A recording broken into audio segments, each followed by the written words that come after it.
Hello, good afternoon, and welcome to On Cue Billiards in La Mesa for the final of the Mothlike Masters tournament. So today we've got a couple of semi-finals lined up for you. We've got myself against Luis Abarca and Efrain Rodriguez versus Thurman. That's coming later this afternoon.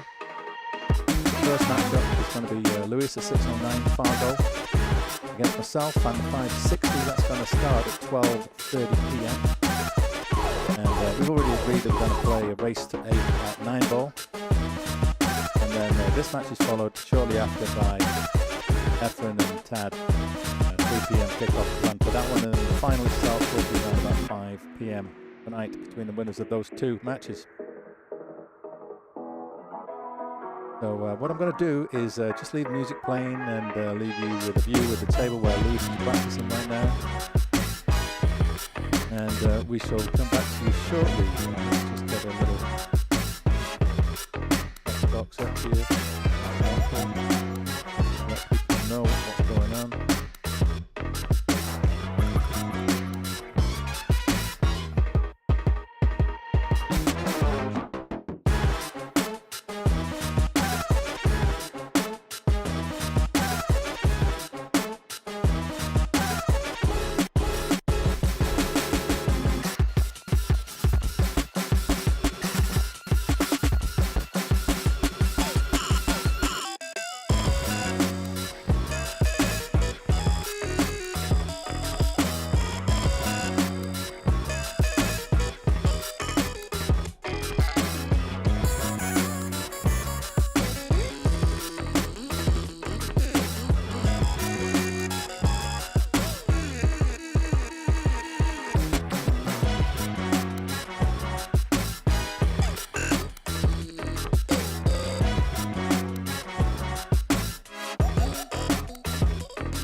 Hello everybody, welcome to the Mothlike TV channel. Just giving you a little heads up, we're going to be starting this match about 12:30. I'm just running through a few audio test settings right now. Was just trying to make sure that the background music was not too loud. And so what we're looking at here is Luis, he's warming up right now. Yeah, just show you that. Okay, now I'm just going to go check, see what that sounds like.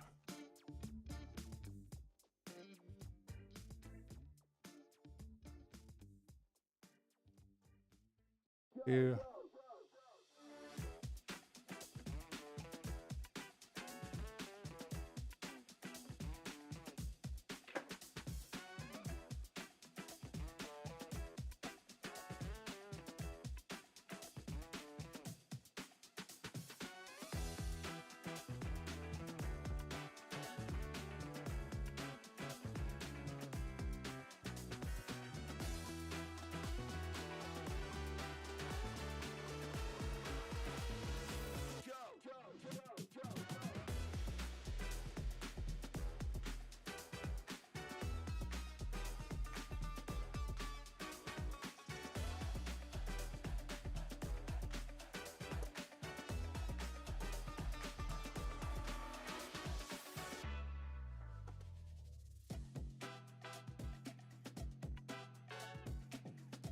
Hey everyone, I'm back here now, just quite happy with that. I might just increase the background music just a little touch, up to around about -30. Let's see what that sounds like.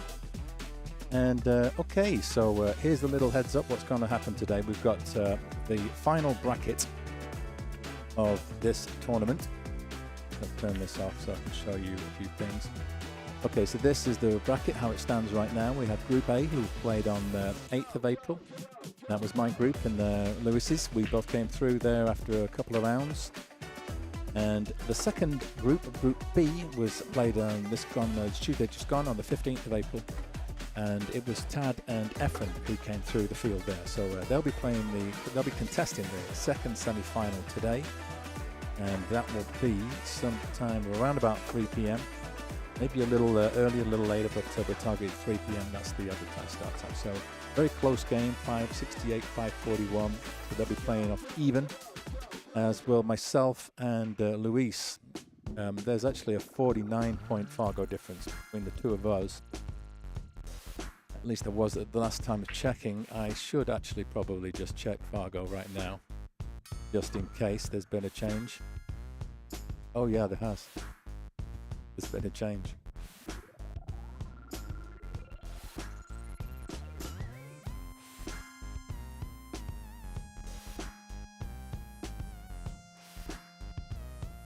Luis, I just checked the Fargos. I went down 1 point, you went up 1 point. So it's 51 difference.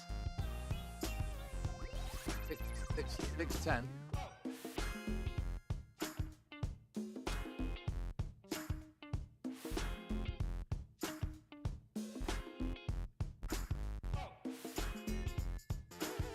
Well, I'm just going off what the Fargo is. Oh.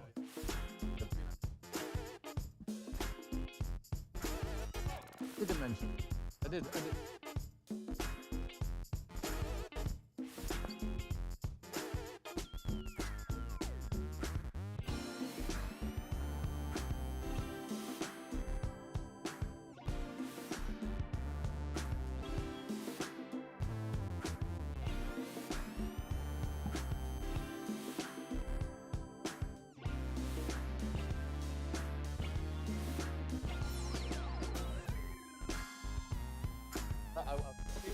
I was looking because it's first four. First 609 was fine.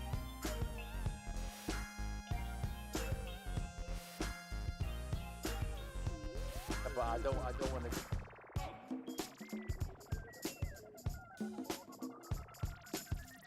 Oh, level. Yeah, but what this is.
So yeah, we just had an interesting little conversation there. The Fargos have changed actually since we started. Lewis is now 6'10", I'm now 5'9". So instead of 49, it's now 51 difference. But what we're going to do, we're going to stick with the original 49 difference. So it's going to be an even game, and we're racing to 8 at 9 ball. And that's going to happen. Fargos are going to change during the event.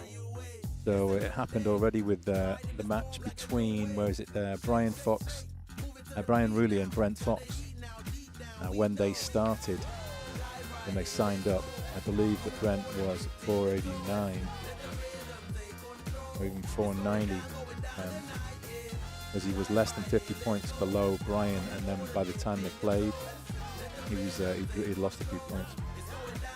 So anyway, that's that aside. What I'm going to do here is just stick this back on screen for you, and then I'm just going to check the audio one more time.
AJ, just see your messages there in the chat. Quintessential and intergalactic final bracket Saturday afternoon match for the internet. There you go. Simply outstanding deep run tournament action there, Mike. Tremendous. Yeah, well, it's got to be me and Lewis. We've got history.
pain.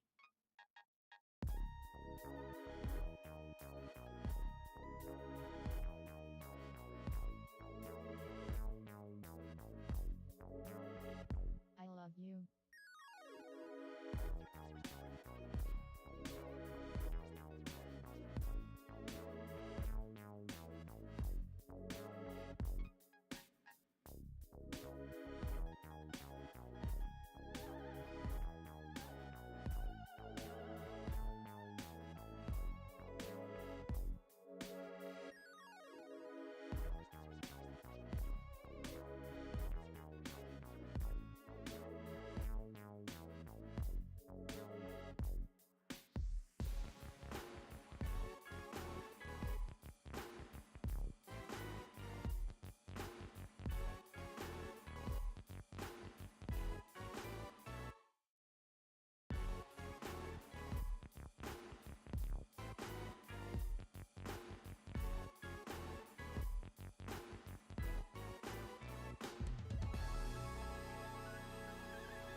I love you. Ladies and gentlemen, pull out your hair ties. It's time to let your hair down and truly get funky.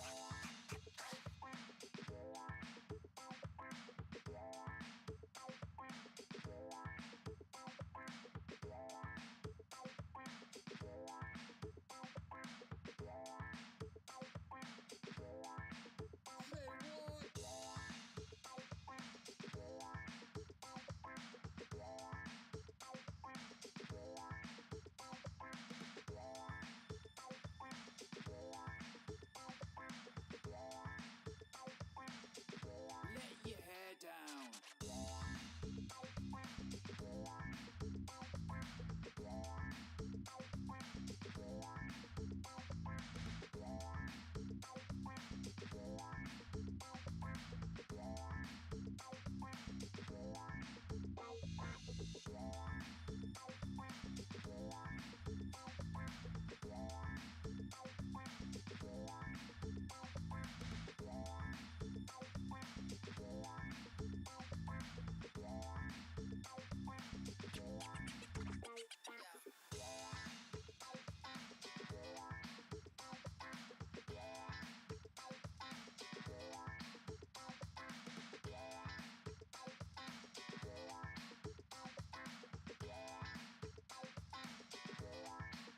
All you gotta do is dance.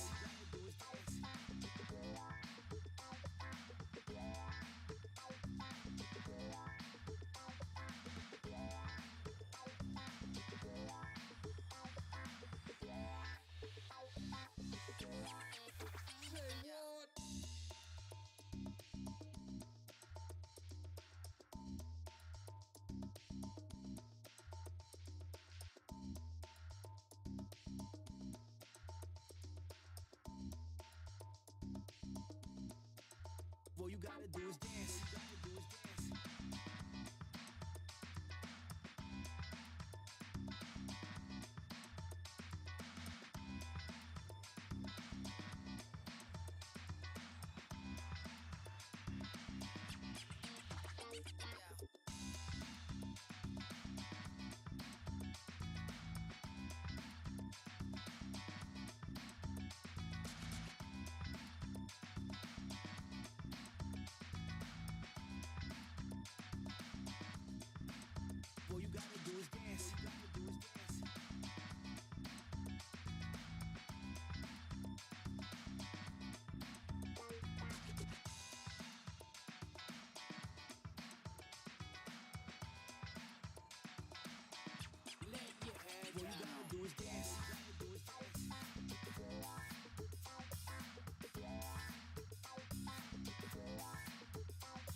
Let your hair down.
Mic test. Oh, that's sounding good and looking good.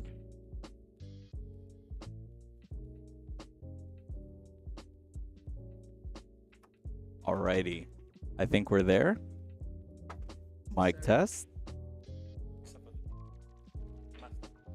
Okay. Sounds good. Correct. I think we should be good if the audio's on the separate. Okay, cool. Mic test successful. We'll be right back in a moment.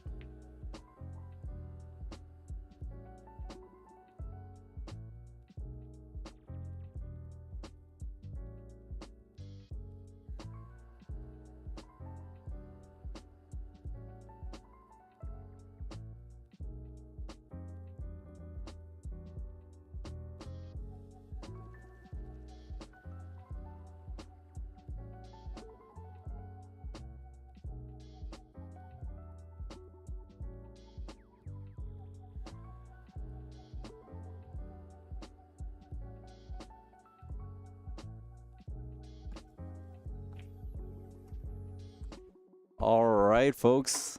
Here we are, semifinal number 1 here in the Mothlike TV tournament. The inaugural tournament on Mothlike TV. You have awesome SD pool player Michael Fernandez on the commentary booth with you all today. Thank you all for tuning in.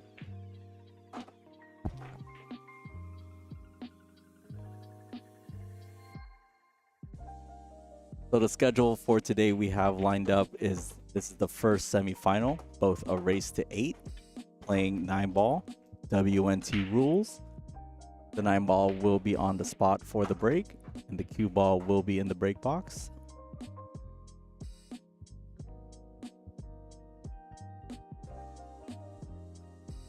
Luis Abarca to break off in the first rack. If you're currently watching right now and you're rooting for any of these competitors, let us know in the chat who you are rooting for. Mike Holt with a 560 Fargo rating, Luis Abarca with a 609 Fargo rating. Luis with the break off, dry on the break.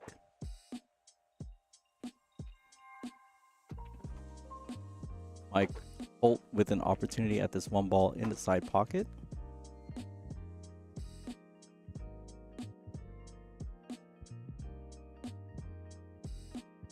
A fairly steep cut into the side pocket.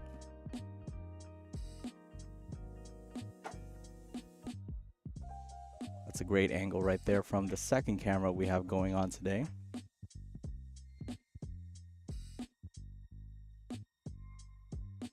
This is essentially the key shot of the rack. The 1-ball into the side. Everything else is fairly open on this table. Mike can get this, it'll be a great start to the set for him.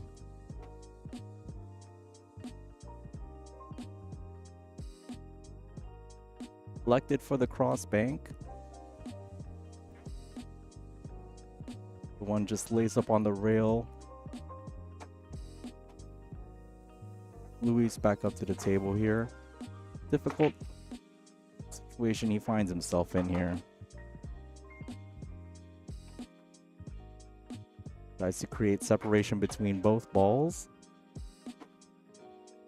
The cue ball does leak out a little bit to the left side of the 8 to where Mike can see the left side of this one, enough to pocket it in the upper right corner.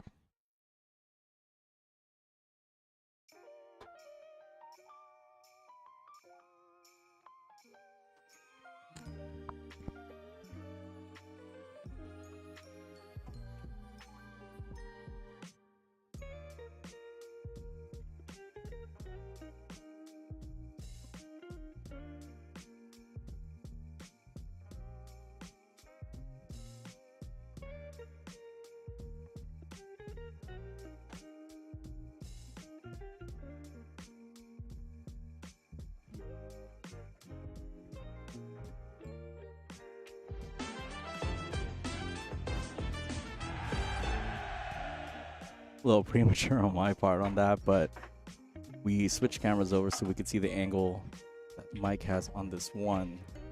Again, does have an open shot to it in corner. This is the beginning of the set, so you'll definitely see both players kind of settle in a little bit here.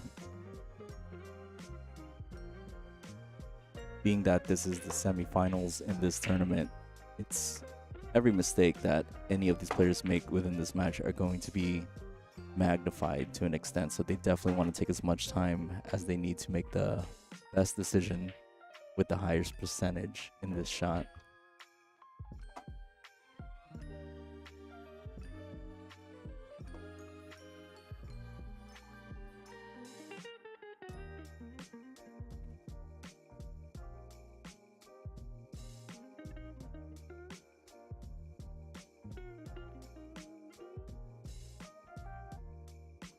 Mike electing to play safety here. Judges that speed really well, does get coverage with that 4-ball. That 4-ball is the one on the spot. Luis will try and bank behind this and keep the cue ball behind the 4, so he has to hit this with good speed. Hit it with great speed, but unfortunately just hit the right side of that 1, which brought the cue ball down alongside or with the 1. So now Mike has his first genuine opportunity with the 1 in the corner pocket here.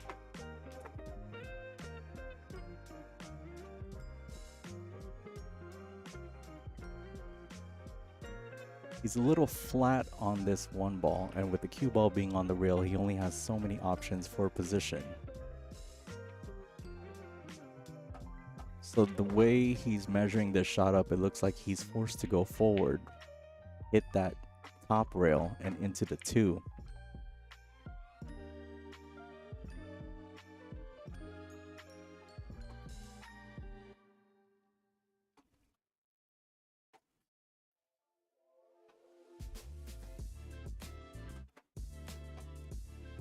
Elected to go onto the short side of the 2, which not necessarily sure if he wanted to do that on purpose, but with the speed he played it at, he at least has this 2 ball in the side.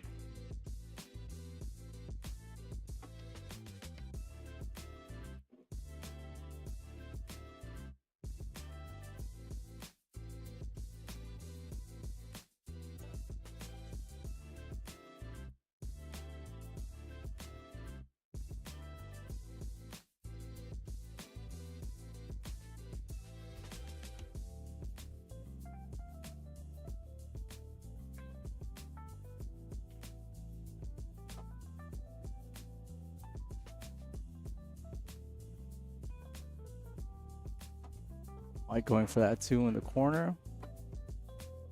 Just misses it. A little bit of an overcut, but that's a tough shot. That's 9 feet all the way down to the other pocket down the table.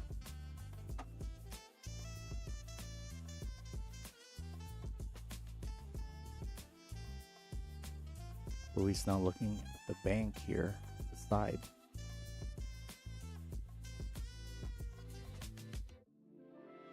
Decides to play defense again, but comes a little short on that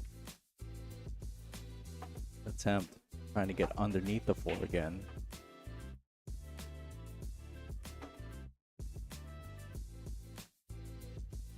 Again, both players looking to settle in. I think the key to this matchup is whoever settles in first or the quickest and gets an early lead will be able to have the best control over this table and the match.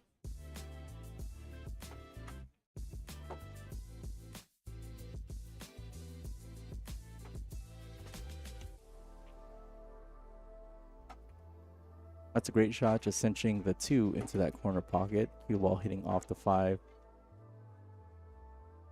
It's a long shot onto the 3, but with the 4 right in front of the pocket as well, this allows Mike to just focus on just pocketing this shot with a little bit of low English.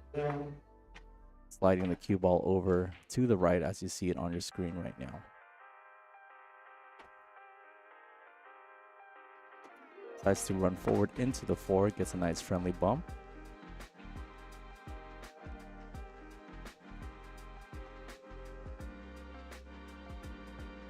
Good angle on this 4 to use a little bit of low right.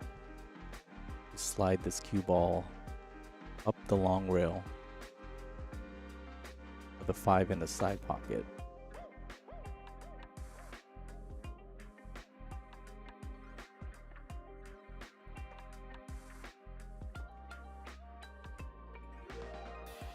That's good speed.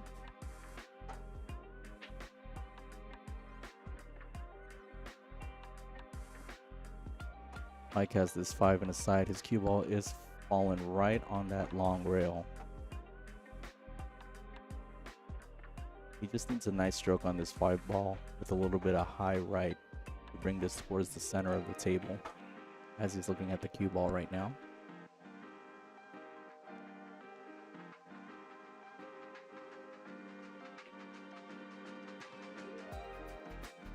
Magic racks falling all over the place here. Pretty full pool room here at On Cue here in La Mesa.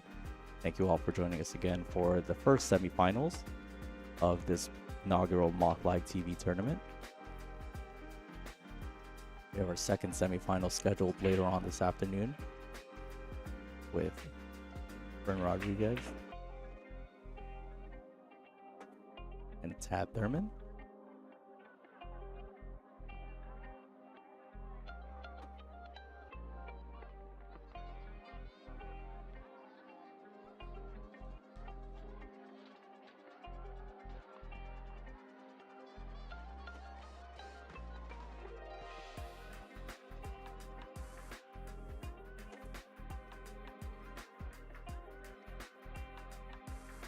Mike cinching that 5 into the side there.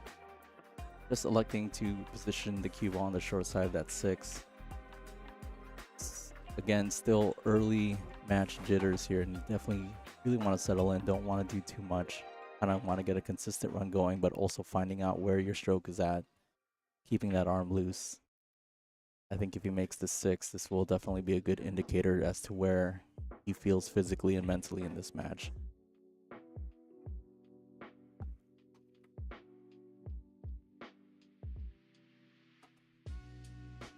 Elect to make this 6 into the side pocket. The cue ball is going to run down towards the right side of the table as you see it on the screen right now.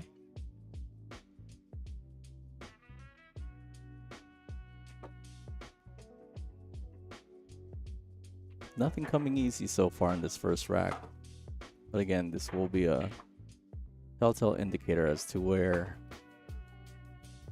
this match can potentially go.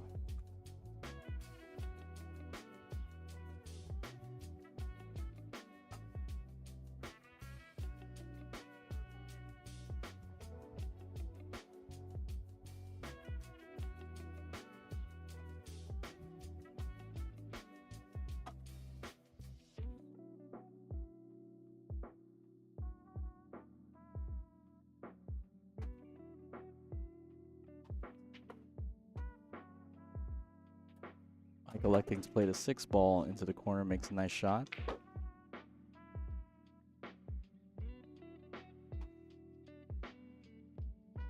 Doesn't have a easy offensive opportunity on this 7, so he'll be looking to play defense here.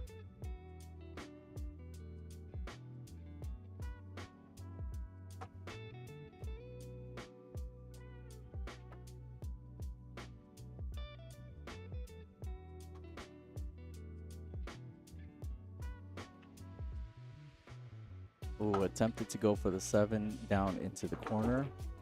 Scratches into the side. Luis will have an opportunity here to potentially put the first rack on the board on his side of the scoreboard.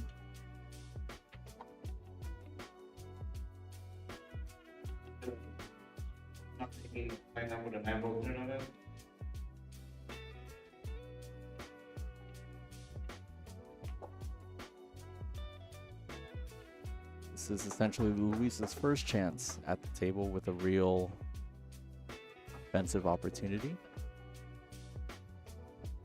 Move this with a little bit of ink outside and bring it towards the center of the table, or to the left side of the table as you see it on the screen.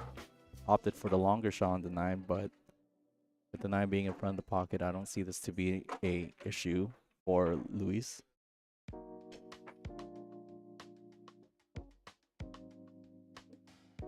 And he makes it. Yeah. Just started. All right. Luis with the first rack off this set. It is alternating break here. This set.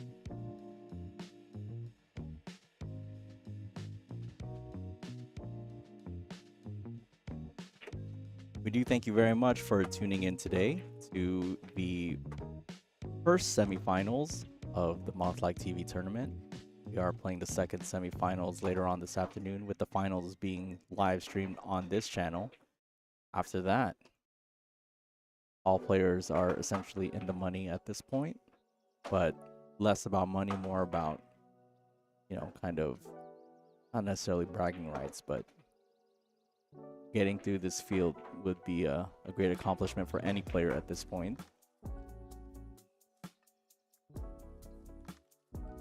Mike's first opportunity at the break right now. See how well he hits this rack.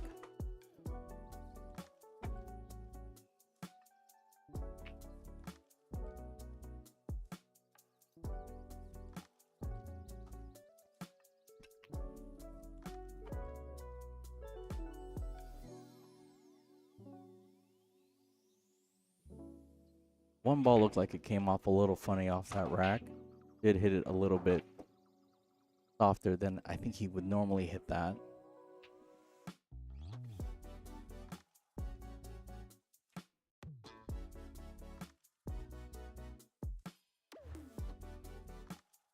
Luis with an opportunity here to potentially pocket the one in this side pocket. Just not going corner. Might be playing defense as well. Marrying that cue ball next to that 7. He does get that safety.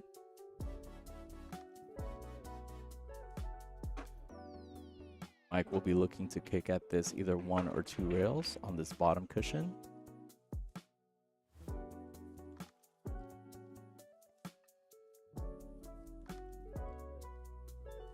I like potentially hitting this kick 2 rails, hitting the bottom rail first, then the side rail. That affords the best opportunity for both balls to be separated after contact.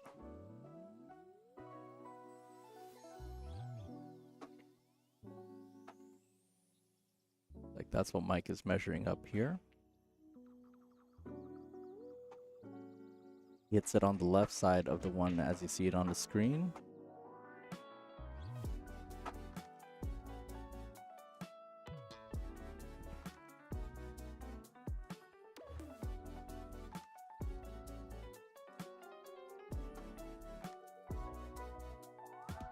No, that's a beautiful shot by Luis. You know, considering he did win the first rack, you know, he didn't get too much opportunity to kind of loosen up.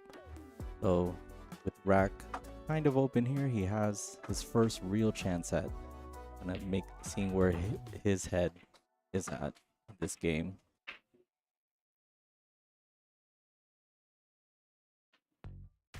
Gets a good angle on this 3 ball here. There's a lot of traffic there, so you really need to get that cue ball to that right side of the table. Oh, uses the 6 to keep the cue ball on that bottom side of the table to potentially play the 4 in the corner or in the side.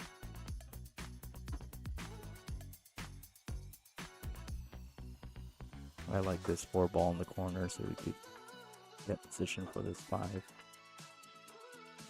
Oh. Just hits the right side of that upper right corner and it stays out.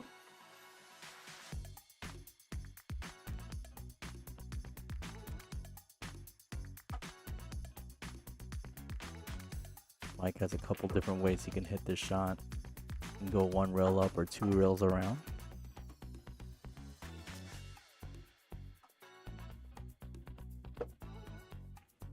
Decides to go 2 rails around. Unfortunately runs into the 6.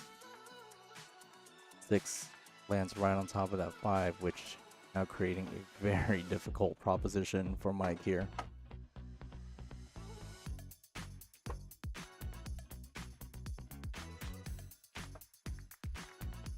The 6 and the 5 are laying right now.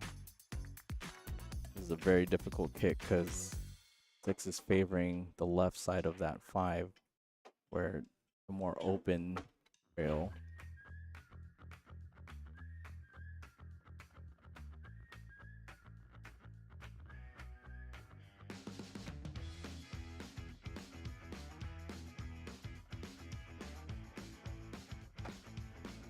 See if Mike has a window here.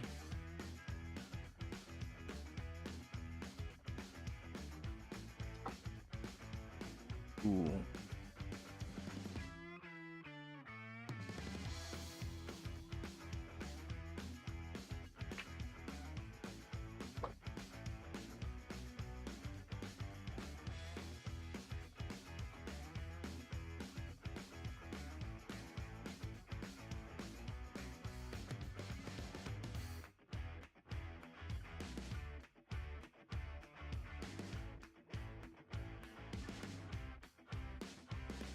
He's with a good shot on that 5 ball.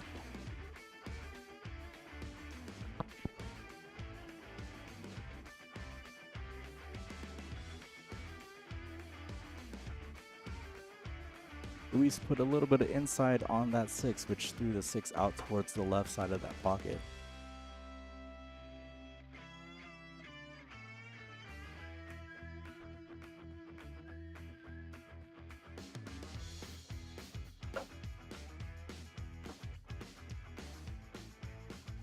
Rack made a little bit more difficult by the fact that the 9 just kind of landed on the same rail just above that 8. So the shot on the 8 is easy. It's just a matter of getting position for that 9 after the 8.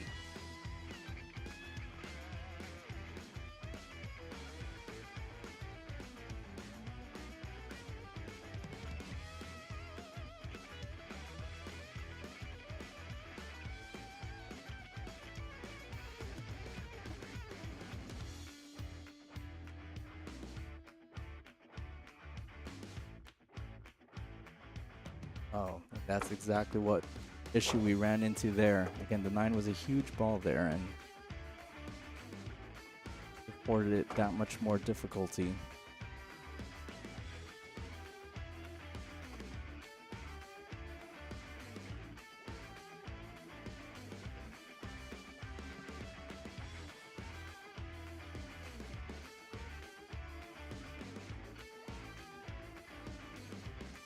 Mike is going for his jump cue here.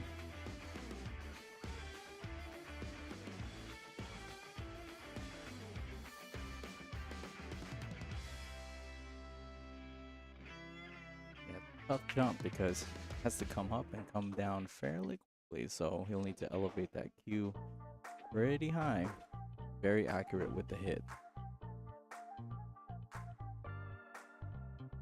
Like he talked himself out of the jump because of that difficulty. Select a kick here. I do like the kick option, potentially going 2 rails, long rail, short rail, at a good speed, and kind of hitting it on the bottom side of the 8.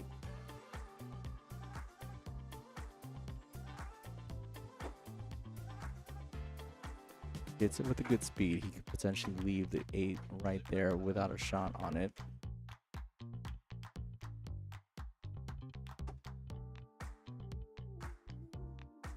If you're currently watching right now, let us know how we sound here on the mic.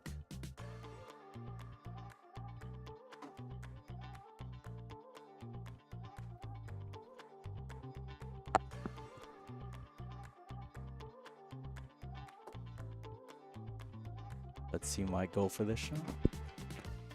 He's designed to just lag the cue ball into the 8 and gets a good hit, and there we go. Just leaving that 8 ball right on that side rail. Double checking to see if the ball is frozen.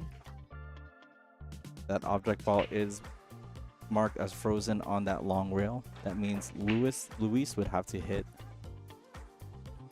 another rail either with the cue ball or the 8 ball has to touch another rail outside of that long rail.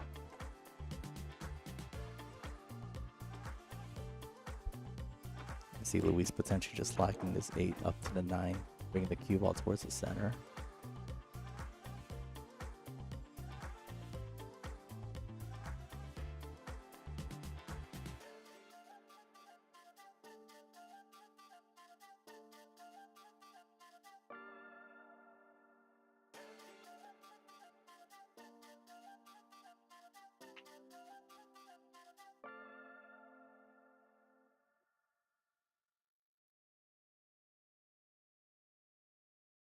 I do need a new handle, but I'm happy with being ASDPP, the awesome San Diego pool player for a while.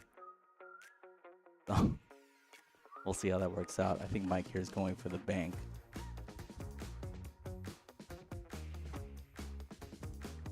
Lee decides to play the 8-ball into the 9. From the current angle that he has right now, it doesn't look like the 8 and 9 are wired for that 9 to go up in the corner.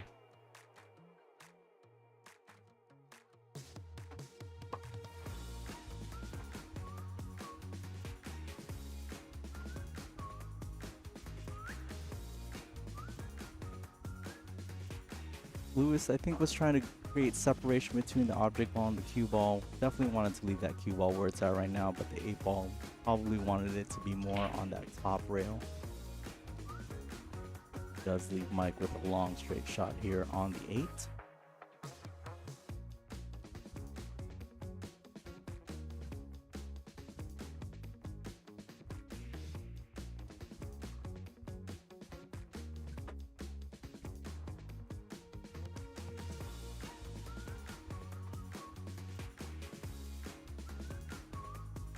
Mike with a great shot there on the 8. Again, just cinching the 8, making sure he just pockets that. Does have a tough shot here on the 9, but this would do a lot for his confidence if he could pocket this shot.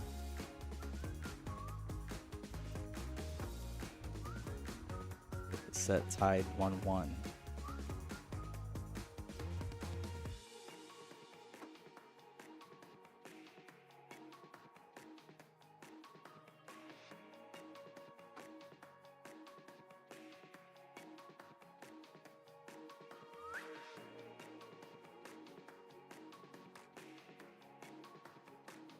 Oh, overcut that slightly, just a little bit, and it jars out of the pocket. Look at what kind of an angle Luis has on this 9. Definitely going for this bank in this corner.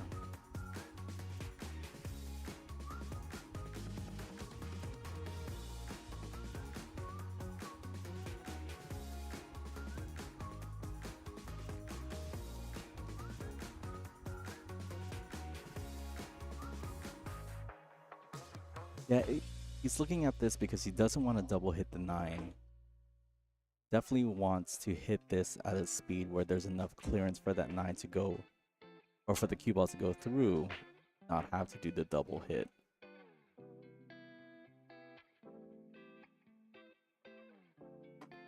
Oh, and he makes a great shot there.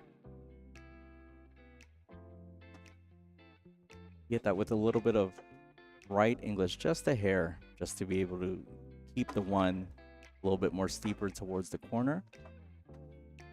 But he had to mind the speed on that one, because essentially hitting it with inside and hitting that 9-ball potentially full could double hit.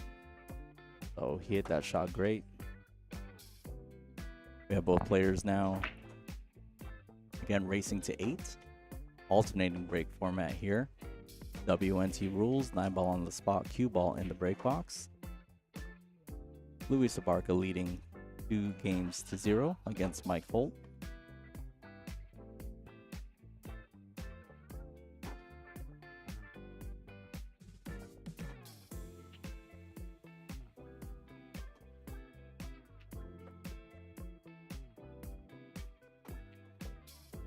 Luis deciding to hit the 1-ball head on. He hit that a little bit off to the side. So he didn't hit that as square as he'd like.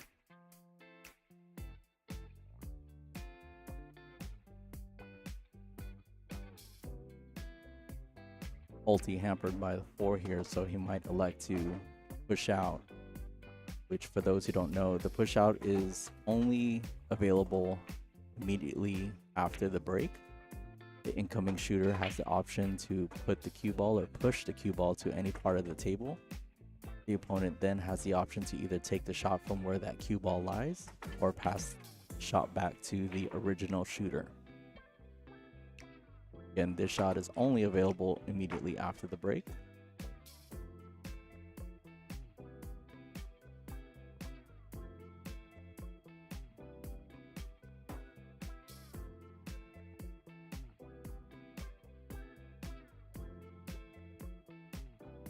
What you want to accomplish if you do go for a push out in this situation is to essentially challenge your opponent to go for a shot, but not make it too difficult to where it's too much of a challenge for yourself. So Mike looks like he's pushing towards a jump shot. Luis. Last call for tournament sign up. Last call for tournament sign up.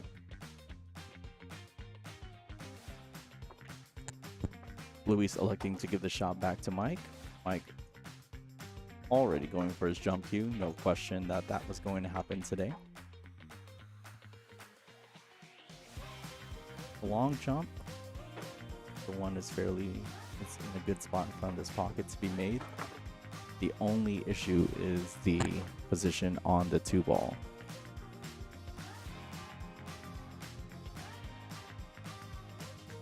There's a lot of traffic in the center of that table.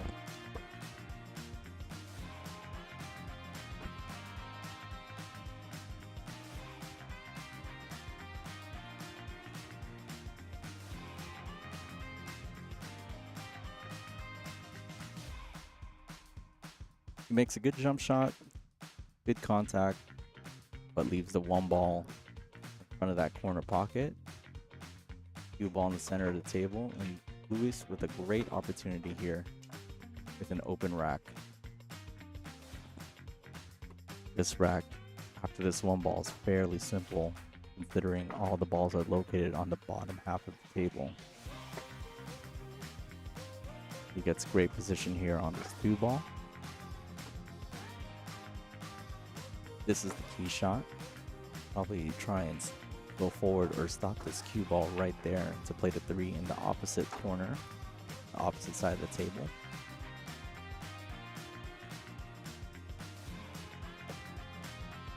Elects to go 2, rails around, super aggressive on this position, and plays great speed.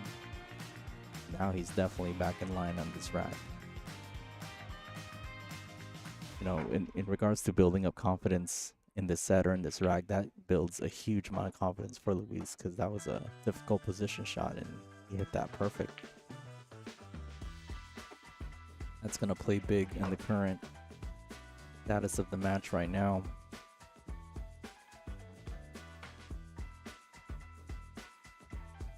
Because for the most part, Mike has been at the table fairly, or much more than Luis in the set so far, but the scoreline doesn't look like it from there.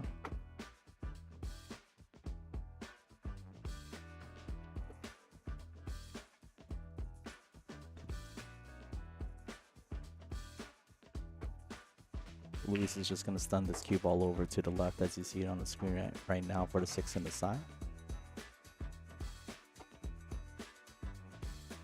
Decided to roll forward a little bit more. He does have an angle for this 6 ball into the corner.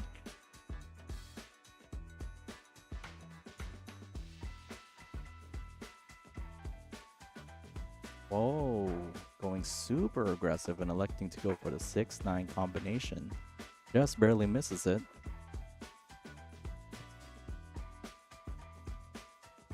You can see the 6 is a little bit past the side pocket here. This is a steep cut angle. Mike might play this a little bit forward and hide this cue ball behind the 9.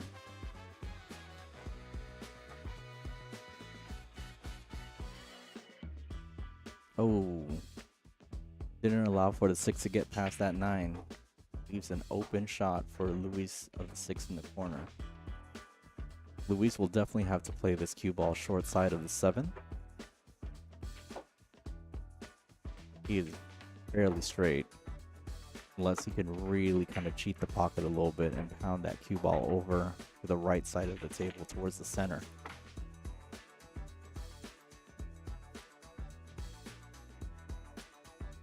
He has his extension on his cue, so it allows for him to have more options with position.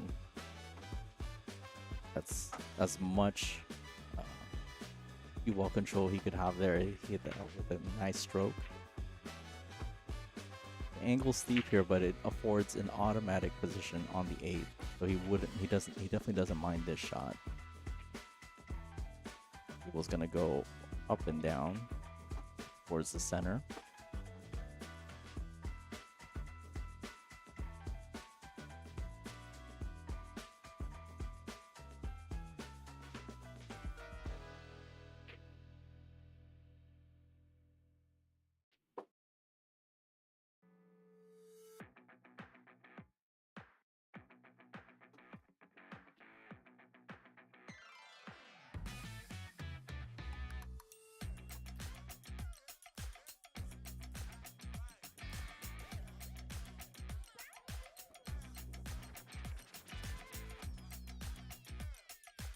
Luis electing to play defensive there.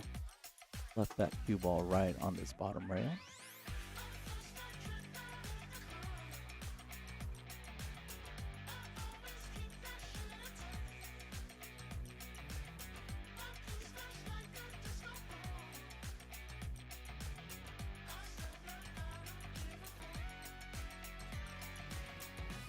Mike's going to return the favor here and try and bring the 7 ball back to where the cue ball's at. It's a little bit of better speed.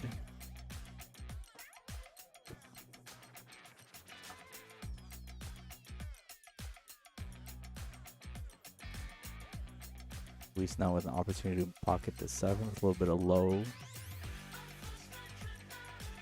Kind of jumped at that shot a little bit. Didn't really fully commit to the idea of it. Not happy with the result. It's essentially given where Mike was at, he gave that opportunity back.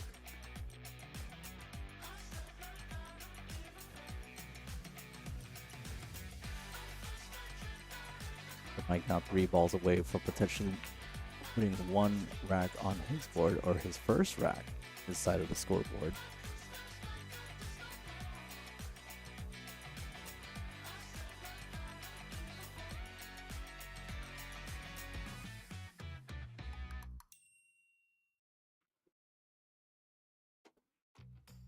Plays good speed there. There's a nice angle on this 8. Play this with a little bit of low left as he's looking at the cue ball. Just bring it up past the side pocket, keeping the cue ball towards the center of the table.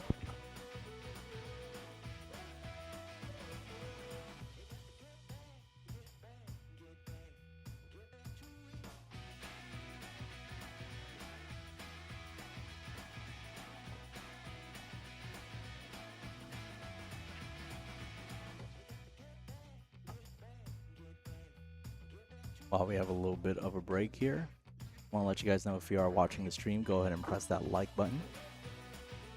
It does help out the Mothlike TV channel. Mike grabbing the extension for his cue. He needs a nice stroke on this, so he needs as much cue as he can get in order to deliver it properly.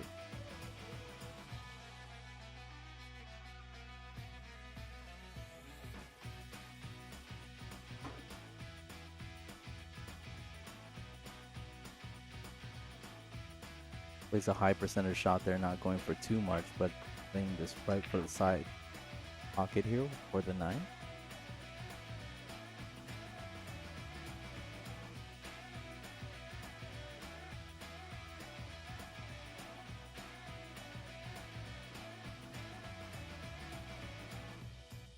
And Mike gets a rack on his side of the board. So we have Mike Holt at 1 rack. Luis Abarca at 2 racks here. Race to 8. Alternating break format. WNT rules. 9 ball on the spot. With the cue ball in the break box. Again, if you're not already subscribed to the Mothlike TV channel, go ahead and give us a subscribe and a like on this video. Subscribe and press that bell just to get notified for all live streams that Mike hosts throughout the week. We have the Mothlike TV tournament that he does. This is the first one on the channel. Potentially looking to do more if the interest is out there. If you are interested, please reach out on Mike's socials. Potentially participate in future Mothlike TV tournaments. Also, if you're familiar with the channel, you know he does stream his league matches throughout BCA league matches throughout the week. So he does BCA 10 ball on Wednesdays and BCA 8 ball on Thursdays. Mike Holt up to break, getting his first rack on his side of the scoreboard. That should always make anyone feel good. Hardest racks to win are the first and your last. So now that he's on a win, need to build some momentum here. That was a much better break than his first one. Lost the cue ball though and rolls right into that side pocket.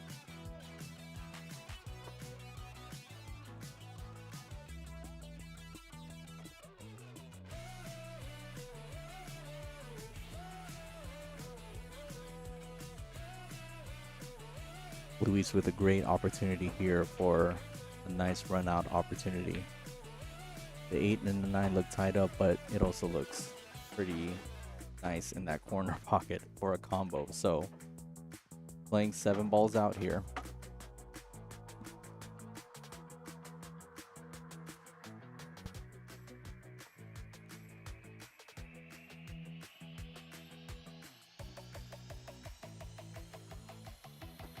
Luis with a good angle here to just play a little bit of high or kind of slide it over with low. Just needs to get the cue ball back towards the center of the table.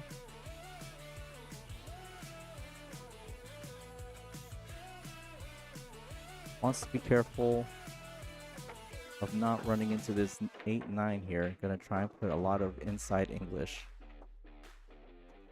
Does do that and doesn't affect the 8-9 too much actually. And still has a shot on the 5, so that was a great shot.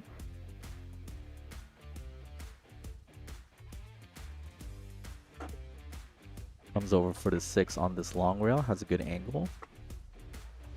I like stunning this cue ball over.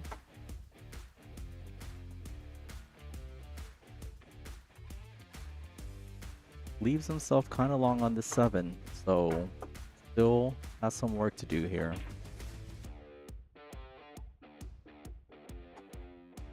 Ideally wanted to get straight on the 7 just so he could stop the cue ball there, but now with this angle, I guess they can make a good shot here. Not a difficult shot, but come up with the shot here for sure.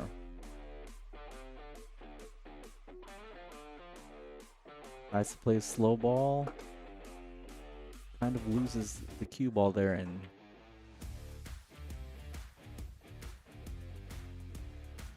still has manageable angle here to make this combination. This is essentially the last part of the table he wanted to be at.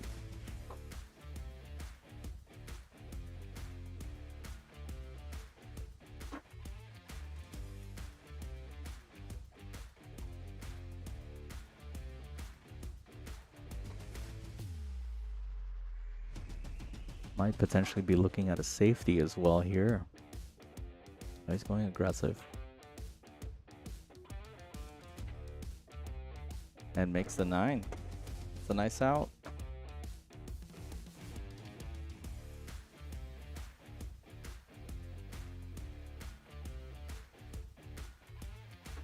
Luis Abarca up 3 racks to 1 against Mike Holt.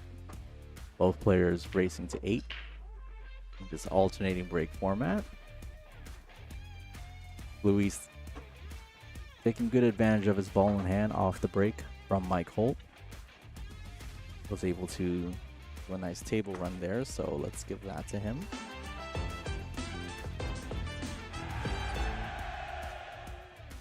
If you're liking what you're seeing right now, go ahead and press the like button here on the stream. I do want to reintroduce myself as Michael Fernandez, the awesome SD pool player. There's my handle. That's average, but we rebranded recently, so just wanted to give Mike Holt a thanks for allowing me to commentate today for this Mothlike TV inaugural Masters tournament. First semifinal of 2 today, with the finals being streamed later on this evening. Luis Abarca to break, leading 3 racks to 1.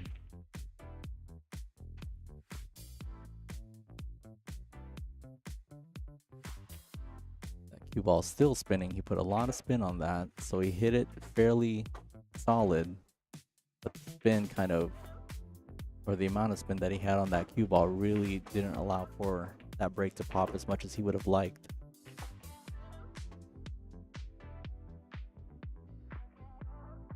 difficult shot on this one only because the shot itself is difficult and the position to get onto the 2. Like trying to get that cue ball down to the bottom rail, potentially below the 7. Fall short of that. Leaves Luis a straight shot in on this one into the corner.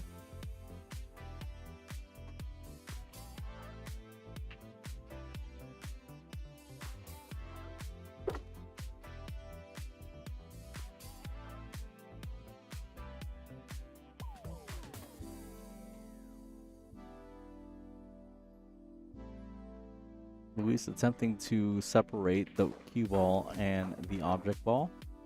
He did a great job of doing that. Mike has either the bottom or the long rail here to make contact with this one.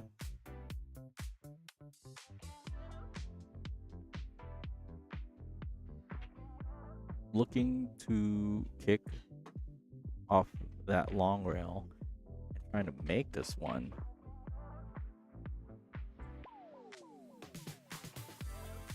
Players, if you want to play your number, come and see me. Playing the number right. Multiple tournaments happening at On Cue today.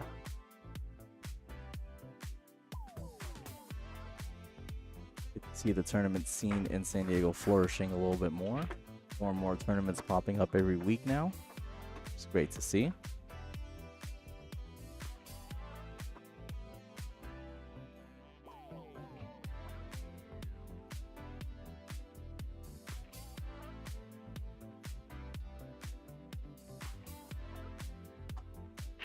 Mike with a good hit on that one. One ball just rolls past that side pocket. Luis has an opportunity to pocket this one in the bottom right corner as you see it on the screen right now.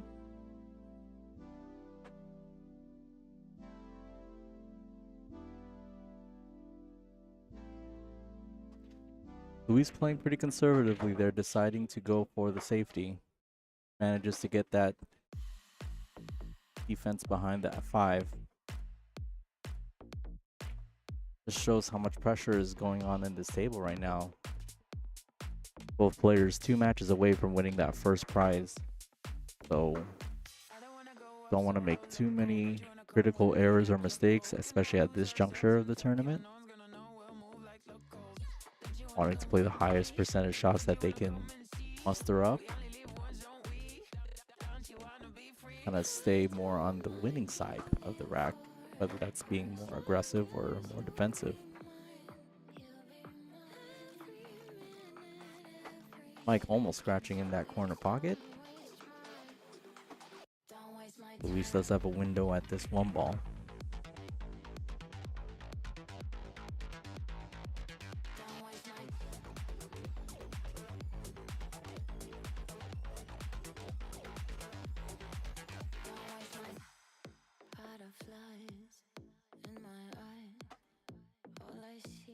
Mike with an opportunity to pocket this one in the corner, but the 2 and the 7 are potentially lined up for a combination.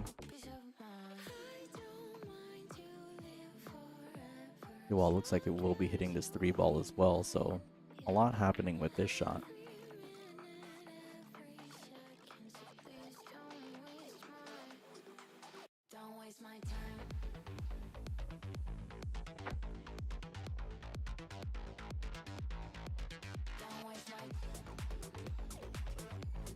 Good shot. The cue ball's tracking up towards the top side of the table, which is making this combo a little bit more difficult. You'll see how much he has to kind of cut into this 2 in order to pocket this 7. So he potentially needs another good shot here, because if he does make the 7, cue ball will go up table, but the 2 should stay right there in front of the pocket.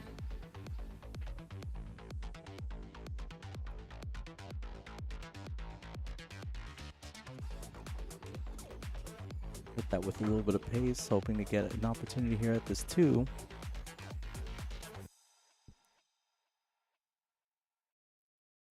Cue ball ends up right next to that 9. I don't think it'll hamper too much with his cueing for the 2 ball. No real offensive opportunity here though for Mike Holt.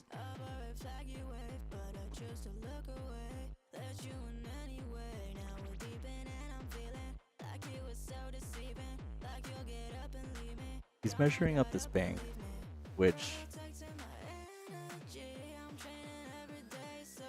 would work out well if he happens to go long on this bank, because he'll be able to create separation if he misses, and if he makes it, the cue ball will stay down table for the 3 that's here.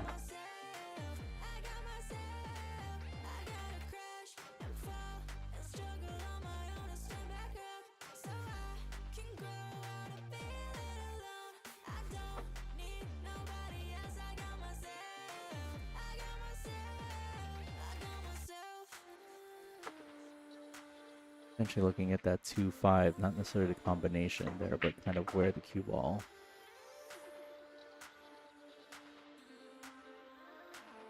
The 2 marries up against the 3. It doesn't leave an open shot for that 2. Luis can see this 2 from the other side of the table.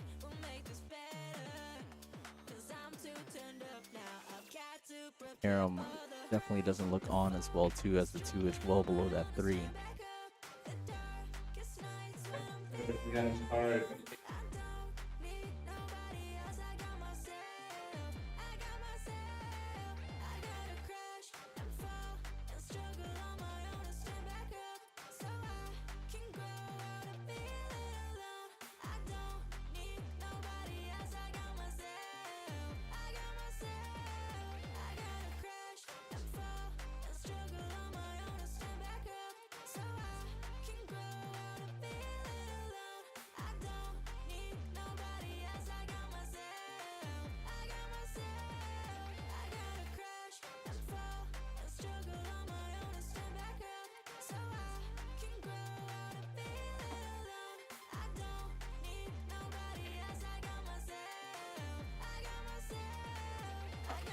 Mike looking to kick this 2 ball. Just wants to be careful to not hit low or on the right side of this 2. As you see it on the screen, as you see, it's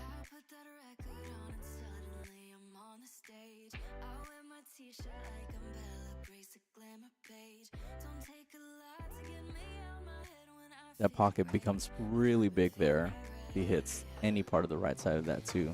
So he definitely wants to be careful of that.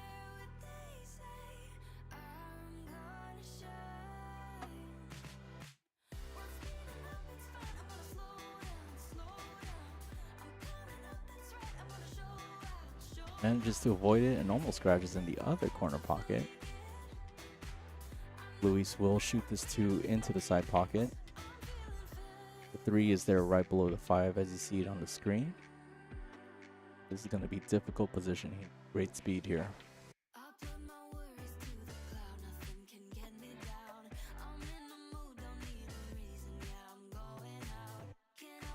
Makes a nice shot on the 2. Doesn't come down far enough for this 3. Just ends up right on top of that 5 ball there. A little bit unfortunate because he was either to the left or to the right of that. He would have had a shot on that 3 from there.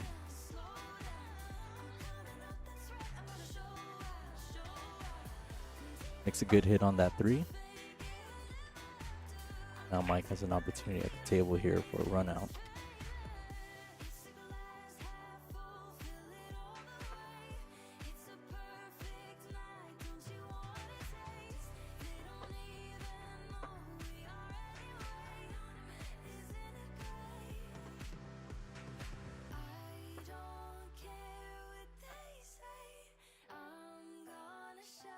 Mike playing defensive there. Hiding the cue ball behind the 9. Pretty close to the 9. I don't think Luis has a jump opportunity at all. So he's looking to kick at this 3.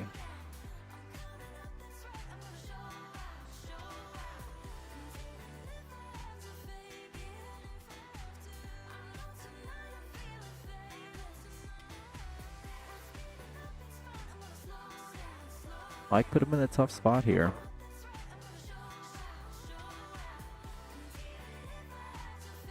Gonna use a little bit of right to spin it towards that 3 and misses the ball altogether. Mike affords himself a ball in hand with that good safety.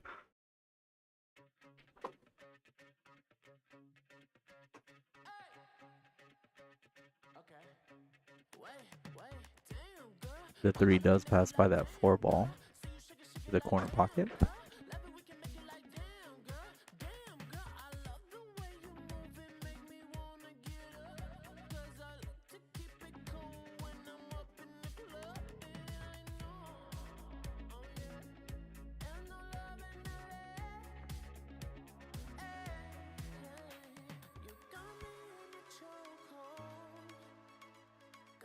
Mike is trying to measure out where he wants that cue ball because he will be kind of reaching over the side of that table. He doesn't want to make it too difficult of a cueing position for him here.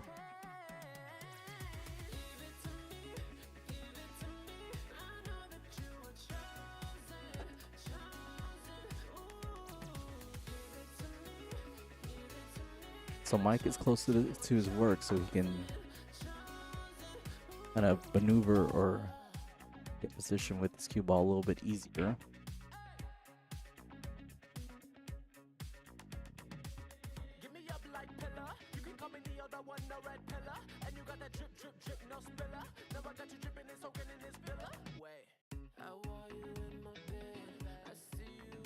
So the shot here is pretty easy. It's just a matter of him figuring out what kind of speed he needs to get over. Whether he wants to draw it and keep it on this long rail that he's currently on, or draw it over to where the 9 ball is at. It's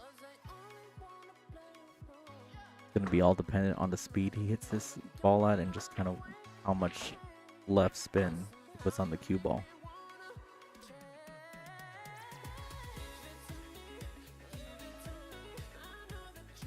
I like that speed there. Anything past the side pocket would have been great. He has a good angle here to come across or pocket this 5 ball, go 2 rails around this bottom left corner, get on the other side of the table for the 6.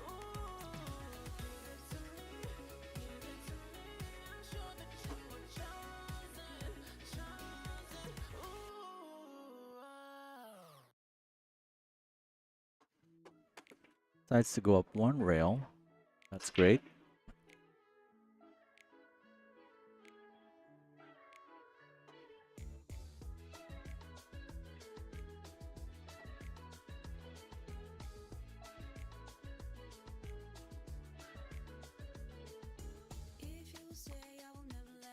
Mike very proficient with the bridge, so I don't see this shot to be a problem at all. Kind of wants to bring that cue ball towards the center of the table, almost right in front of that side pocket. Closer you get to this 8, the easier position it will be for that 9.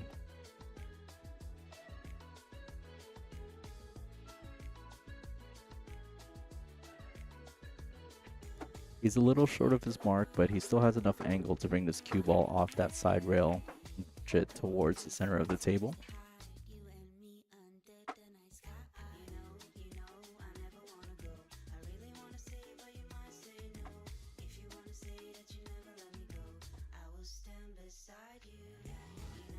If he's feeling really aggressive, he could draw this back all the way towards the rail he's shooting at from right now.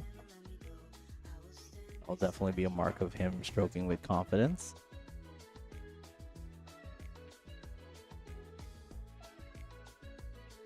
Yeah, he wanted that cue ball to come down maybe a foot more towards that side pocket, still within the center of the table, but it would have afforded him an easier angle to get on the 9.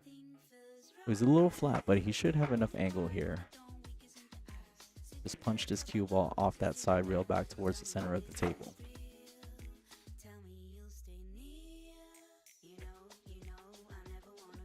Likes to run forward with that. Let's see if he gets above the 9 enough. That should be good enough. It's a nice effort there. The most important part about that shot is he's able to let his stroke out. Not get too nervous. This is for the second rack in the set for Mike. And he makes it.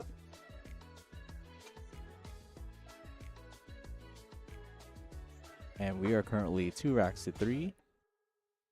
Luis Abarca leading by 1 rack.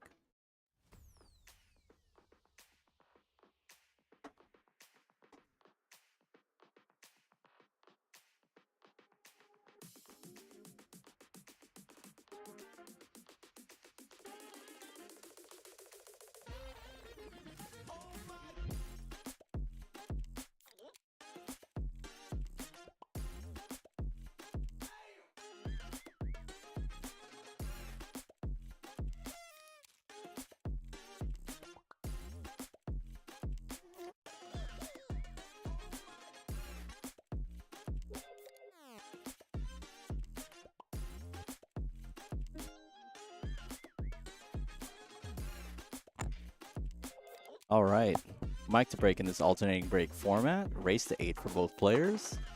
WNT rules, 9 ball on the spot, cue ball into the break box. Let's see how Mike manages this break from here.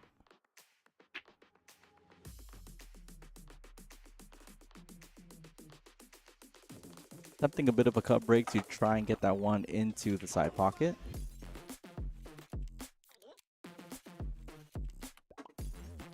Drag break, so Luis comes to the table. You can go aggressive here and play the carom cue ball off the 1 into the 4. Stay in school, kids. Great speed, great position there. Didn't want the cue ball or the 1 ball to go further down the table, so he managed that speed well. There's an opportunity to pocket this 1 in the side. Luis letting a stroke out. I do like seeing that.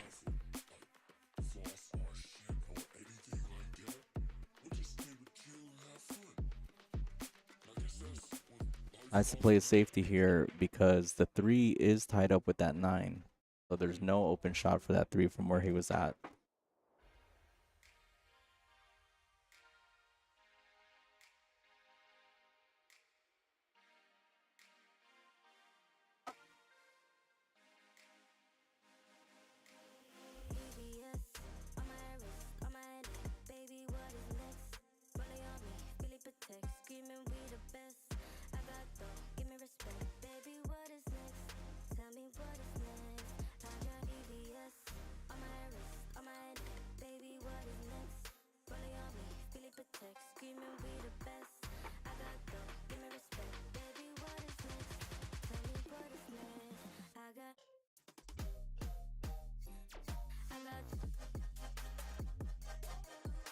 Mike looks like he has a window here. Opportunity to hit this 2.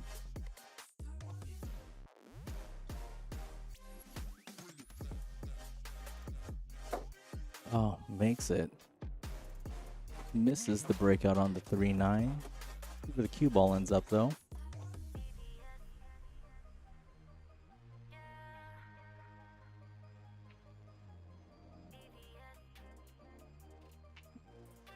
You're going to look to take off this magic rack, but it's going to be very delicate here because the 3 ball is the next shot that Mike needs to hit here, but they want to make sure they keep the integrity of the position for that 3.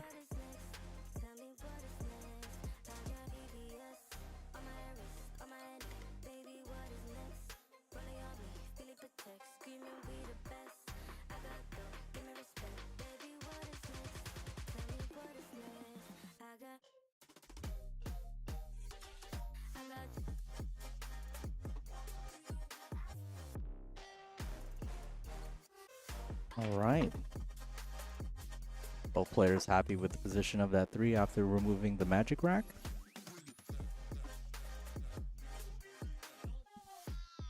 Mike has a piece of this 3 that he can hit. No real offensive shot from here.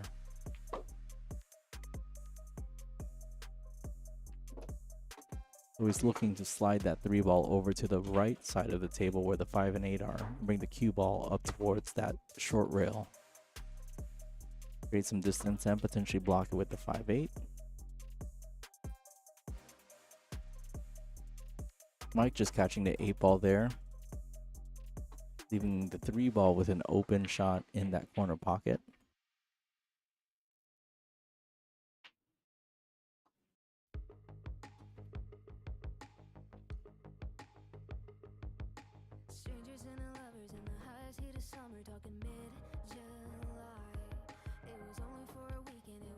Luis just missing that 3 would have had position on that 5 in the side.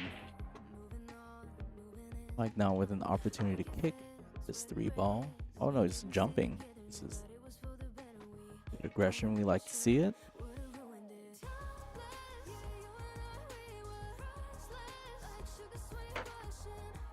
Pockets it. See where the cue ball ends up. Cue ball ends up nice in the corner pocket here.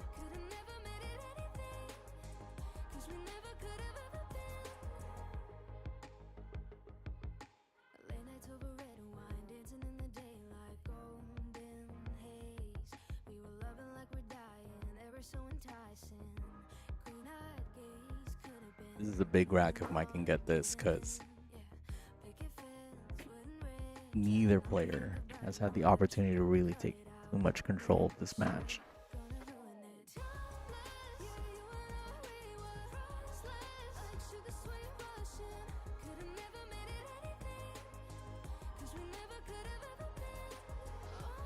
Look at a nice shot on this 5. So if Mike can manage to get this rack, they're making a tremendous jump shot. This would be a huge momentum change for sure, especially for Mike's confidence.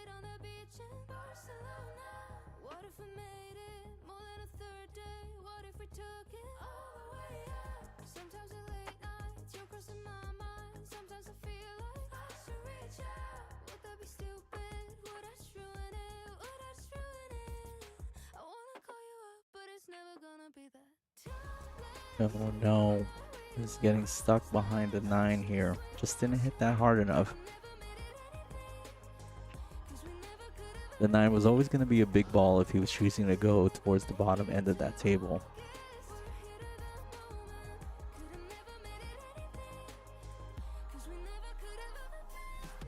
That creates separation long rail here. Does hit the 7. Doesn't get that spin off. Hide behind the 9.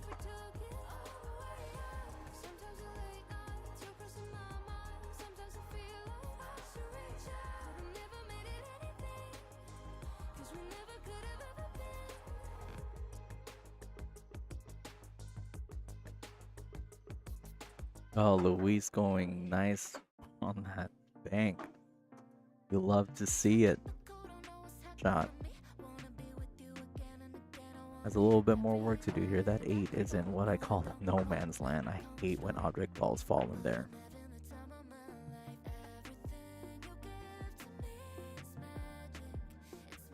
I'll play great speed there. And for the 8 in the corner pocket, but also wanted to position that cue ball below the 9. So just in case he missed it, in which he did, he would have been afforded a defensive play as well. A good shot from Luis. A fairly easy kick from Mike. But the best thing that Luis did in that shot is he didn't give an offensive opportunity for Mike at all. So don't want to sell out any of these racks with 2 balls left on the table. Short race to 8 here.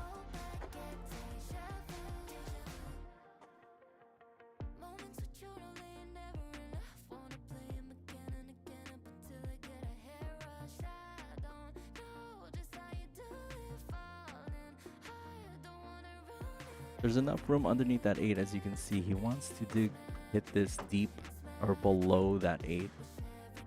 Potentially leave the cue ball there and bring the 8 back up towards the 9. A difficult hit.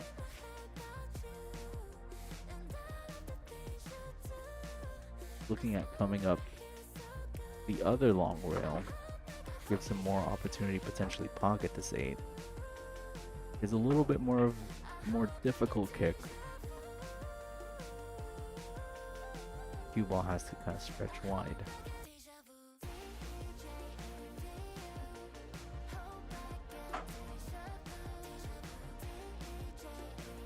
Manages to make a good hit. The cue ball is tracking down table alongside the 8. And Mike leaves a shot for Luis. potentially get this rack and go up 4 racks to 2 in this race to 8. Both players having a difficult time kind of settling into this match. No one really taking full control of it, but that was super important for Mike to get.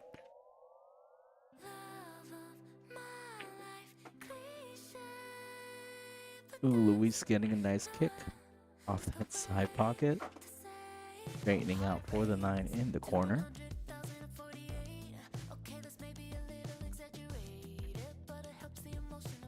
And Luis gets it. Luis leads 4 racks to 2 against Mike Holt. Mike Holt taking a quick break. Luis will be breaking in this next rack.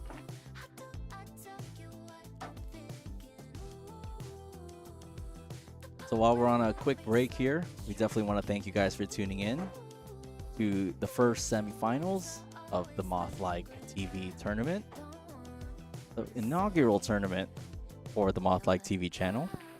If you haven't already, go ahead and press the like button on this video, give this channel a subscribe, and hit that bell button for notifications on future live streams. Mike Holt does do live streams of his league matches throughout the week as well. So he'll post his 10-ball Wednesday matches and his 8-ball Thursday matches, alongside various other challenge matches that he'll partake in as well. We do have the second semifinals coming up right after this match. It'll be against Efrain Rodriguez and Tad Thurman. And the finals will be immediately live streamed after that semifinal. So a lot of pool content headed your way. If you like what you're watching right now and you want to support the channel, again, hit that like button on this video. And if you're looking to participate in future Mothlike TV tournaments, go ahead and leave a comment here or leave a comment on any of Mike's socials. And he'll definitely be able to get back to you with all the details regarding the dates and the times for the next tournament. Luis Abarca to break here, rack 7.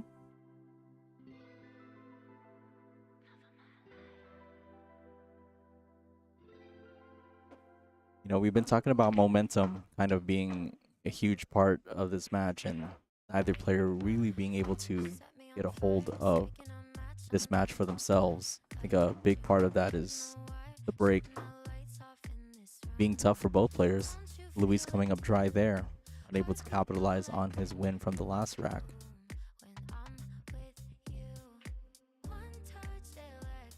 Both players with an ample amount of opportunities to kind of take a hold of this match. Mike will play safety here, leaving the 1 on that top rail. Had to go for the cut there and leaves the 1 ball in front of the corner pocket.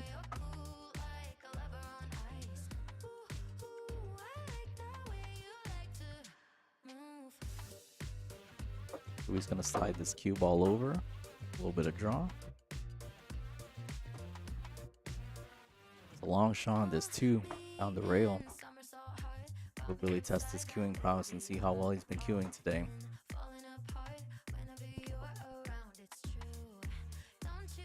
Makes a nice shot there. Cue balls just overruns the cue ball just a little bit there.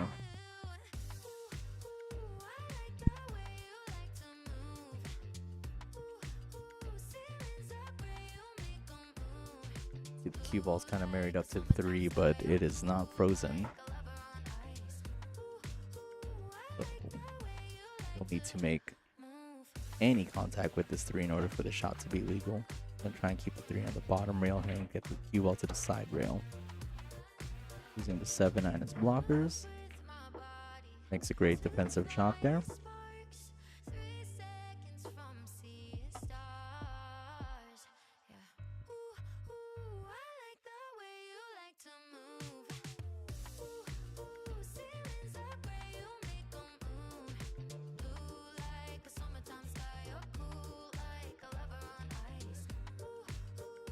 Mike will have to kick off this long rail first. There's a lot of traffic down there, so it's kind of difficult to determine how he wants to control this kick. But if he can kick this 3 thinly and leave it behind the 6, the cue ball will come up back towards the center of the table. That would be ideal. It's the 3 ball a little full. Luis again with another opportunity here with a great shot on the 3.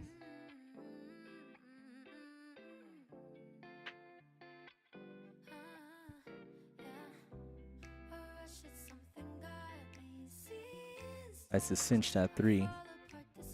Hold the cue ball there for the 4 in the side pocket. Makes a nice shot on the 4.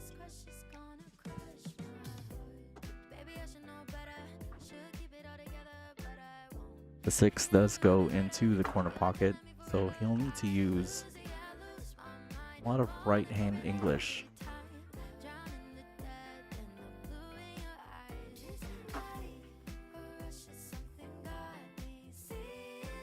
Pretty much just wants to get to the left side of the table as you see it on the screen right now. There's the right hand English spinning the cue ball all the way down.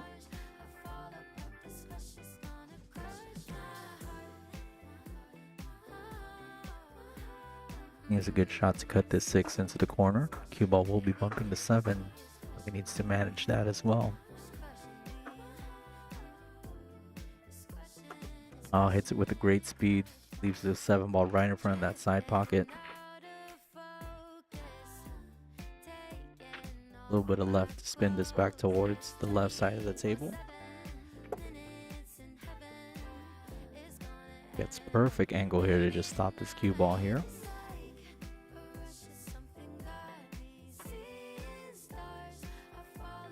That's to roll a little bit forward, let it stroke out a little bit.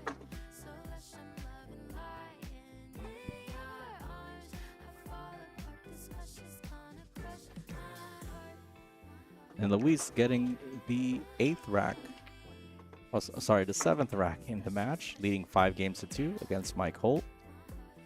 That was a nice little run. I think, that definitely gives them a little bit more confidence. Definitely loosened up that stroke arm for sure. And he's past the halfway point, which is a great sign for himself as well too.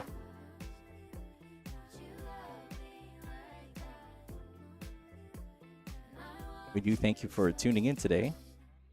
And if you do like what you are watching, go ahead and give us a like on this live stream. If you aren't already, go ahead and subscribe to the channel for more live stream of cool content. And hit the bell to get notified of any future live streams coming up on the channel as well.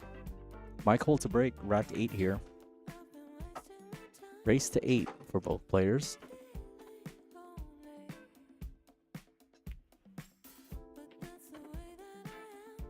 Oh, Mike able to pocket a ball on the break. And then cue ball just gets kicked into that top corner pocket.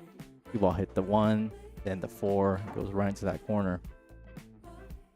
With that break too, he gets a nice spread. So everything is fairly open on this table.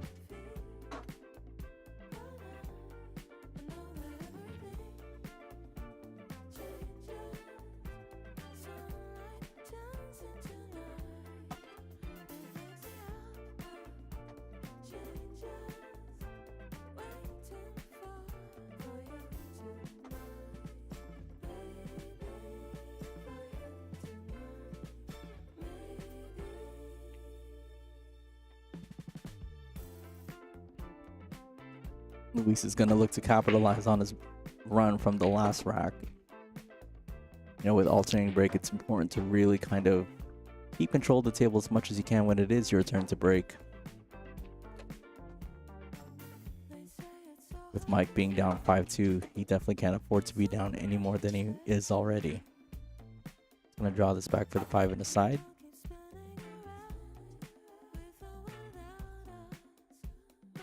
Potentially overdrew that, but does have a shot opposite side pocket.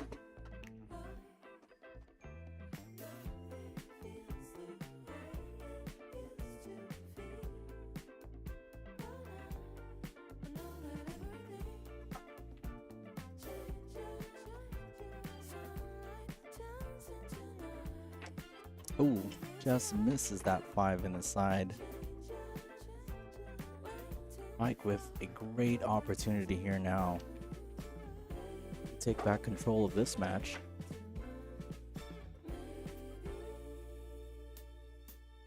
That was a fairly wide open table there for Luis, so he'll be disappointed that he didn't get further in this rack, or he left himself with that shot on the 5. Mike will be very happy, considering he scratched initially on that break. He's going to go forward here and make sure he clears the 9.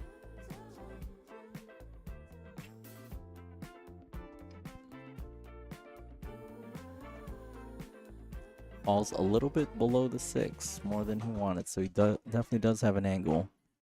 We'll have to run this cue ball around 3 rails. So he'll hit this long rail first, closest to the bottom of your screen. Then that short rail, and then the opposite long rail to get back towards the center. He's putting a lot of insight on this. Might just try and kill this cue ball. And he does. Cue ball was always going to track further along, but it looks like he had a lot more control with that, considering he had to put a lot of inside English. Electing to just take this 7 as is. He does have a pretty good angle. See how straight he's cueing today.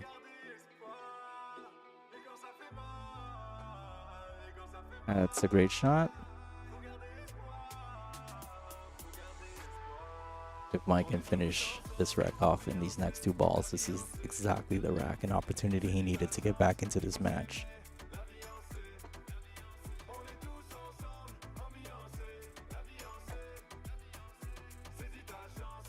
Like playing this 1 rail up from this bottom rail.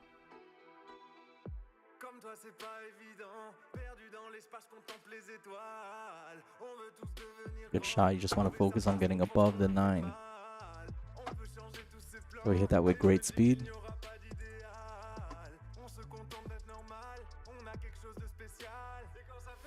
Super important 9 ball here for Mike.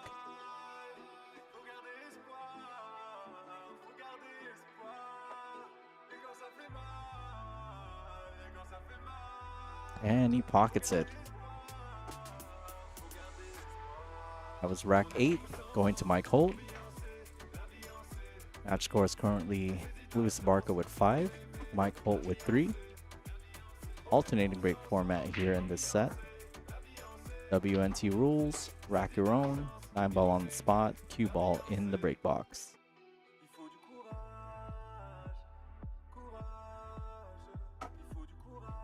Mike Holt looking to break Luis Abarca's serve here, as they would call it in tennis. With the alternating break format, he needs 1 rack off of Luis's break in order to come back even again in this match. I'm Michael Fernandez, also known as the average SD pool player, recently rebranded as the awesome SD pool player. I want to thank Mike Holt for having me on as a commentator for the semifinals today. Luis pocketing the 1 ball in the side pocket. You see all the balls are grouped here in the lower left quadrant of the table.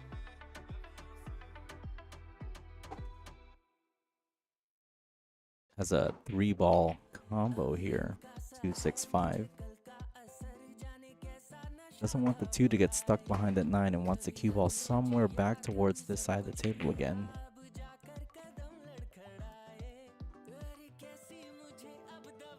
Decides to just give it a good stroke and try and make something happen there. The 2 is married up to that 3. I see him hitting the right side of the 2 as you see it on the table, and bringing the cue ball back towards the center of the table. Leaving the 2 by the 7. Wanted to hit that a little bit harder, but I don't think Mike has an offensive opportunity here. Let's take a look at the other camera angle. It looks like the 6 could potentially be wired from here. Oh, it does. Let's see if he gets an opportunity on this 2. I think he does. Wow. ended up really nicely for him. Oop. We call that pocket speed, people. Now, that's floated on in. Mike with a deep cut here on the 3 might play the safety. Yeah.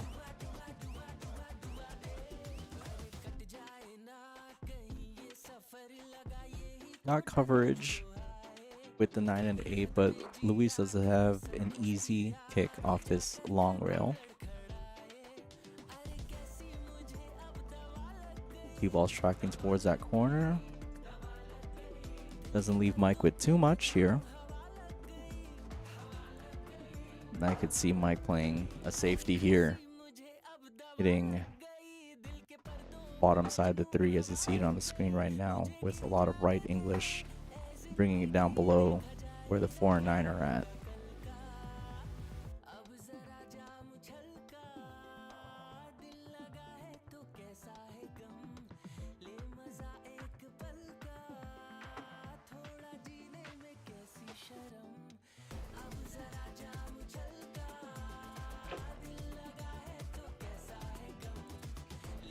Hey Josh, great to see you on the stream. Thanks for tuning in. Appreciate the feedback. Always welcome. Glad you're enjoying the show. It's a gritty matchup, if I were to say myself. There's a lot on the line considering, you know, they're both semi-finalists. There's a spot in the finals for one of these guys, so the tension here is intense.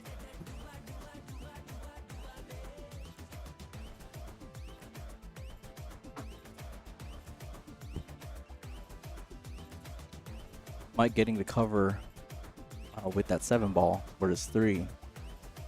Good kind of containing safety there. Luis is going to look to kick off this long rail. Oh, and just misses just short of it. Oh, this is another opportunity for Mike to really kind of get back into the set. And again, like we discussed earlier, he needs a rack off of Luis's break in order to kind of get things back to even again in this set.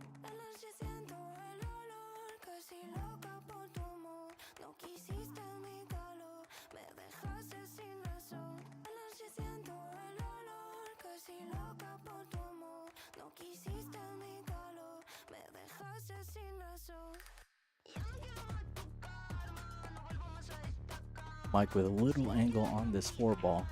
He's a little bit below center and just kind of stun this cue ball up towards the center of the table.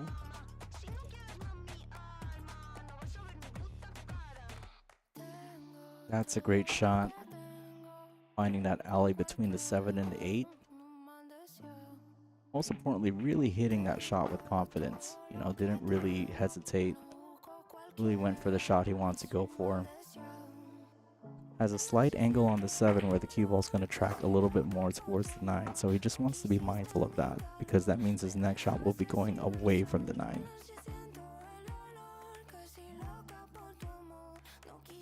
So he wants to negotiate the best possible position here. So as much as this shot is easy into the side, it's the following shot with position that he's really kind of looking into right now.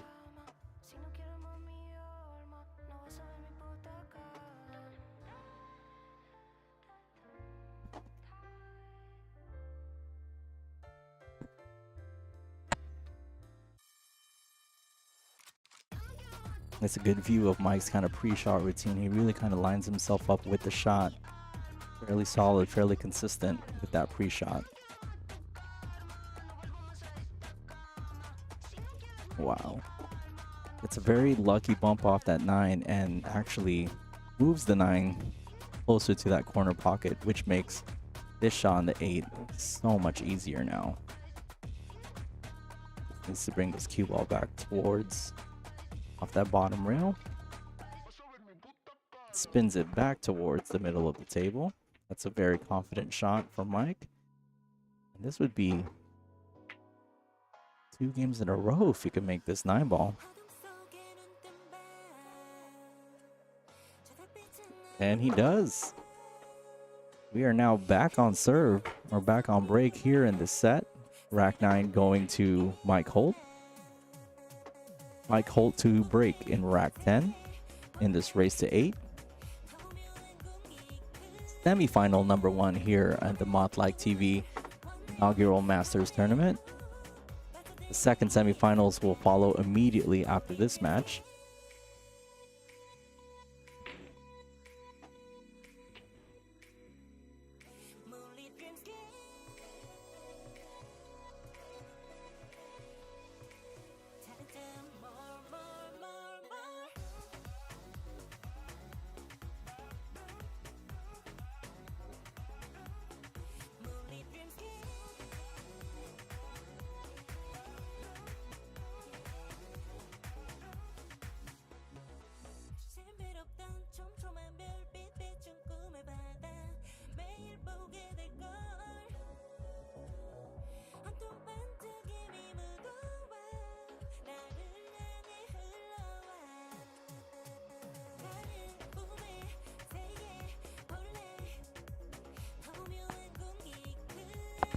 All right, Mike Holt up to break here.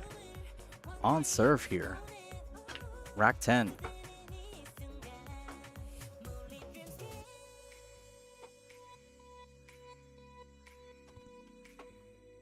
Okay, inaugural advanced.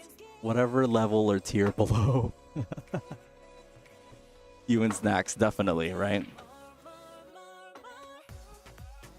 Yeah, the tournament was Argo Raider handicapped at 620 and below. So it's not necessarily an open.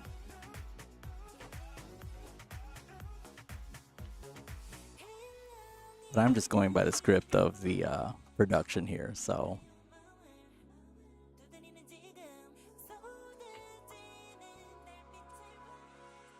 Mike getting a friendly bump off that 6. And literally has Luis with 5 balls in between that one. That 6 cutting off that side rail. He's kind of massing around his 2 and spin it into the 1 off that bottom rail.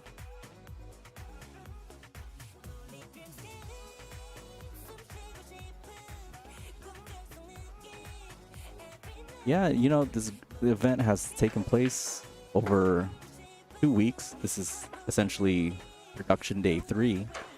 We had a Group A and Group B quarterfinal set up for this tournament format. A little bit of 2 weeks in the making, but kind of building up that suspense into this finals day here on Saturday.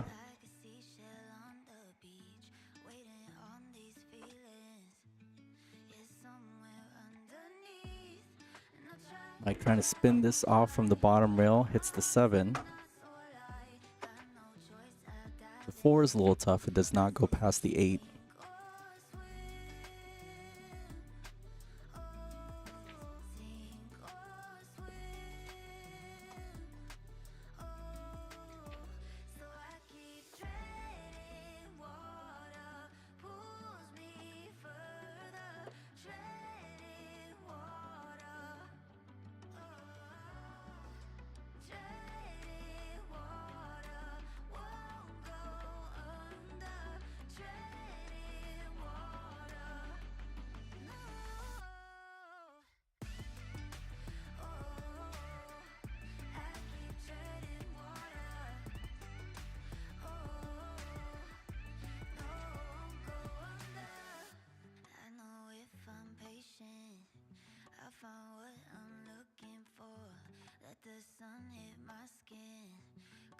Luis attempting the bank almost makes it, but I think he was geared towards getting that defense, as he didn't get any position on that 4 ball from here.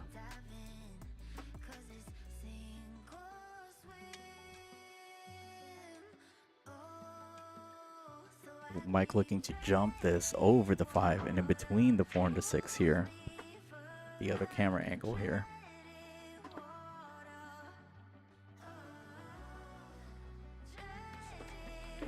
Oh my goodness. Give the snaps and the flowers for that. That jump shot was difficult because not only did he have to get over a full ball on that 5, but he had to control and navigate that cue ball between the 4 and the 6. Oh, and Mike playing that 4-ball bank. Oh, he's playing into himself right now because that was a really good shot.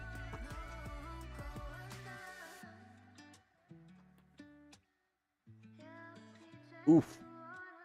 Almost gets that 5 off the 8. You know, he needed to put a little bit of action on that cue ball in order to get back up to the 6, but I could definitely tell there was a little bit of adrenaline running there as well. The tense part of the matchup. We are 4-5 here in a race to 8.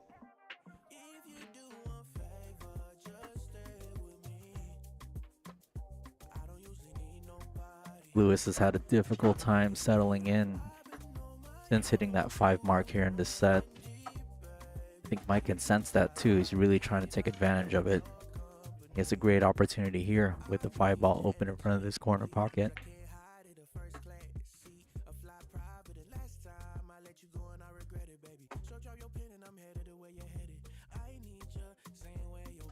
I think both players kind of recognize the tension in this match, how important this rack is. Luis to kind of gain momentum back on his end, Mike to kind of keep the momentum back on his end. Oh, Luis with a great stroke on that shot. You kind of feel he could let a little bit of that tension go in that shot for sure.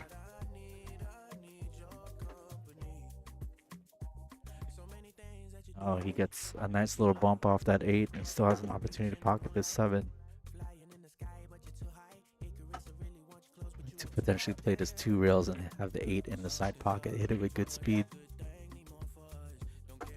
That's perfect speed. Look at that. Nice and straight on this 8 ball to get nice and straight on the 9.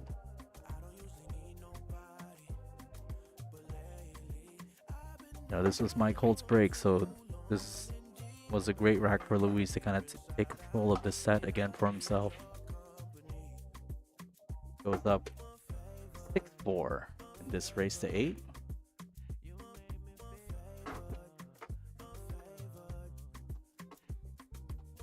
You know, it's a big swing because now Luis is 2 racks away, and when you're kind of that close to the finish line and you realize your opponent still is halfway into this race, you kind of want to get your opponent now and not let them catch up at all. So Luis is looking to make a good break here, pocket a ball on the break, and hopefully get position. We do want to thank you for tuning in to Mothlike TV today for the Mothlike Tournament, inaugural Masters Tournament, or advanced. Either way, we appreciate you tuning in, and if you haven't already, go ahead and like this video. If you're not yet subscribed to the channel, go ahead and subscribe to us as it does help the channel. And press that bell button to get notified for any future live streams here with Mothlike TV. Luis Abarca off to break here in rack 11. Once again, not making a ball on the break.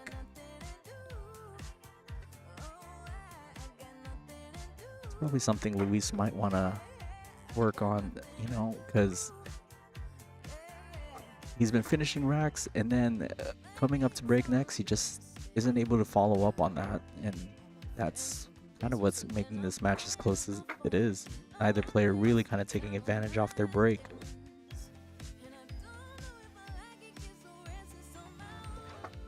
The cue ball kind of sticking with that 7 there. Luis is covered, so I'll have to go off this side rail and hit this 1 just before the 6. Uh-oh, Luis opting to just reposition the 9. So as to not set up for the 1-9 combination.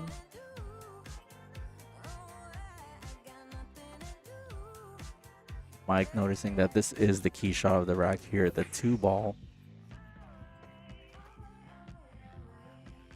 Is potentially the problem ball here in this rack. So it doesn't cleanly go into these bottom 2 corners. Let's take a look at the overhead. Yeah, it doesn't cleanly go into these corners, so he'll need to navigate where he wants to pocket this 2. Oh, great shot. So he essentially pushes the 2 down towards that bottom rail. or that short rail, manufactures a shot for the 2.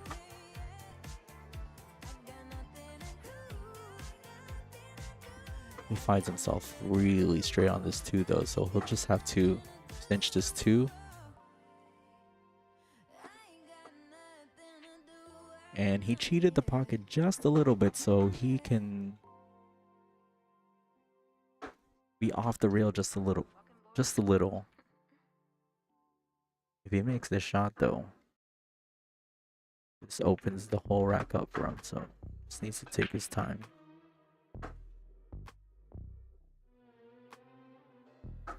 Overcuts the 3 ball there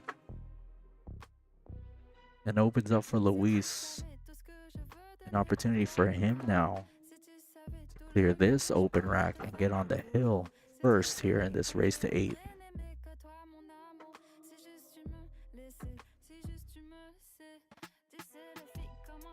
Manages to avoid hitting the 7 after contacting the object ball. You have this 4 down here with the 5.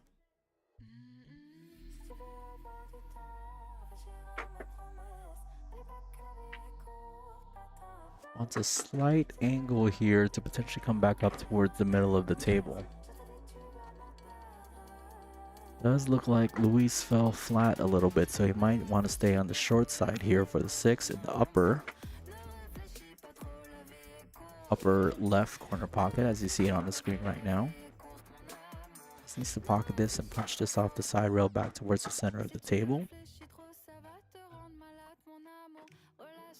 That's a good shot.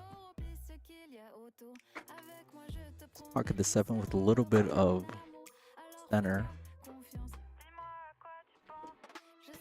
A great shot as well too, letting his stroke out. Cue ball kind of falls at 50-50 mark where he didn't get all the way over, but he still has an opportunity to pocket this 8. Makes a great shot. And almost finds himself with a similar angle on this 9. Gonna play this in the bottom right. This is to get on the hill. Oh no. Yeah, he sensed it. He kind of pushed that a little bit and just wasn't settled in on that shot. His elbow kind of dropped a little bit further than would normally have it. Mike now collecting himself to pocket this 6, or this 9 I mean, to gain a 5th rack on his side of the scoreboard. Yeah, this is important. This is to prevent Luis from going on the hill and for Mike to get past that midway hump in the set, so huge shot here.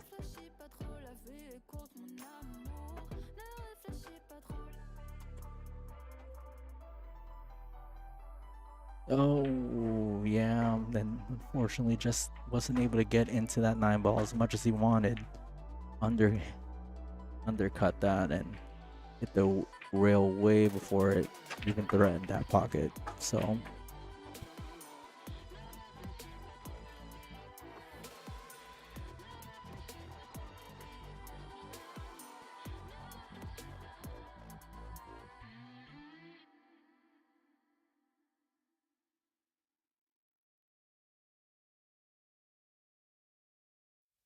Whatever happened to make a fool out of me? I was lost in the idea of it all. Too many years of the suffering. all right, we have Luis Abarca on the hill now. 7 racks to 4 against Mike Holt in this race to 8. There we go. There's the on the hill graphic. Happy to see that for Luis. It is alternating break format, so Mike Holt will be at the table, breaking off here in rack 12.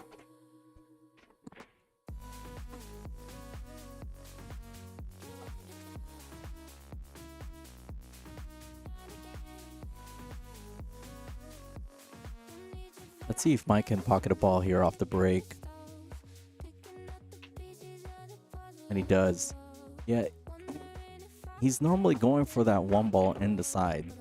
So Good to see him produce a positive result on that break. Does have a shot at the 2. The 4 seems to be in front of it, but he has enough of this 2 to pocket this in the corner.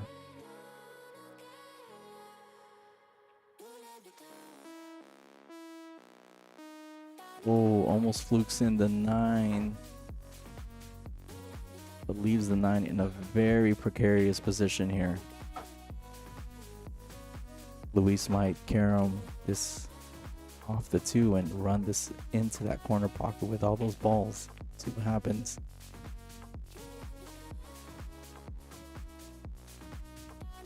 Pockets the 2. That's a very interesting lineup here on the 3-9. The 9 does not go into the pocket off this 3.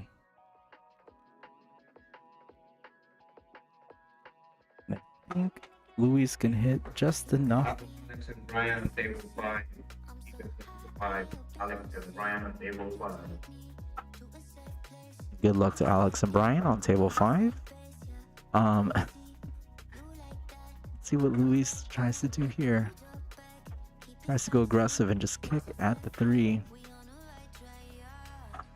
I was going to say he might have had a carom there if he was able to spin that cue ball enough, but obviously not enough for him to go for that. Oh, Mike attempting for a safety there, trying to separate the balls, but the 3 just hits the point of the side pocket and comes back down towards this bottom half of the table. Luis is going to play this 3 in the side pocket here. Go up table, 2 rails, for the 4 in this bottom right corner. Switch to the other camera. All the balls are located here on this bottom side of the table, so Luis just needs to collect himself, and I think really needs one more good shot here. I think he's gonna play short side of the 6 again. Ooh, decides to go forward into the traffic and finds himself hooked behind the 9. I was really surprised at that shot.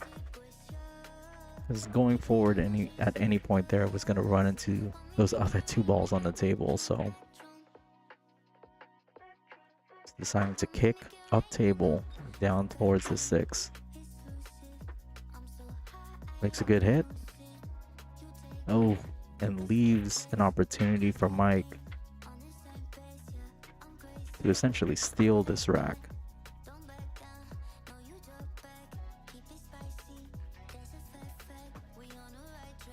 You know, the nerves are kicking in, but at this point, it's nearing the end of this match with Luis on the hill, so I know Mike's definitely want to work with the adrenaline that he has right now to just start pocketing balls. Fortunately, just misses the 7 there. Yeah, it's hard to manage that emotion and those tensions when you know you have to come back against a strong player and you've had opportunities. So, oh, Luis almost hitting. We're very much favoring the left side of that 7, or left side of that pocket, but he's still good here. 2 rails. 1, 2. Didn't hit that with enough side spin there to bring it back towards the center. He's down over the shot. He's gonna cut this, and he makes it. And there we go, folks. Oh no! Oh no! Oh no! Oh my goodness! Look at that commentator's curse on that one. Jeez. Hey, we're all settled in now here in the production booth. We are 5 games to 7. Mike with 5, Luis with 7, race to 8. Luis there with an opportunity to win the set, makes the 9, and unfortunately scratches in the upper left corner. The tension in here is just building up. Mike Holt to break here, rack 13. race to 8. Mike managing to pocket that one ball in the side pocket again.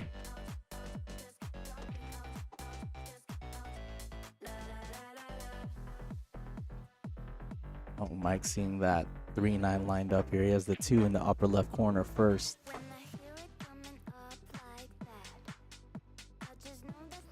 It's the perfect angle to come up one rail, just straight down between the 5 and the 4. Needs to mind his speed.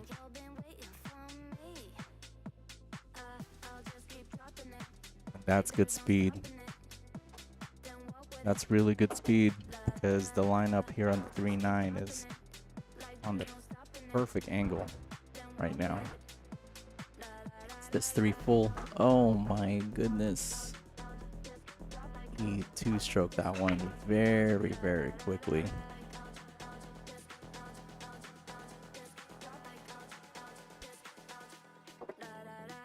I see Luis here doing a carom off the 3 into the 9. And he makes it. There he goes. Congratulations. Congratulations. Perfect. So that's the first semifinals down here. Luis winning 8 games to 5. Wow, the end of that match finished quickly. That was a whirlwind. I do appreciate you both. Here. We're gonna have an interview, I think, with Luis now. Hand it on over to them.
Yeah, I think Mike is going to post this separately outside of the live stream.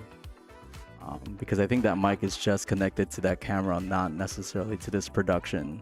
So I'm sure Mike will be posting that at some point on the channel. So don't forget to subscribe to the channel and like the video. Hit that subscribe button for that post-match interview with Luis Abarca.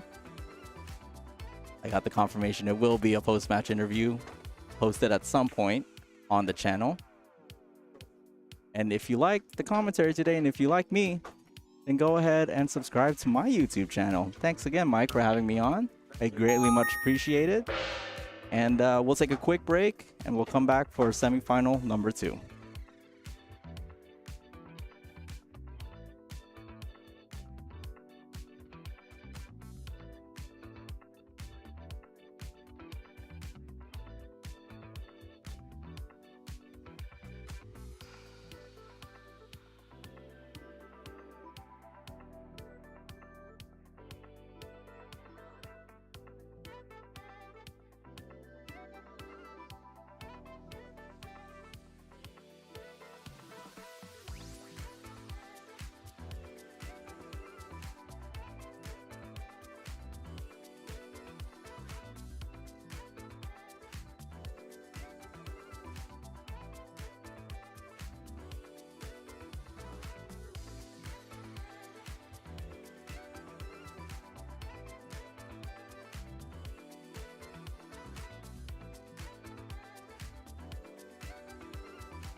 Hey there, folks. No, we're gonna give me 5 minutes. Yeah. Okay, folks. We're just gonna. We've got the players. They're chomping at the bit. They want to get started. and I want to get him started as well. So if you just bear with me a little moment, I've got to just do a few little things here just to reset this console, and then we will be ready to go. I just want to say a huge thanks to Mike Fernandez. And I know he said it already, but please head on over to the Average SD Pool Player. Give him a follow on Facebook. Subscribe to his channel if you haven't, and check out some of his pool content, because it really is phenomenal. He's got an excellent billiard room at home, and he hosts a lot of great challenge matches. So I would strongly suggest you check him out. Okay, let's get these players' names changed. Let me see if I can do this. I think I'm just going to type over them. Let me just see. Okay, Efrain is 568, so I'll put him in the blue corner. Yeah, let me just see. There we go. Have I got him in here? No, Tad. I've got Tad already. Yeah, Tad's there. Okay, good. Then the reds, I've got to go over here. Take Lewis out, put Efrain in. Okay, that looks good. Are you guys playing 8 ball? Sorry, 9 ball or 10 ball? 9 ball. Efrain? 9 ball. We have a unanimous decision. These guys want to play 9 ball, so that's what we're going to give you. And can you hear me? Can you hear me? Okay, good. Yeah, that was Josh. Thanks for your comments. That was not a mic from the setting. I was just recording that. I'm going to chuck something together afterwards. So yeah, we're gonna. Josh, I've got something to say. We are gonna extend this, make it an open event, and it will be open to 660s and under. But the racks, you're going to have to give one on the wire to someone who's got 50-point deficit. And we on this tournament, because it was 620 and under, the maximum was actually 3 on the wire. But with 660, we're going to go 4 on the wire. I've had a conversation today with Winnie. Winnie is quite happy. It means if he were to play, one of the lower ranked players, rated players, he would give him 4 on possibly a race to 7 at 10 ball or a race to 8 at 9 ball. He's happy to do that. And you'd be welcome as well, Josh, and so would Nyan, Sean Murphy. Bring it. Come on, guys. We'll get you in here. And bring your $100, single elimination. And having you guys in the tournament really does raise the profile, and it makes it a true Masters event, and that's what I want it to be. So without any further ado, I think we're in a situation where we can call the players to the table and get this match underway.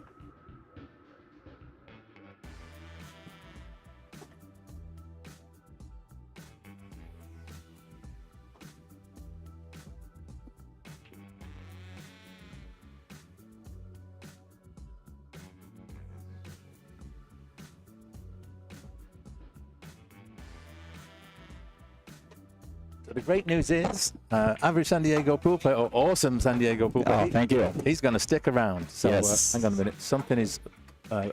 Can you hear me okay? No, you're too loud in my ears. Say, Hello, can we make sure that this second mic is okay? keep talking. Keep talking. Yes. Hello. Balance the levels out a little bit more. How am I sounding in the chat? Hey guys, do us a favor. Give us a quick volume Yes. check on mic. Yes. On both mics here. Yeah, Can you hear me okay? Okay. Tell you what. Keep talking. Yes. We're going to start off here. Race to 8 here in this set as well. Alternating break. Okay. Just hold it for a second, and I'm just going to play the live stream. But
Oh, Efrain going the first rack on that one. Yeah, cool. I just had to play that back. Sounds okay. Okay, sounds good. And with our mic check, we did get Efrain with the 1-9 combination there, getting the first rack on his side of the scoreboard, leading 1 rack to 0, race to 8.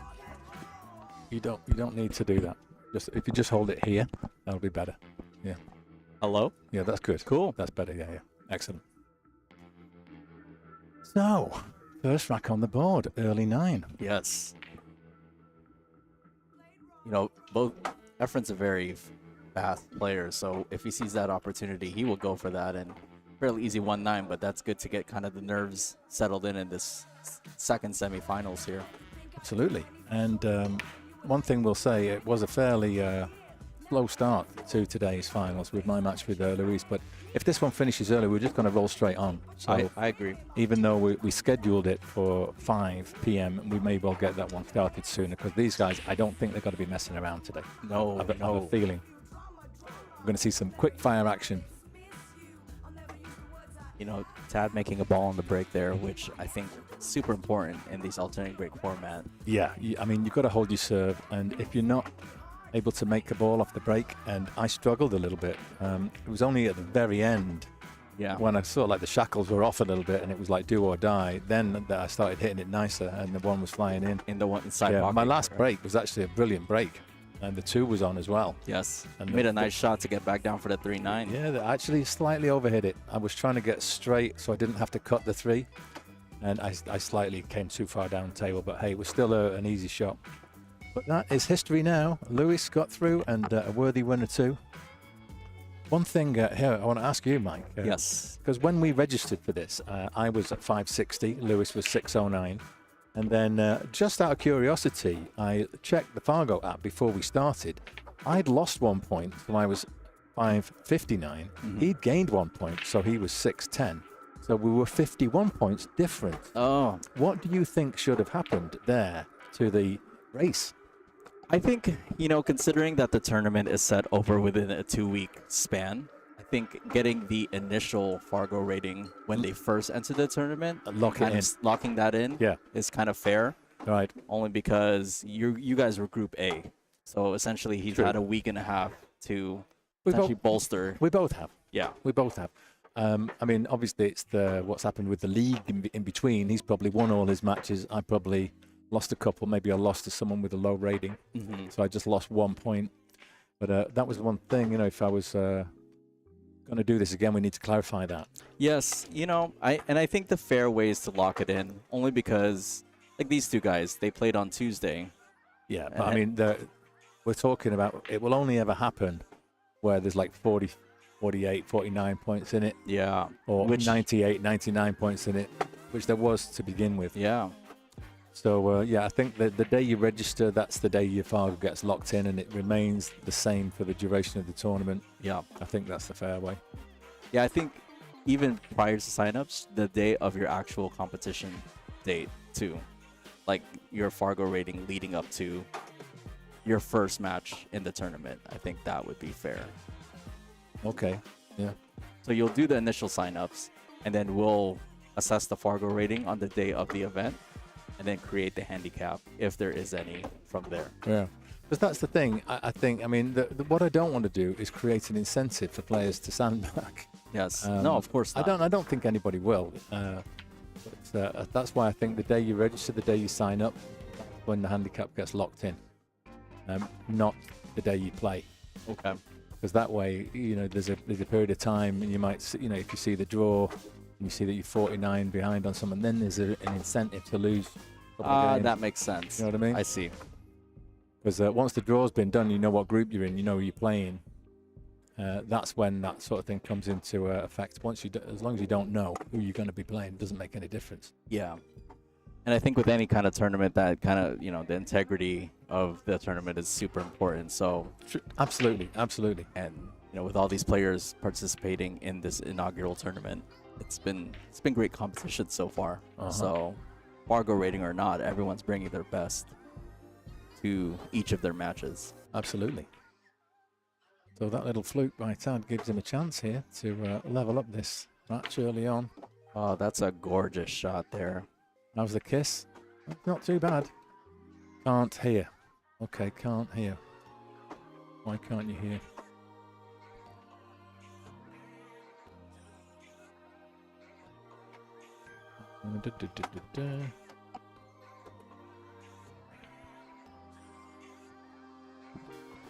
One, two, 1, 2. Hello, hello, hello. Tad getting the second rack, tying the setup 1-1. Is that not going? Race to 8 between both players here today. Second semifinals. The first semifinals we've already determined. Our first finalist, Luis Abarca.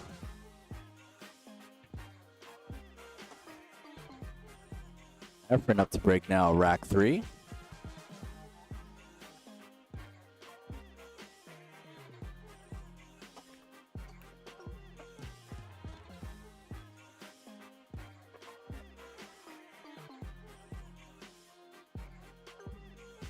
Efrain comes up dry on the break, bringing Tad to the table.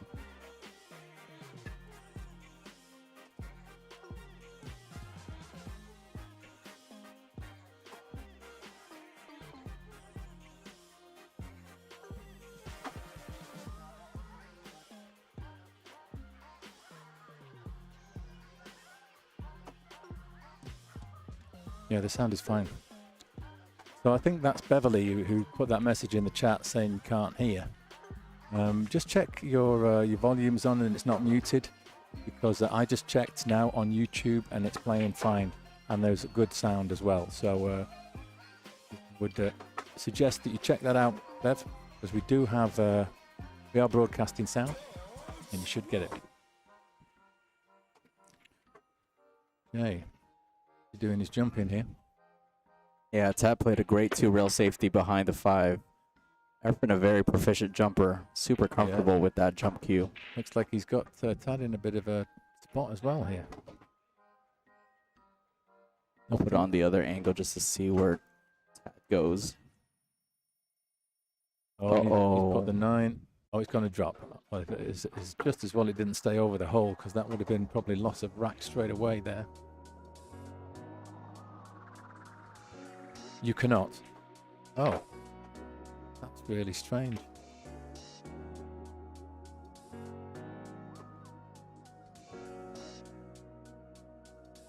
One, two, 1, 2. You can't hear me. That's bizarre. I can hear me, but this is my volume here. Okay. Well, I don't know if there's much we can do about it now. The main thing is that people at home watching can hear us both. Yes. And we can hear one another. So,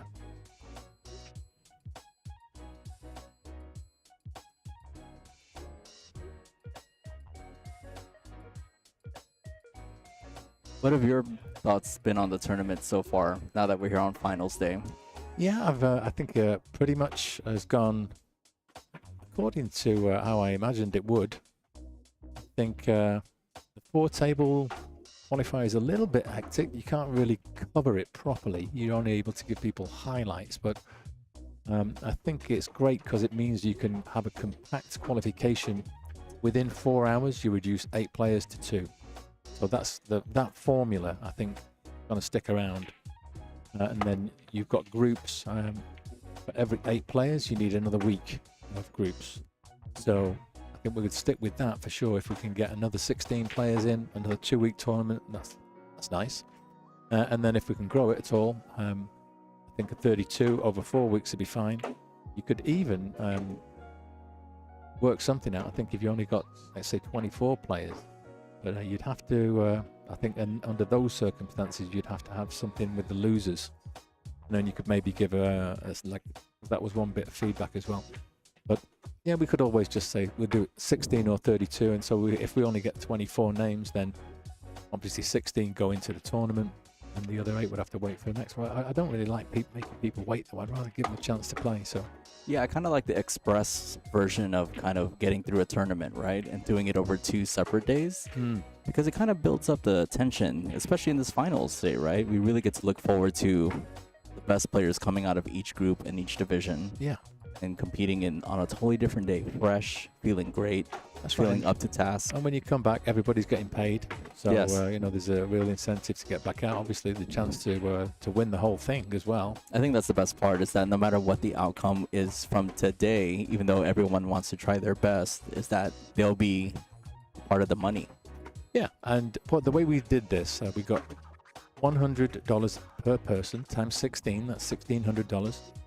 And we had I had a conversation with Clyde, and a lot of different places do different green fees. But what I wanted to do is be fair with him. If we wanted to do this in future, we wanted to make sure that he's happy. Yes. So we agreed on $200 green fees, which, if you think about it, there's 2 days where we use 4 tables. Correct. But we only use the 4 for 2 hours. Then we use 2 tables for another 2 hours. So 4 times 2 is 8, plus 2 times 2 is 4. So it's 12 hours of play on that day, like 12 table hours, times 2, so it's 24. And then on the finals day, you use 1 table for 6 hours. So 30 hours. We're giving them $200. So it's kind of decent, Yeah. for them. And And it's sustainable on that level. And I think for every additional week of qualifying, we'd give him an extra $100. So, for example, if we got to 32 with 4 weeks, the green fees would be 400, and so on. we want to definitely give thanks.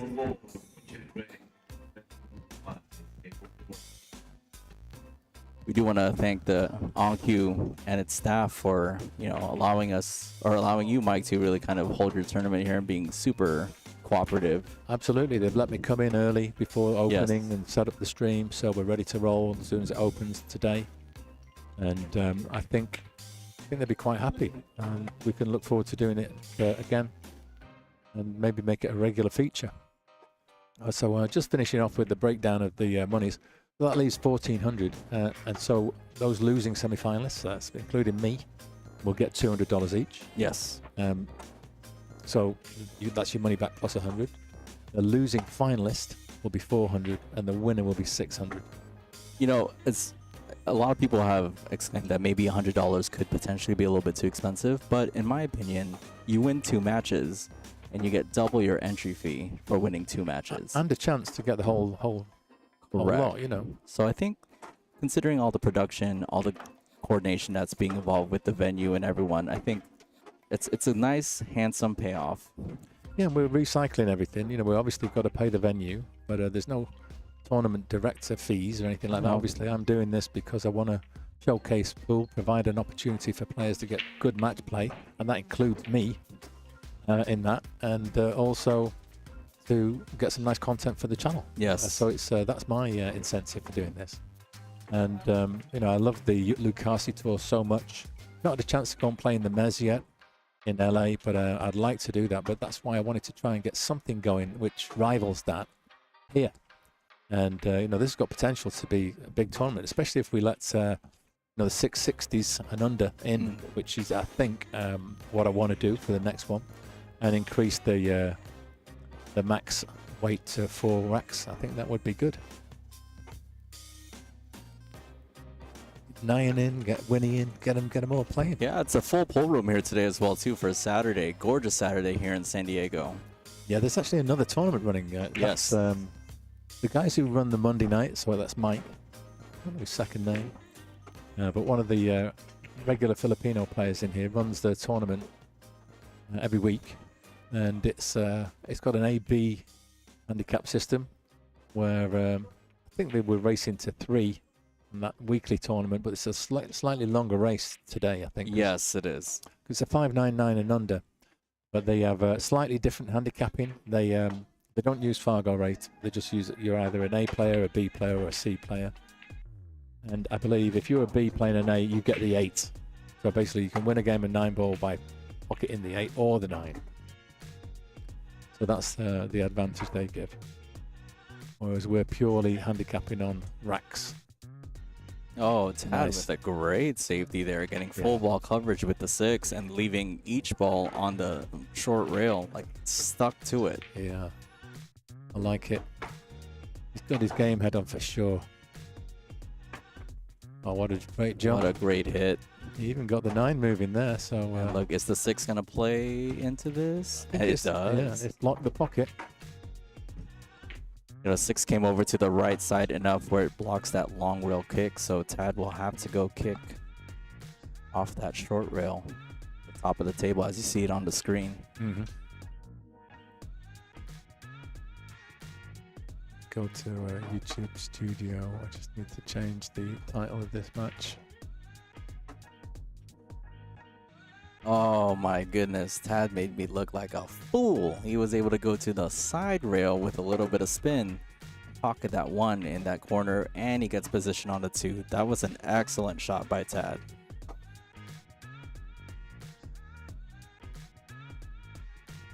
Tad definitely one of the more focused players, I think, you know, in his own way. Like, he has a very intense focus, but I just love the way he really puts 100% into all of his shots. You could tell when he misses a shot like that, like, it's a little bit, not necessarily perplexing, but he knows he should have made that, but able to recover from that one for sure. Efrain, unfortunately, not making that 2. Made a great attempt. He got position on the 3. The 2 just hangs in the corner. Tad with another opportunity here.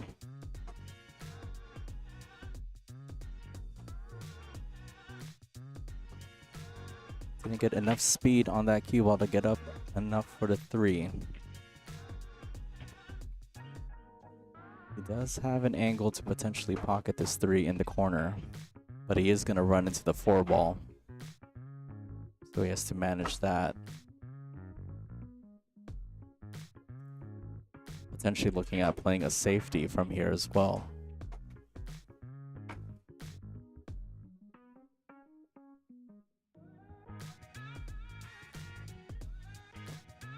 Yeah, just changed the thumbnail there and the title on YouTube. Oh, Nice. Tad with a great shot on that 3.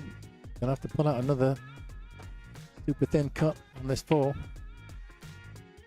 But I think if he plays with a little bit of right-hand English, he may get the collision on the 9. It would be nice to use it as a stopper. Hit the 9 either full or slightly on the left. Oh, you called Yep, it, Mike. You played it that's with it. the right-hand English. That was the way to play it. And Yes. now this one, I think you play with a tiny dab of right again. Just a tiny dab of right to come across for the 6 in the same pocket. Oh, but he played through Oh, the I love gap. that shot. Such a nice shot. But he may be a bit flat here. So he could just do a stop shot and leave himself a long 8. Yeah, the 8's in front of the pocket enough Yeah. where he can easily just... Don't be a hero. Just Yeah. take what you've got. The 9 is also in front of the side, so he just needs to bring it over to the other side of the table. Yeah, wants the cue ball in the middle of the table really here. 2 rails, which is nice. He's fine. It He's good. falls right into that side. So Tad looking at taking a 2-rack lead here.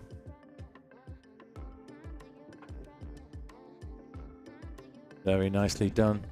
And some great shots there from Tad. Real nice. It's an alternating break format. That's why you see Efrain up at the table racking. Rack your own. We're using the template rack. 9 on the spot. Cue ball in the break box. We talked about in the last match how important it was to, you know, keep your serve, which is essentially winning on your break. Absolutely. Yeah. And how important do you think that is to kind of the flow of the matchup if you're not making balls on the break? Well, if you, I mean, it happened with me. I actually made a ball on the break twice and scratched. A ball came and kicked the cue ball in. And that's going to happen, right? But when it does, it hurts. Yeah. And your opponent gets straight in. And I was at a slow start. And I could have done with some help on the break for sure. Yeah. Just to keep him away from the table. And so once you start and you pot a few balls, you start to feel confident. You feel like you're in the match. With me, for sure, if I can get some early pocketing, and I start to feel that the cue action's in the groove, Yes. that's when I can really go on and produce the best that I can play, like the A game. But today I struggled to get started, and Lewis had the upper hand throughout the entire match. And the breaking was a big part of that. Yeah. Not that he was breaking fantastically, but I just had a weak break. And like I say, fouling on the break, scratching, and not getting a ball down hurts. I tried to be smart as well one rack, and I pushed out to a jump, and then didn't get anywhere near on the jump and left him in there. So that sort of thing was happening, you know. But you getting back to what you were saying, that you've got to... You always kind of want it to be smooth, right? But when it's not, it just feels that much more sluggish a little bit, because you're not making balls on the break. You're not keeping up with the momentum. So yeah, I mean, this format, you know, 9 on the spot, cue ball in the box, it's absolutely a predictable scenario. If you can rack those balls tight and hit them square, hit them nearly full, you should get close with that one ball.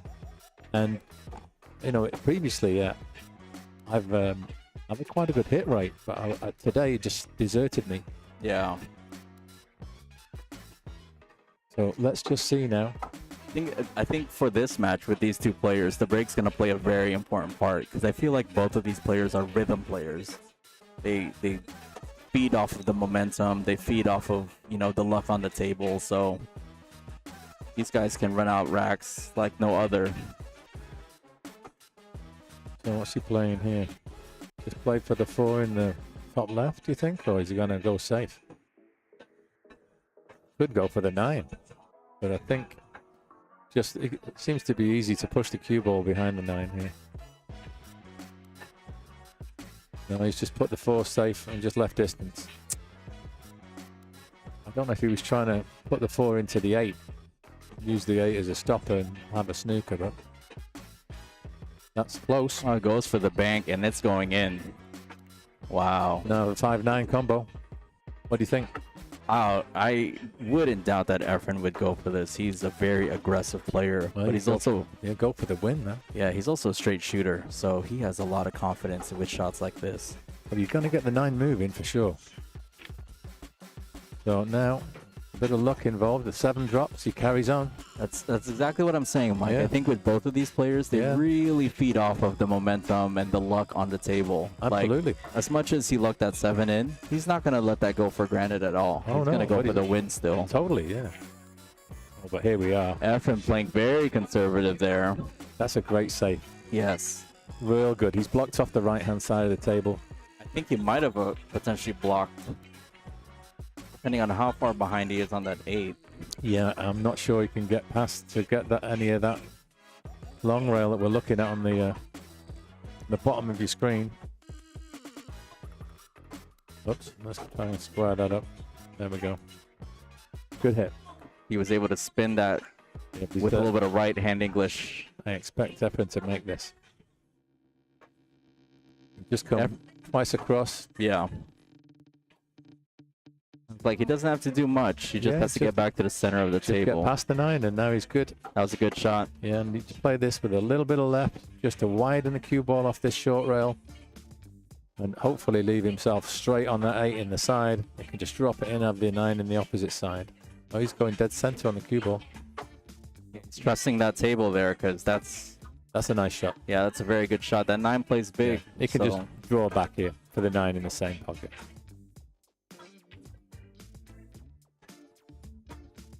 So it's going to be 3-2. Efrain puts a stop to Tad's antics. Closes up the race. Just 1 in it now. You know, I kind of like that Efrain took a little bit of a half second to just kind of reassess the shot. That's it. Don't fuck it up. Oh, pardon me. Don't mess it up. Exactly. This is a very important set. Okay, 3-2. Notice Tad yawning a bit there. That's not a good sign. You want to be fully alert. You want to be feeling sleepy. 3-2 to you. Yeah. Again, alternating break format here. Tad's still technically up a break in this set.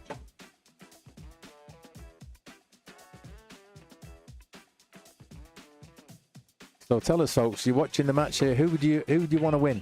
Who's your money on? Do you favor Mr. TT, Tad Thurman, or are you for Efrain? Efrain Rodriguez. Let us know. Put a little message in the chat. Let us know who you're rooting for, who you'd like to see take this match down. You know, Efrain has the perfect name, Efrain R, right? That's it. It's indicative of another very, you know, I don't know if you've heard of the other Efrain on the table, you know. Efrain's back at the table with a shot, an opportunity at this one ball. That two, as you can see, is right in front of that side pocket. Let's spin this around the table with a little bit of right English. Making sure that 6 doesn't come into play. Oh, hits the 6 nice. That's great position on this 2 because the 3 is up on that side rail being covered by that 5. He just needs to get straight in on this 3 here.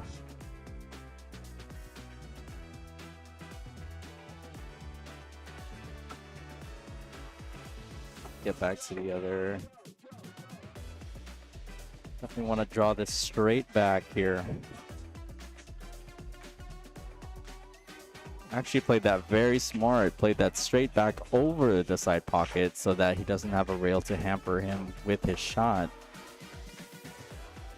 It's the last key shot of this rack if he pockets this with a little bit of high right. Oh, gets a nice bump on the 9. Yeah, it's a bit awkward though. Bit awkward.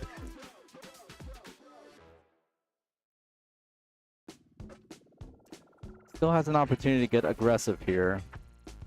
We'll play the safety behind the 7. So before this tournament, we actually asked the players for a little bit of information, just so we could like share that with you guys. And we asked Efrain who his favorite pool player was. And guess who he said? You'll never guess. Give you a clue. He's also got the initials ER. And the first name sounds the same. Yeah, that's Efrain Reyes. His favorite game is 9-ball. He's actually been playing pool for only 5 years. 30 years of age. We asked him what his favorite pool shot is and why. He said it was the stun follow. Oh, yeah. Just such a beautiful shot that gives you so much control and can get you out of weird situations. I would agree with him. I like a good stun follow as well. And we said, can you tell us something interesting about yourself? And he actually started playing pool after a knee injury. Oh, wow. Killed his college soccer career. So he's switched out one hobby for another. And now he's bringing that dedication to the game of pool. You know, I love stories like that. When you take pool on a little bit later in life, and when you have as much natural talent as Efrain. But I will say, like, it's not just natural talent that's been carrying him over in this tournament. It's his great technique, his pressure, his nerve under all the pressure. So he's coming in here as one of the most experienced players. Yeah, and whilst you've got some players who've been playing for 25, 30, 40, 45 years. Don't even ask me, Mike, how long I've been playing. Well, I think you've been playing since you were a kid, right? 30 years. 30 years. Yeah. So how old were you when you first hit a ball? 8 years old. Wow. And where was that?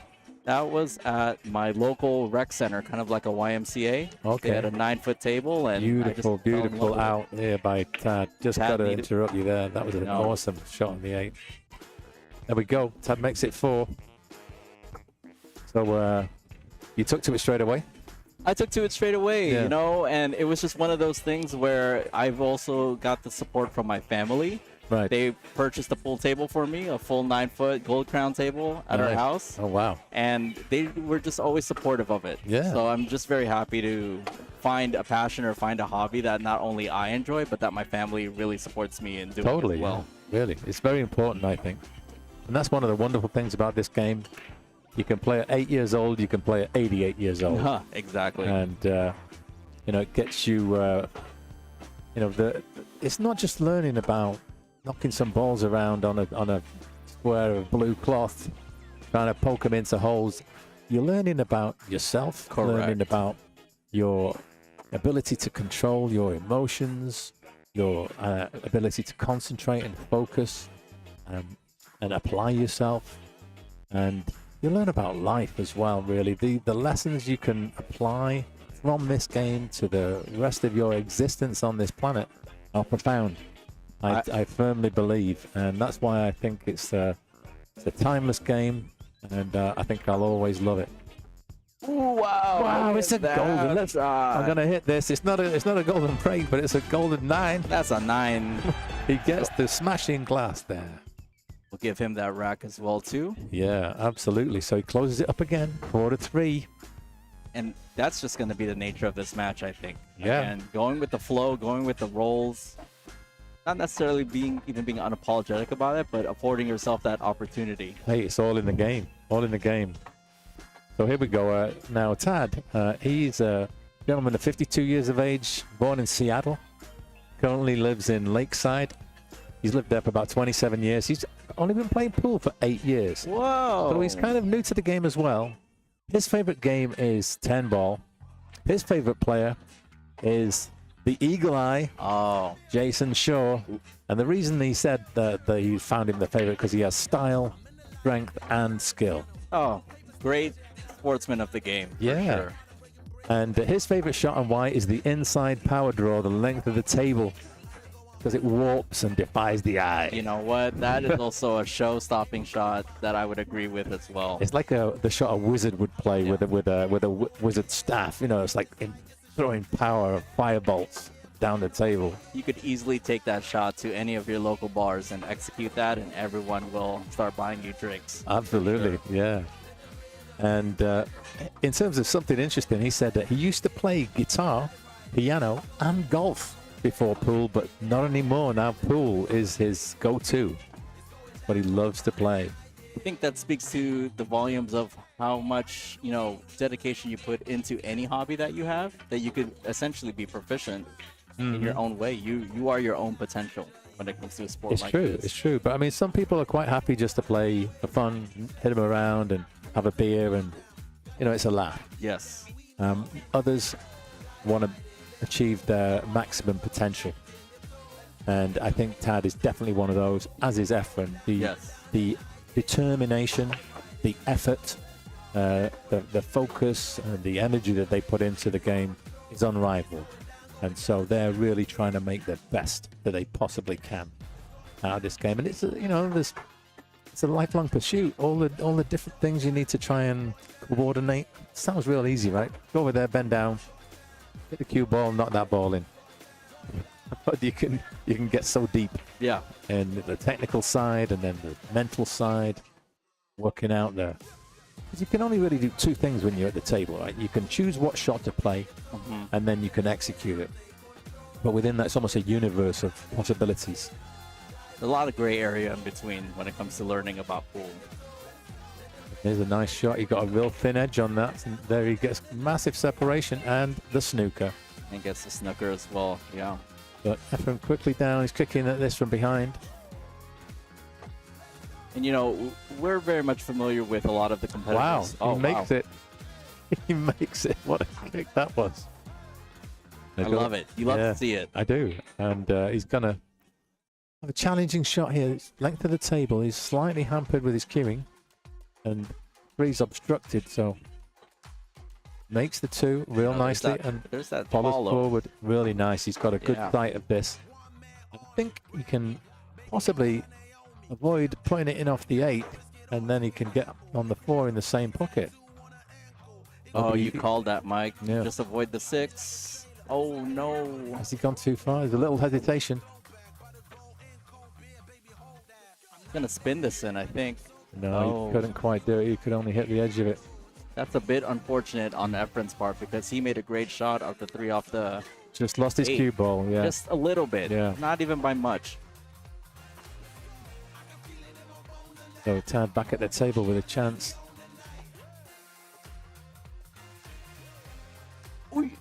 Goes for it. Is it going to come good? No. I do want to give credit to all the competitors who participated in this tournament, whether it was within your respective group or all the semifinalists in today.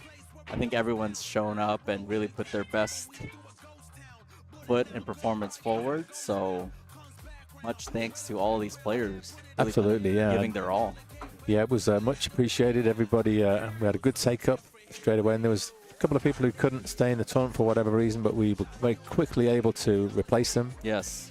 And I think there's been quite a lot of inquiries since then about how do we get in the tournament, how do we play in this, we'd like to be in the next one. Now, with that being said, how do they inquire about potentially being in a future Mothlike tournament? So I'm going to be putting about the go-to communication page for everything. That's a wonderful shot. What a great shot.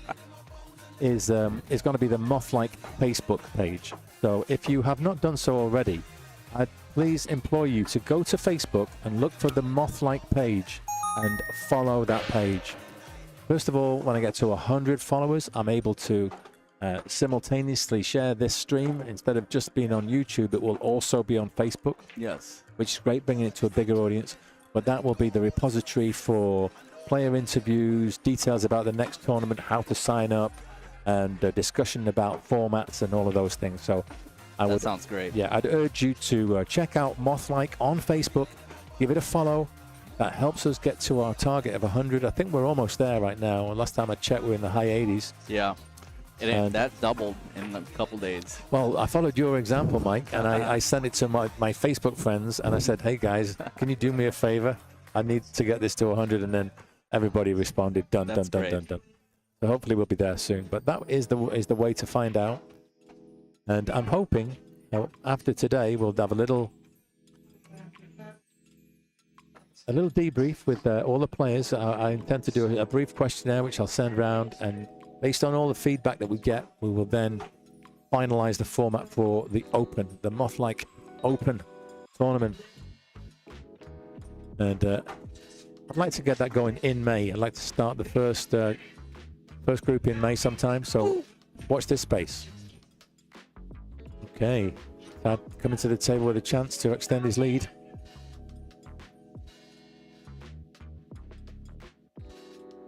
It's a nice draw here, and that's a very nice draw.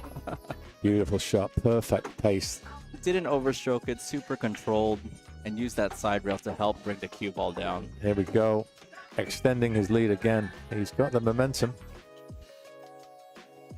Again, we're working with a alternating break format, WNT rules. 9-ball will be racked on the spot with the magic rack, and the cue ball will be in the break box.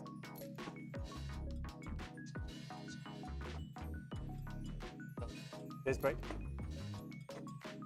Who won the lag? You did. So you broke rack 1. But this is rack 9, so it should be you.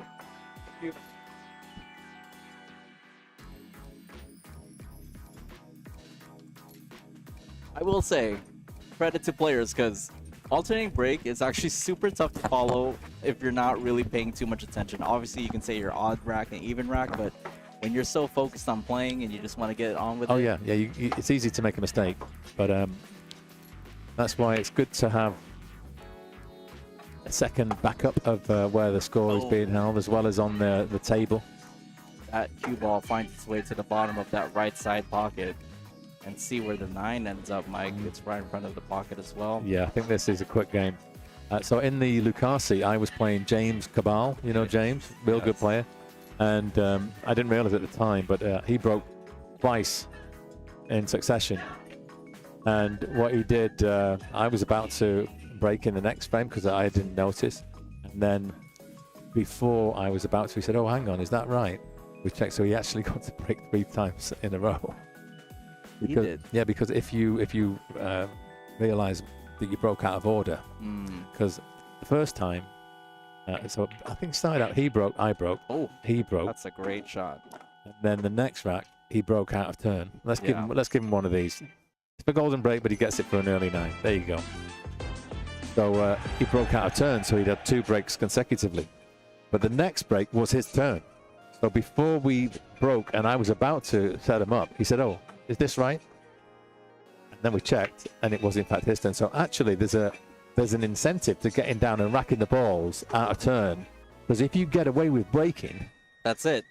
And your opponent realizes, guess what? You get to break 3 times. Correct. Yeah. I'm not saying he did it on purpose, but it's tough to follow. Like, no, but it's you're responsible at the end of the day for knowing the order. Correct. And Tad, he's on a tear right here. 6-3 all of a sudden. This to get on the hill. Makes a ball. Makes a ball on the break. Super important. He's got a shot on the 1. 7 stops rolling. Oh, no, he doesn't have a shot on the 1. I spoke too soon. Last ball rolling, 7 just rolled in front of Yeah. that 1 ball. Did Lewis leave?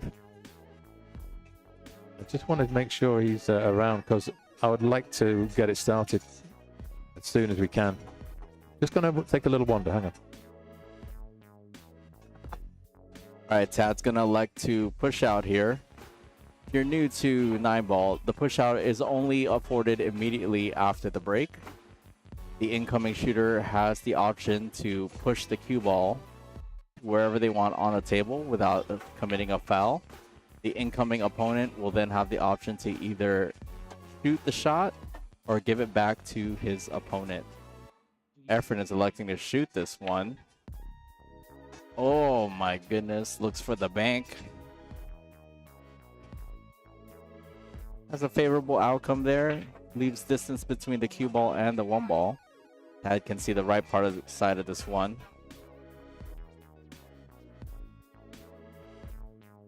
Tad swinging his cue ball around back towards the bottom rail. Gets a great safety out of it.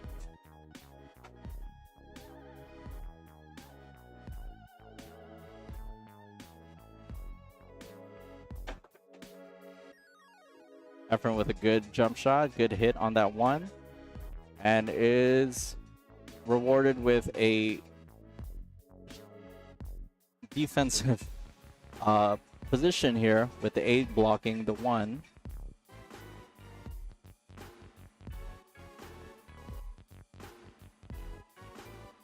Oh, Tad making a great kick off that top rail, but unfortunately scratching in this bottom right corner.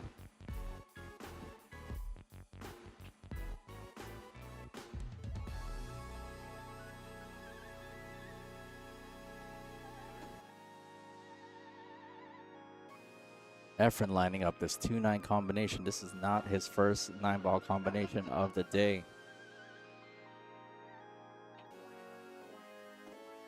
Oh, hits that nice. We're currently 6 games to 4. Tad leading Efrain by 2 racks. Efrain to break here on rack 11. Both players racing to 8. This WNT format. 9-ball on the spot. Cue ball on are broken within the break box. We do thank you for joining us today and streaming or viewing our content here on Mothlike TV. If you haven't already, go ahead and like this video.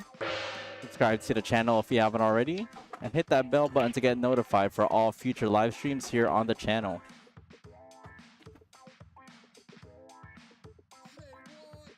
Bit of a loose hit there on the 1. Lost the cue ball, and the cue ball found the bottom of the side pocket. A little bit of a mess on this table.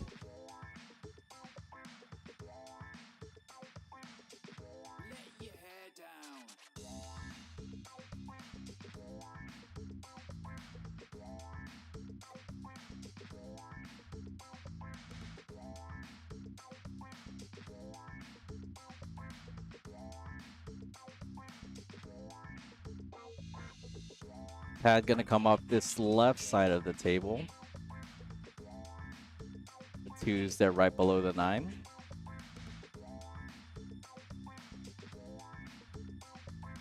Has a sight on this 2 to pocket it in the corner pocket. I'm gonna think he's going to want to hit this cue ball off the bottom rail, potentially hit the 4 ball to keep position on the 3.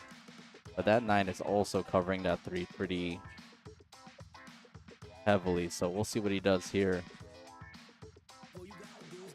Plays a great safety, knows that Efrain is currently on 1 foul, so you are able to win a rack with 3 consecutive fouls on your opponent. With Efrain scratching on the break, he is currently on 1 foul. If he fails to make good contact on this 2 ball, he will be on his 2nd consecutive foul. Oh, makes a wonderful hit there to avoid the ball in hand and being on a 2nd consecutive foul for himself. That was a great hit. There wasn't much room to go around that 3 at all. Oh, wow. That was a great shot by Tad. Just using natural high English to go around that 3 ball and maintaining position on it on that bottom side of the table. Take a look at the other camera angle to see where he's at. Oh my goodness.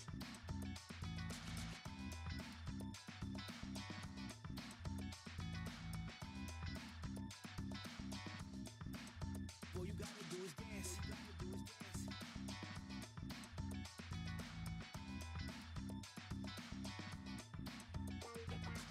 Right, Efrain now with ball in hand.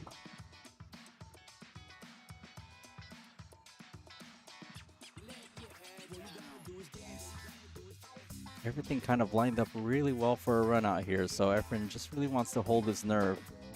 Kind of got already a little out of position here. Fell well below his position mark. Had to pocket the 4 and navigate the 6 somewhere out towards the center of the table. That's a good shot now on the 5. Wants to pocket this 5 with good speed and maintain an angle to bring this cue ball down towards the 7 ball off the 6. Efrain with another touch shot here. Has to mind his speed to keep it down there with the 7. That's good speed. Looking good here. Gonna tighten up the race again by the look of it. Yeah, Efrain made a 2-9 combination, I think, in the last rack, so he's kind of trying to build momentum off of that, you know? Absolutely. And he's getting on with it here. Just taking a little moment there. I think that's good. It's a very mature, very smart move. Yeah. I mean, he's playing well, but you don't want to... You don't want to make a silly mistake, do you? Correct. Yeah. You don't want to make the moment bigger than it has to be. Mm-hmm.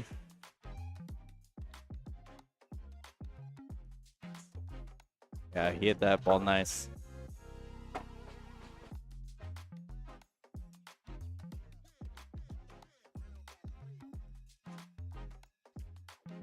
Six to 5. 6 to 5. And so it's Tad's break. I saw Efrain with a deep breath there. Yeah, that's it. Well, as long as he can keep, you know, tightening up the race, and he's got a chance now to get level. You know, the important part about winning that rack, not only getting a point on his side of the scoreboard, but also preventing Tad from going on the hill.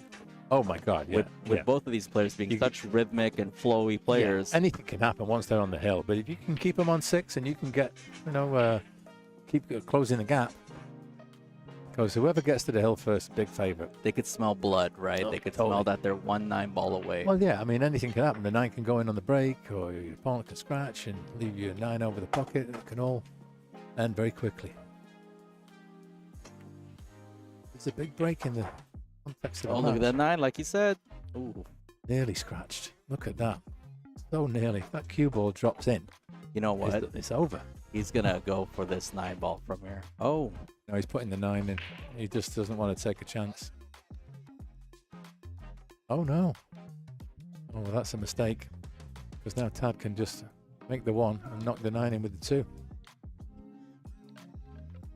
Oh, no, he pushed out, didn't he? Yeah, he did push out, yes. Of course. I was, for some reason, I don't think he was trying to make the 9.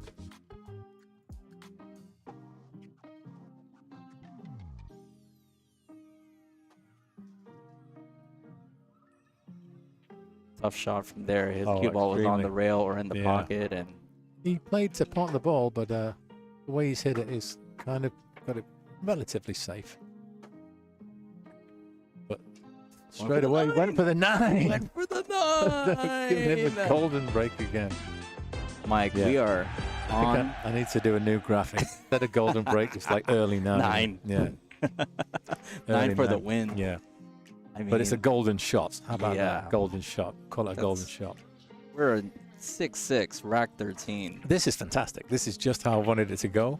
And I went over there and I called Lewis, because Lewis had actually gone home thinking he'd had till 5 o'clock. But I've said, look, if this finishes, let's get you back and get the final underway.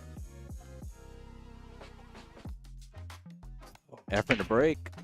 Who's gonna get to the hill first? Oh my goodness. Chat, let us know who you want to get on the hill as well too. This has been a great match so far. Don't forget to like this video. if you haven't already. Yeah, here's a little prompter for you to give us a like, subscribe if you haven't, and then you'll get notified of all future streams when you come in. And not just my channel, I would also ask you to check out the Average SD Pool Player on Facebook and YouTube. Yes, please. I love the fact that we're both YouTube content creators who are just, you know, passionate about the game and putting pool out for the masses. That's what it is, yeah. And you know, it's about promoting the game, doing it because we love doing it. And I think that's the thing. You got to find your magic in this world. You know, life is short. Yeah. And you don't get a second rerun. So you better find out what you love to do and do it, because you never know. Yes. You know, we're here by the grace of God. As long as we've got our health, that's all that matters. So I would strongly urge you to find your passion, find your magic, and live it. That's what we're trying to do right here, folks. You know, I think the best part about your channel too, Mike, is that you're really highlighting a lot of the local talent that we have here in San Diego, whether it's within league or with this tournament. And I think it's a great opportunity to see how deep the competition here is in this area. Oh, yeah. And, you know, the wonderful thing about that Fargo rating is that it enables you to have tournaments like this with players of quite varied skill levels, but it can kind of be a real leveler. And that's why I'm keen to extend it safety and bring in the likes of Winnie and Nyan and Sean. These are all the guys who are the 10-ball league champions. I agree. You just, you know, if anything, no matter what your skill level is, it's very inspiring to see players out there just competing at a level that pretty realistic, pretty practical. I'm just gonna show people Winnie. Yeah, there he is. That's Winnie Tolentino. He's been practicing all the way since I was playing Luis. I think he's a 650 something Fargo. He has great fundamentals and he shoots the ball. Yeah, he's extremely also confidently. I think he also does a little bit of coaching. Brian on table 6, even raised the 5. Brian on table 6. Nice kick there. And that 5 and 6 is a little bit jumbled up there, so Efrain has an opportunity to pocket his 4 and potentially open up that 5-6 from.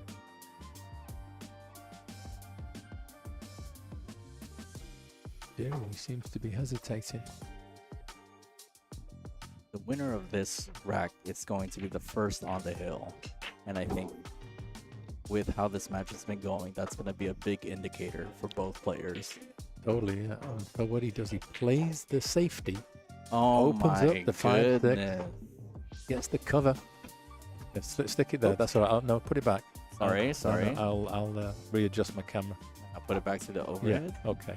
'Cause I just switched it over here for so we could have a little look at Winnie. There we go. Let's make it a little bit bigger. Yeah, you can see that the cue ball's behind that 7 ball. That's full ball coverage for Efrain there. Absolutely. It was a great shot. And he also opened up the table as well. Yes. So great chance to run out now. And he's got ball in hand as well. And I really want to reiterate for those watching at home kind of why Efrain didn't go for the shot or he played. Basically, there was no easy run out. The Mhm. 5-6 were tied up. So what's the point of putting the 4 when you then going to have a difficult shot? Yes. So better to open those up and put his opponent in trouble. And so that's something that's very important when you've got a blockage on the table. Pointless putting a lot of balls you're not going to be able to get out. And look at the opportunity he afforded himself with that shot, right? He essentially has an open table. Even though Tad made a successful kick, Efrain now with a much more of a higher percentage of winning this rack from here than he did from that previous shot. Oh, absolutely. Yeah, he's basically just got to get himself a little angle on the 8 here. Back towards the center of the table, kind of where the cue ball is that now would be ideal. Yeah, he's getting close to his work. Which is fine, he just doesn't want to fall flat. He'd be okay. He can just draw back about 6 feet. Super confident here with his draw stroke. Yeah, look at Cue's this. very straight. He's going to be on the hill first, folks. Been taking his time, I like that. Doesn't just go over the shot right away. He gets it. There it is. He gets the rocket. Efrain He's on the hill. 6-7. He needs one more for placing the final against Luis Abarca. Tad needs them both. You know, with Tad up to break here now This is the first time Efrain's been in the lead. Do you know that? in this whole set. Yeah. Oh, no, wait. He won the first rack. Oh, right. Okay. He had the 2-9 combination. Okay, But so since then, since the first rack, so he's picking the right time to put his nose back in front. this is how important the lag is. Because if you win the lag and it goes hill-hill, you're essentially in control of your own fate. Tad here in control of his fate here, needing to get a good outcome or result on this break in order for him to get on the hill as well. Tad definitely not out of it. Gonna come up dry, but he's left a 1 in the side as well. So good opening chance. Let's get this center again here, a little bit further up. There we go. Oh, he does- Efrain going for that 9 off the 1. Why not? A little bit loose, but Why not though? I don't blame him. You know, he's got a chance to take it down. Why don't you do it? You know, there was no easy run out there. Okay, he could have gone for the 1. He's not done any real damage. I think I'm going to try and get the cue ball somewhere behind the 5, 6, 7. Yeah. That's not good. it's tough to control the cue ball from there at that speed, especially with that much distance. Perfect angle to come down for the 2, but he pulled the Efrain spin that he put again on. Yeah. going kind of in the direction of the 9 ball there. He's rolling the dice, isn't he? He is, and I think it's not necessarily even the most low percentage because the cue ball was going to go down that area anyways. Mhm. So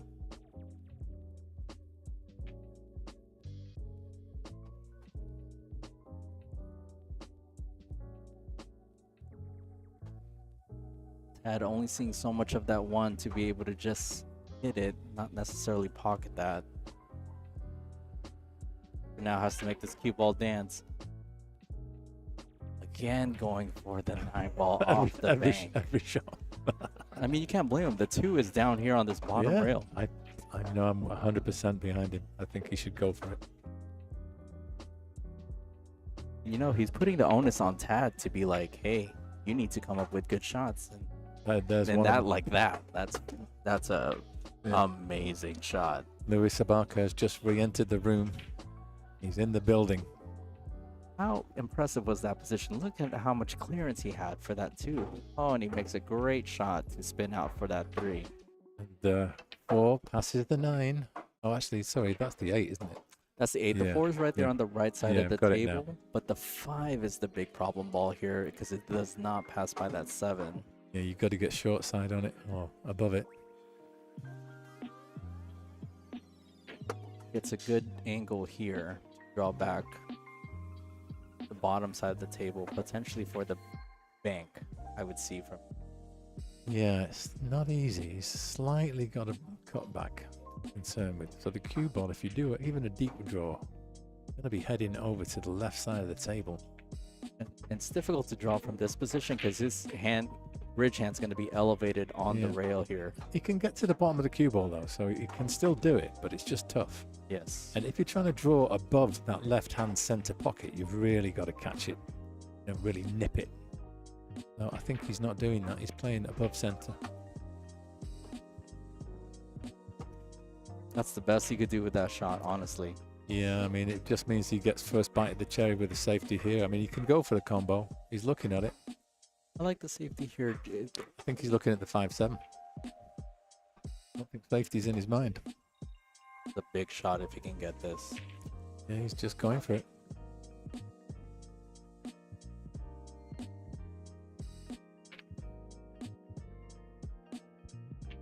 Gets the double kiss with the cue ball. Nearly scratches. You know, if Efrain hits this nice with good speed, he'll come around 2 rails for the 6 Yeah, it's short side. it's a natural angle. There's no, he's gone for the thin Oh. cut and he Oh scratched. my goodness, overcut that one. I thought he was going to cut it in the top left. I thought so as well. He did have an angle to come down for the 6 on that side, but that was definitely the tougher shot because it was a steeper cut angle. Yeah, you had to catch it real thin. which he did, but unfortunately, Ultra thin, too thin. correct. Well, here we go. Can Tad bring us to a hill showdown? It's the That 7 was- ball that's big here. But you could do 7-9 combo quite Yes. easy, I think. That's so much pressure, you know. So we'll see how Tad Well, handles. what this else pressure. are you going to do? You can easily get above the 7. I think you've got to play for it. I would have chosen to potentially play the short side just because the 8 and the 9 are right there. Like just try and get as straight as Yeah, but possible he's on a the bit- 7. He's a bit steep. I'm not sure. Doable from here. I say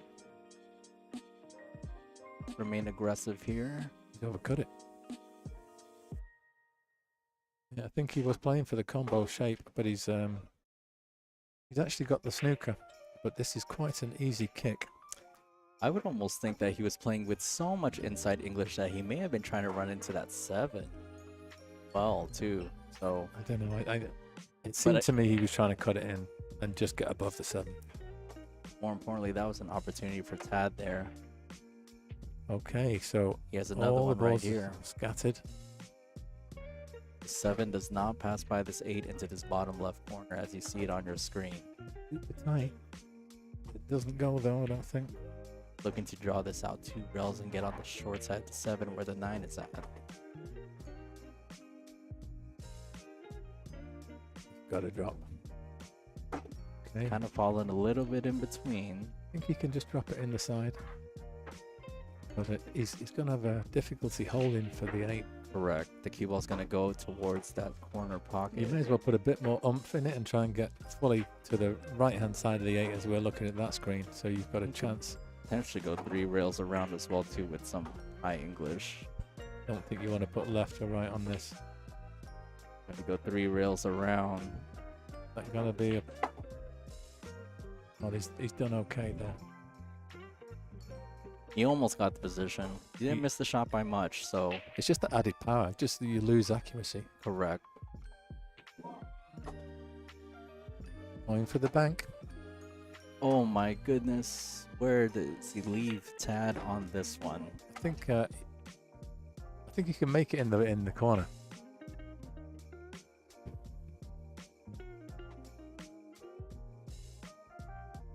I'll watch it. I'm going to go full screen here, so we can get a replay from here.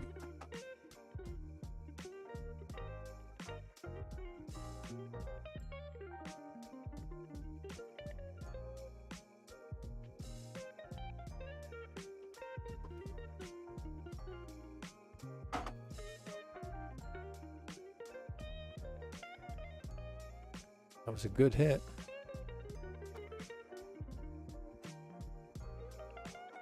But has he covered it? That's the question. Has he covered it? Doesn't look like it. Efrain's down quickly. That's for the match right here. You can drop this 7 in and it's in. And just this 8 will leave an unmissable 9 ball for the match. And a place in the final. Makes the 8, and there it is.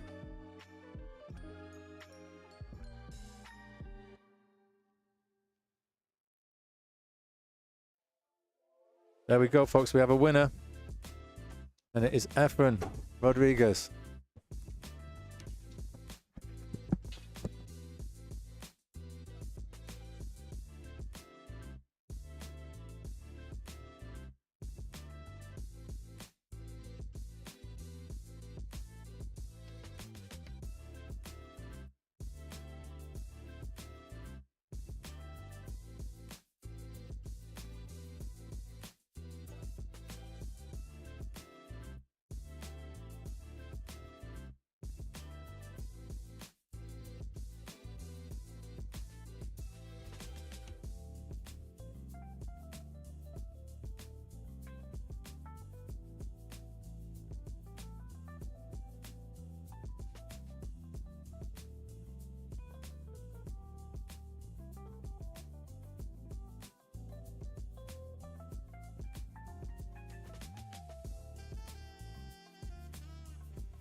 Okay, folks, so we're getting straight on with it. We're going to be playing the final immediately.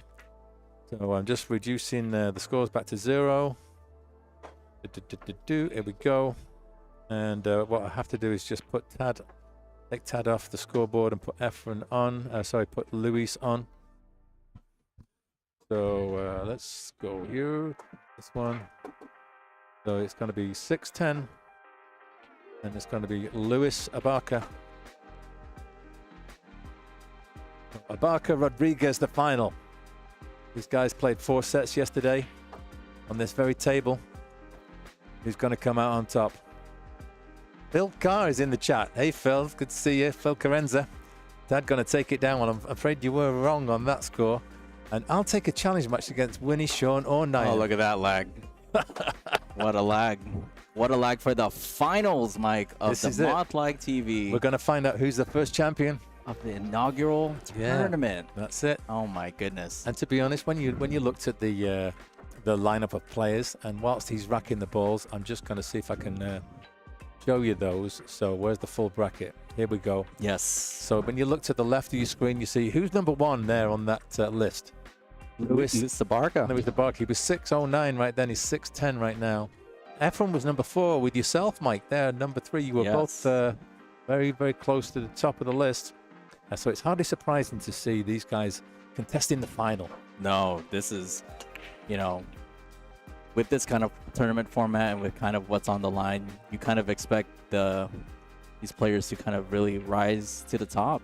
Yeah, no doubt about it.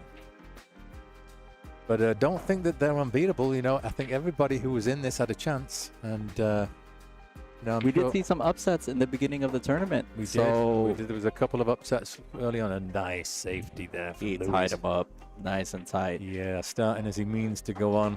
Both of these players know each other's games fairly well, so they're definitely going to play not only the table but their opponent as well. So it's true, but I think Luis may be playing for 3 fouls here. Oh yes.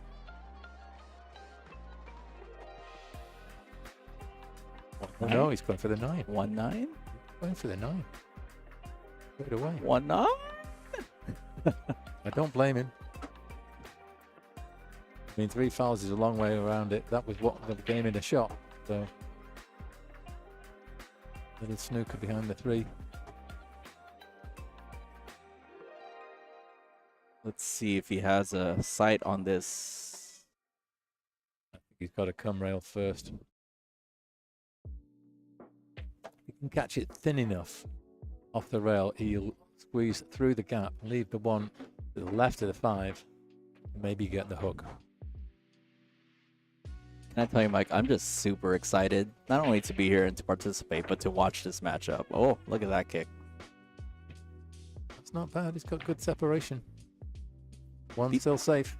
These players are going to definitely show you a lot of creativity on the table, and they're going to need all of that creativity in order to be victorious in this tournament. Indeed. But it's Luis with the first clear shot. Yes. The 1. Actually, he did have the ball in hand. Yeah, but I think there he was just had eyes on the 9, eyes on the prize. Got a great chance here. The 2 leads to the 3. 4 is accessible over on the right, and that leads to the 5. So expect him to get close. Oh, but he's not quite got the groove going, has he? There. Yeah, it's interesting because I think now that both of these players have had 1 match, out of the way for themselves, they need to kind of regroup and recenter about kind of where they are at mentally and physically with this match. So I think it's going to be very important for whoever wins this first rack to really kind of set the tone for the remainder of the set. We've already seen an attempt at a 1-9 combination of safeties, some aggressive shots. It's going to be a huge indicator of what the rest of the set is going to entail. He's going to go for the 9 here. He doesn't mess about, does he? He's going to get cover on this too. See, if he's going in that direction, he's going to go for it. Mm-hmm. And look what happens. He didn't make it, but he's still got cover.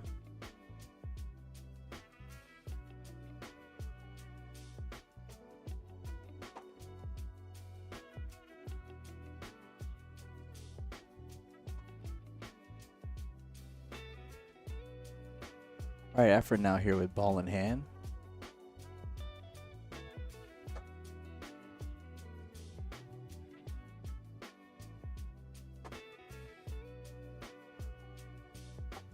Okay, 3 to the 4. This is the shot. Yes.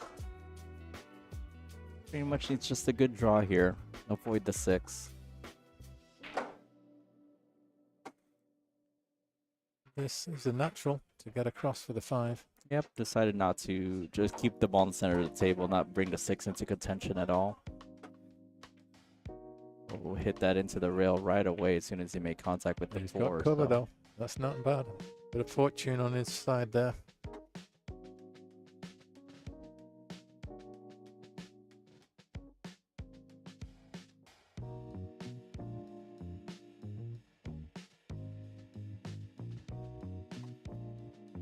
Lewis wants separation here once he makes contact with the 4.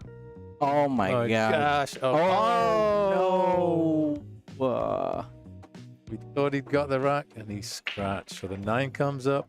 He definitely lined up for that cue ball Yeah. to go into that 9 from there. It's Totally. just Totally. He's unlucky. Unlucky. how unfortunate to scratch from there. What do you do here? I mean, he's going 5-7 combo. Yeah. Looks like it. I think the run out has to be the only option here from here. No safeties, no defense, just go straight aggression and clear out this rack. They're trying to get the 5 to go over to the right here. Try this cue ball back. Yeah, he didn't quite cut it enough, so Lewis is not penalized for that disastrous scratch. Gets back to the table relatively early. Now then, what do you do for shape here, Mike? What do you do? Just a little bit of low left here. Just make sure it comes back across towards this left side of the table. Put a lot of right on it. Oh, I don't like that one because He's behind the 9. Yeah. It's not the natural angle here. You're going Yeah. away from the angle. Yeah. See what he's saying? Just a little dabber left would have been bringing you back to the center of the table. Yes. Yeah. He's got the edge of this thing. Oh my goodness. He's cut it in. What a shot. Still has control of the table from here. So do you try and catch it super thin on the left? Dangerous. Miss it all together. Can't really bank it. It's too narrow. I'm curious to see what he's gonna do. Double kisses that 7. 7 rolls past the side pocket. Efrain with a still slice. cuttable. Yeah. Yeah, still sliceable. You can see it's kind of beyond the side, but it's enough of a ball for Efrain to hit to be able to slice that into the side pocket. Yeah, I think you could actually overcut this if you're not careful. Goes the corner, and he dogs it into the jaws, and it's come nicely for Luis. So this first game is to-ing and throwing. Neither of them able to seize the initiative. Which It's still not over yet because, I mean, this looks easy, right? It looks simple. the shot's easy. The position on the 8 is not easy. So he is Yeah. dead straight in on the 7, and there's no way for him to cheat this pocket at all. Yeah, I mean, you can try, but this ball is missable if you try to do that, especially when you put a lot of draw and pace onto it. Yeah, this is a very delicate shot. The target on this object ball is so tiny. Just tough to get away from that corner. That's really the best he could do in that spot. He put draw, but the draw went into the side rail first, which brought him over to the other side of the table. He's gonna try and stroke this in. I think so. Ooh, Well, kind of this is gonna threw his finish. cue at that. Is it going to bounce? Oh, so here we go. This is just a smooth little slow roll. Leave the 9 in the side. Put a bit more pace onto it. Unfortunate there, you know. I will tell you, Mike, it's unless you've been in any kind of finals in any tournament, the pressure is just that much more magnified Oh, in it this is. juncture. It is. And also, when you have had a spell like this where both players have had opportunities, both players have missed shots, it can kind of almost be a bit contagious.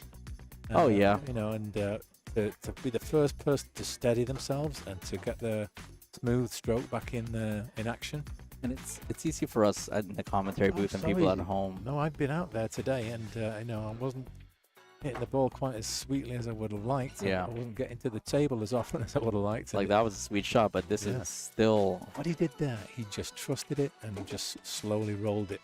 That will give him lots of confidence, so he can now play this smoother. Doesn't have to hit this hard. Finish this rack well. Ooh. Came in off the jaw, but they all count. So he gets one on the board.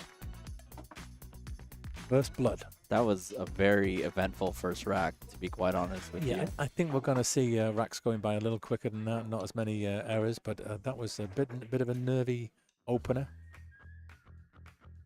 And I think between these two players, they, whoever the front runner is between these two players are really going to, kind of take the lead in this matchup.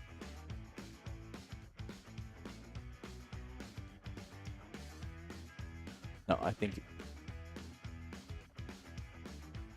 Oh, okay. Right. But it's the NATO saying it's a Mexican standoff. It very much is. Welcome to San Diego, folks. Okay, NATO. When we're going to see you in this tournament anyway? Oh, call them out. Come on, NATO. I know family life's getting in the way, but hey, we want to see some $100 action. Yes, please. Come on down. That was the one thing I noticed in your match with Luis, is that he was unsuccessful at pocketing balls on the break. I think maybe he made one ball. Yeah, he made the one once in the side. Yeah. Yeah. But throughout that match, I know I talked to him in between. Neither of us. I think I made the target ball, the one. Correct, in the side a couple times near the end. Yeah, twice near the end. Not at all at the beginning. And then another couple of times I got another ball in, which is kind of lucky. But on both occasions, the cue ball was kicked in. Yeah, scratched, yeah. So, yeah, the break is important. And I think, the one thing I'll say is that the table's got a little bald now. The cloth is very worn. And there's a big hole where the 9 is. And a couple of times when I broke the 1, did something a little weird. It seemed to just jump up in the air a little bit. I don't know if it was... The rack was all completely tight. I will say, the 1 ball didn't seem to come off the rack when you would break. Yeah. It wasn't It coming up actually naturally. kind of popped off a little bit. Weird. I know. So you'll see I guess when you watch this back, that the 1 ball kind of, I don't know if it was a little bit more forward or not just with it, but it just didn't pop out of the rail or the rack, not in a predictable manner. Yeah. But yeah, I'll be doing a full autopsy when I look at the tape later. But yeah, it's important, so important in this WNC format to get that break wired. You've got to be able to execute that cut break. And the pros will get it 9 out of 10. Yes. In fact, they're aiming. I know that certainly Federer, he goes to try and make the 9 as well as the coming into the rack. Yeah. That's the hardest part of the cut break with the 9 on the spot, is not necessarily making the 1, but getting enough action on the cue ball where you can kind of control it from that break. Get it to come back in and get over the spot, hit the 9. Because you'll see the common scratch off the side rail into the side pocket a lot, and a lot of the pros have been able to kind of manage that now. Uh-oh. You see a 3-9 coming off here. I kind of do too, because the 4 is not in a favorable position at all. But Luis is down over the shot quick. Making 3, isn't he? Oh, no. Oh, wow. Oh, my goodness. We'll give him a little golden shot there. Oh, my goodness. Folks. Early 9s get the golden break shot. You got to give a like for that shot for sure. Yeah, we all like that one. Luis just got down, saw the shot, went aggressive, and... I mean, whenever you see that kind of 9 near the corner or near a pocket, you can rest assured he's going to be going for a combo. Look who's just walked in the room. It's Phil Carranza. Here he is. He's dishing out bills to Luis. He's just peeling them off. He's got a horse's neck of $100 bills out of his pocket. Where's my share? I'm just kidding. Well, Luis is going to be getting a few more hundreds in a little while. The question is, will he get 6 or will he get 4? You know what? Both handsome prizes at the end of the day. Yeah, so I mean, I'm happy I got my money back. I made a $100 profit.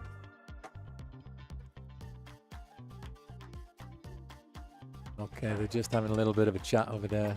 Oh, while we're on a break, might as well say, if you haven't already, Yeah, absolutely. Give it a like, would you? Just click that little thumbs up, that little like, and maybe subscribe if you ain't already, and then you'll be notified next time we go live.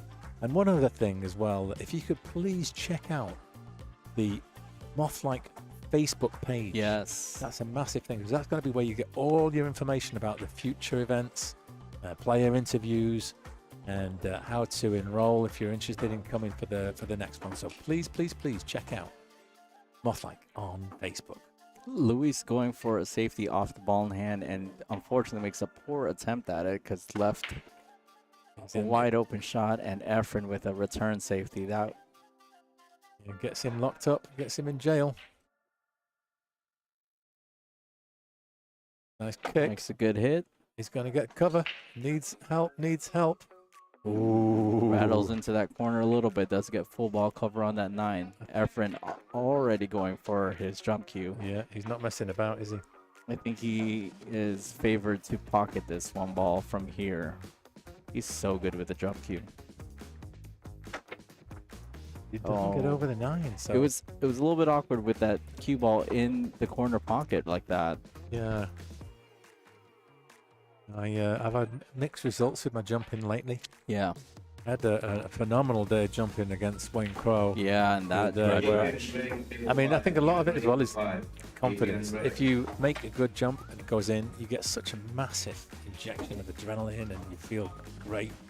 I think he's going for the 9 here. Yeah, I would.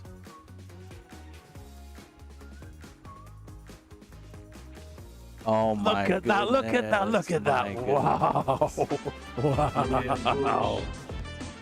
That was one phenomenal shot. Have Louis gets the 8. Game away. couple 9-ball combos for the win in this set. These gentlemen are not messing around Telling you. at all. They want this set done. They want this set won.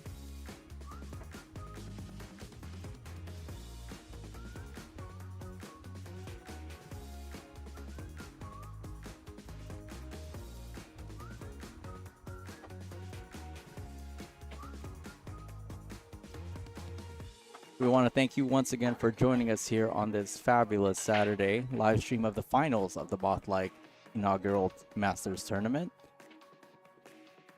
Luis up to break here in the 4th rack, leading 2 racks to 1. Breaking off the end rail here.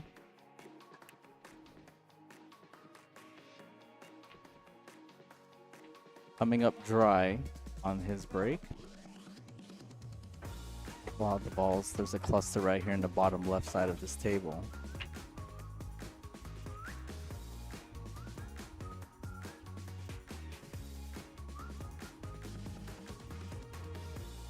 He's gonna play safety here, trying to keep this cue ball behind the 4. Cue ball leaks out a little bit. The 1 finds itself into that bottom right-hand corner pocket. He's down for this 2-5 combination. Overcuts it, but the cue ball ends up behind the 8. A little bit of a fortunate roll after that miss on that combo.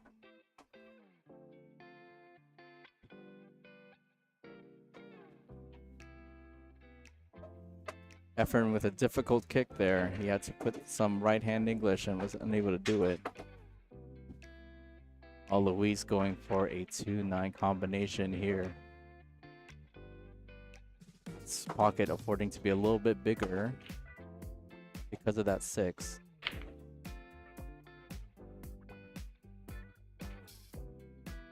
Oh, the 9-ball marries with that 3. Oh, Efrain here with an opportunity to pocket this 2 in the side.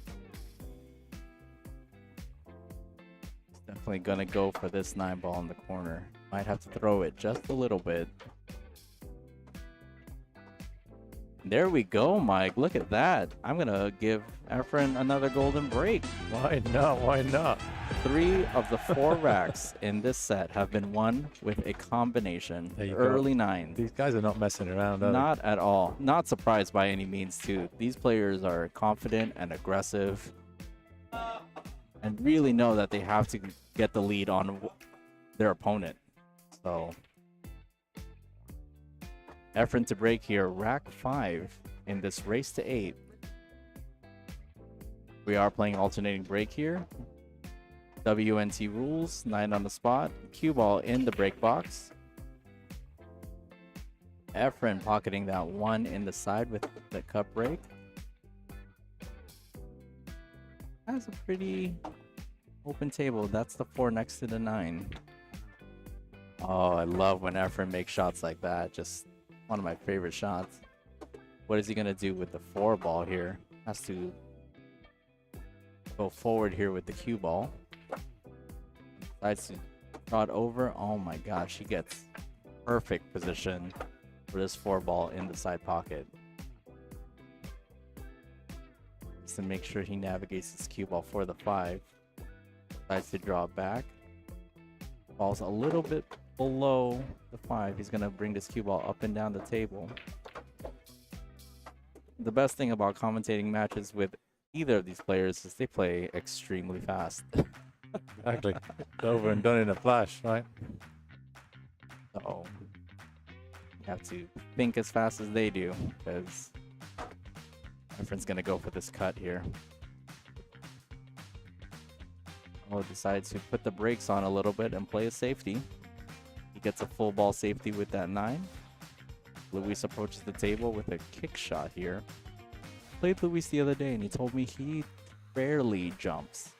So he prefers kicking. Yeah, he definitely does.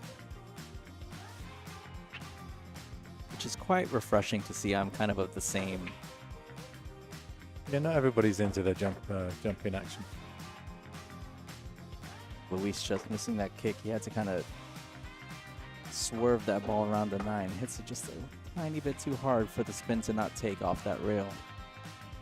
That's the key shot here because the 7 is covered by the 8 and 9 and pretty much only goes into the bottom left corner pocket here for Efrain. He's going to try and find that window between the 8 and 9 here. Let's see if he gets it. It's hard to tell from this angle as well too.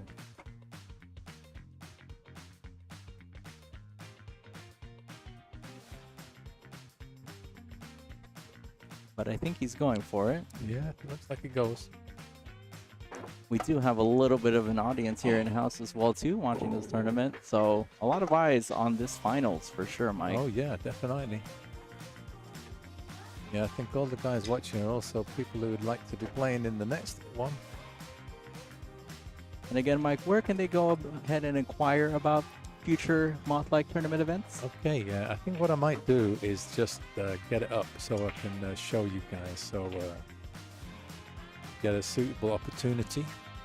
But basically, it's the Facebook page for Mothlike itself. We set one up recently, rather than having everything going through my own Mike Holt profile. Yes. I decided to separate the billiards action. So there's a Mothlike Facebook page, and that would. Oh man. We're looking to try and get to 100 followers, and then we'll be able to stream live.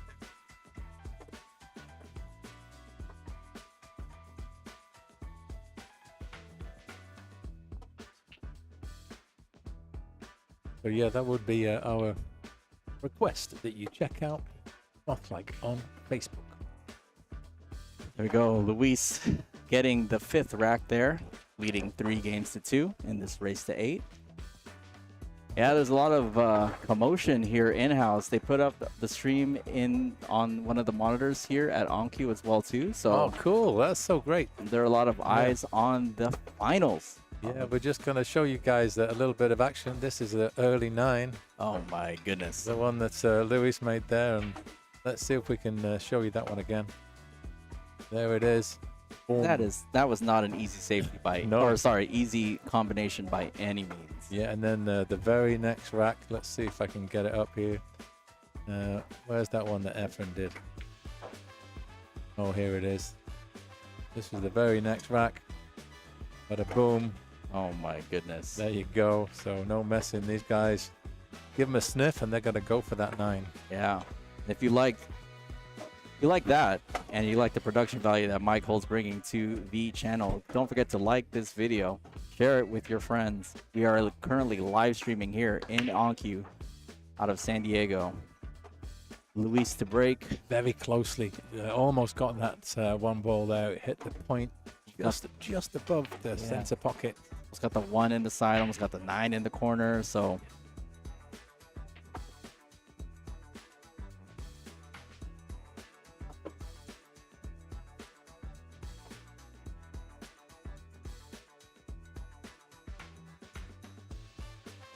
and I think this is kind of exactly what people want. Like, they want a tournament here in the area that is feasible and, you know, with competition that has integrity and, like, you know. Yeah, there's different ways of looking at it. I mean, obviously there's another tournament running right here in the same venue today, and that's going to start and finish all in one day. But what I found myself, certainly playing in the Lucasi and other tournaments, it's a really long day. You know, there's a lot of waiting around. Especially when they play double elimination, you've got to wait for like loser side. Went for the 9 there action again. to happen. And so when I was thinking about this, I thought I'd try and envision something where it would be over and done pretty quick. And that's certainly coming from the UK, where we have a lot of snooker. The concept of double elimination just doesn't exist. Yes. It's all single elimination. That's the way it is. And so I'm kind of used to that from a mental point of view. And you know, if you're going to win, you're going to have to win all, you know, all your games. That's exactly my take on it. It's one of those things where your focus is heavily set on your match at hand and not necessarily potentially on a B-side run or anything. The idea of getting a second chance, that's right. But oh, that 2 is close. Yeah, 2 dropped in. My goodness. This match. There is so much drama in this match. Yeah, we love it. We love it. Keep them coming. Keep them coming. You know, we got highlights after highlights in this match for sure. Not surprised that it's all happening in the finals. Yeah, I think he's just got to smooth this. And now he's jacking up. I don't know if there's any need to do that. I think he could just simply roll it in. But wow, what do I know? What do I know? What do I know, eh? My goodness. Honestly, I'm clueless. What a commentator. These players are extremely, like I said, creative in their shot making. They're extremely confident, aggressive, and, you know, that's not something that he poked and hoped for. He planned that. Totally. Yeah, he's like, I'm going to go for this. And, you know, that sends a message to his opponent that, like, I'm here to play. And also, he's one of those fluent rhythm players, right? And when he gets one shot like that, that will give him the adrenaline injection, and then all of a sudden, balls like this, that he may have been a slight 50-50 before, I think he's now strong. No, he's up his... You know, all of a sudden, yeah, you know, the point contact seems so much easier to hit, and the balls are going straight in the pockets now. It's genuinely a mental shift.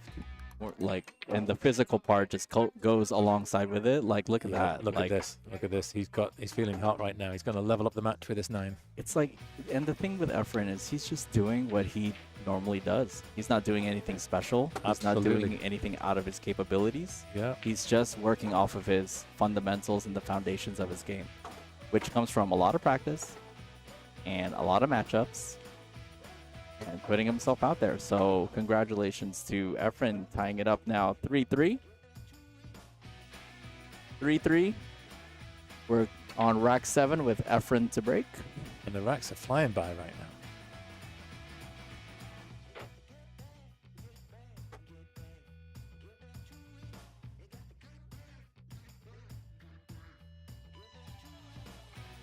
Efrain was able to make a ball off the break last rack, so let's see what he does here. Oh, you know, that's one of the worst things that can potentially happen in alternate break is you win your rack and you have an opportunity to continue off of that win. Yeah. And unfortunately, you scratch on the break, giving that momentum right back to your opponent. Exactly. It's a killer when you scratch on the break.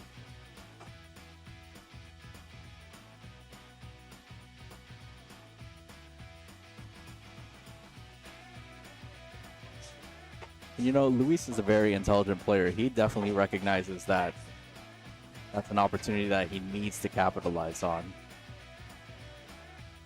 And for a tough shot from the one in the side there and unable to make it. Efrain with a smooth stroke down to the corner pocket with that one ball.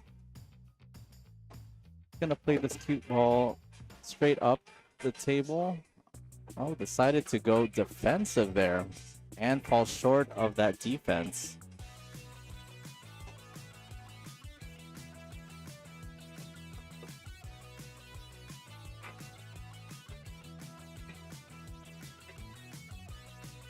Oh, Luis with a great cut shot there, using a little bit of right spin to help that 2-ball go into the side from that steep angle. Might have to do it again here for the 3. Let's go for the cross bank. Hits that nice. Will come down past the 8 with a 4 in the corner pocket. Looking good here. Great speed. This could be the rack that Luis needs. I think what it is, as Efrain started to catch fire, I think that's also contagious. You know, we said the nerves can be a little bit catchy. Well, so can the little when a player zones in, it can really be a big spur. You know, you've got to get on with it and you've got to find your game. But he's tough here. He's real close. He can make it. Yeah, because if there's anything about either of these players, they're both mentally tough to the point where, you know, no matter what's happening outside of the table or this match, they're going to bring their... They're going to come out firing like we've seen this entire set. You know, this cue ball is going to be going on a little journey after he departs the 5. With left English, going to try and go all the way around the top half of the table. Try to avoid the 7 if he can. That's a great shot. Avoid the 7 with the spin out. Yeah, and he's got the 6. Yeah, that's the perfect line for that 6. Oh my gosh, Mike, that was a great shot. Yeah, a lot of players would have sort of like let the stroke bounce real hard on that one, and he played a very delicate shot actually. Just a little bit of spin. Yes. That was enough. Okay, he's left himself a bit long, but he made the 5. That was the most important thing. Kept his accuracy, and he judged what was a very difficult shot to sight when you're that close. And letting the cue ball go where it wants to go there. Not forcing anything. Big shot now. Yeah, this is a big shot because he's fallen straight on this. Just needs to draw this back, but... Stop shot would work as well. Yeah, happy with the stop shot. Now it's all about the shape. He looks pretty down straight here. So he's trying to draw back now. Didn't get the draw. So what do you do now? You play safe?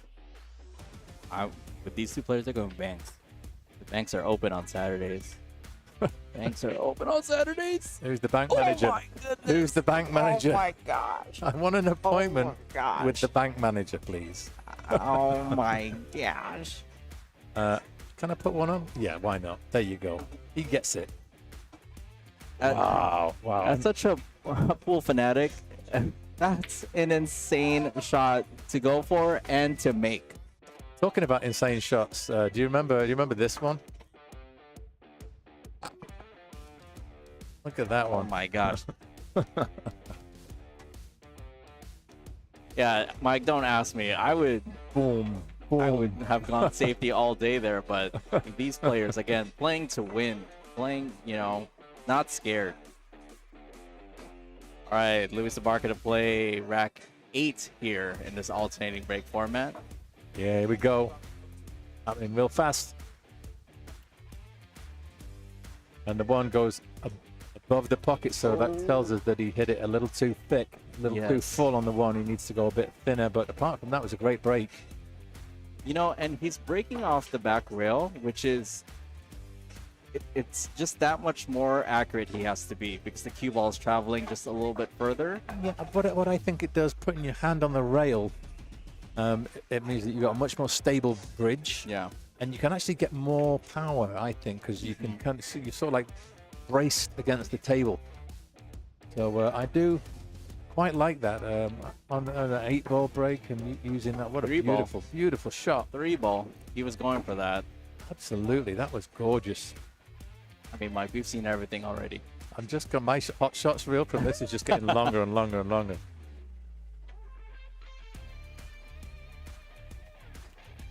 Louis playing the safety here, creating separation between the cue ball and the one ball. Look at that, lays the one ball right onto that bottom rail. The more separation you can get between the cue ball and the object ball, the more difficult it is for your opponent to do something significant with it. Efrain tried his best there, but leaves the one ball open again.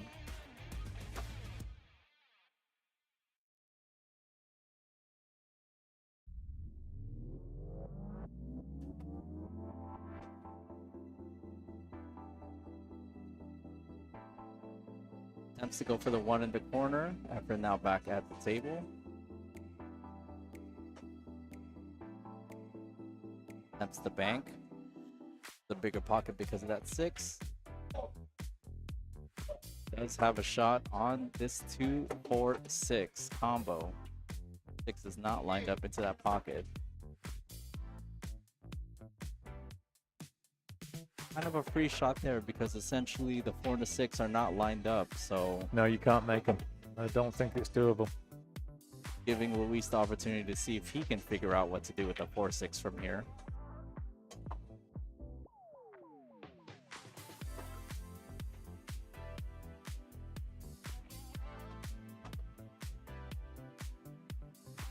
Luis seeing that with a little bit of inside spin. Oh, now he has a shot on that 4-6 combination.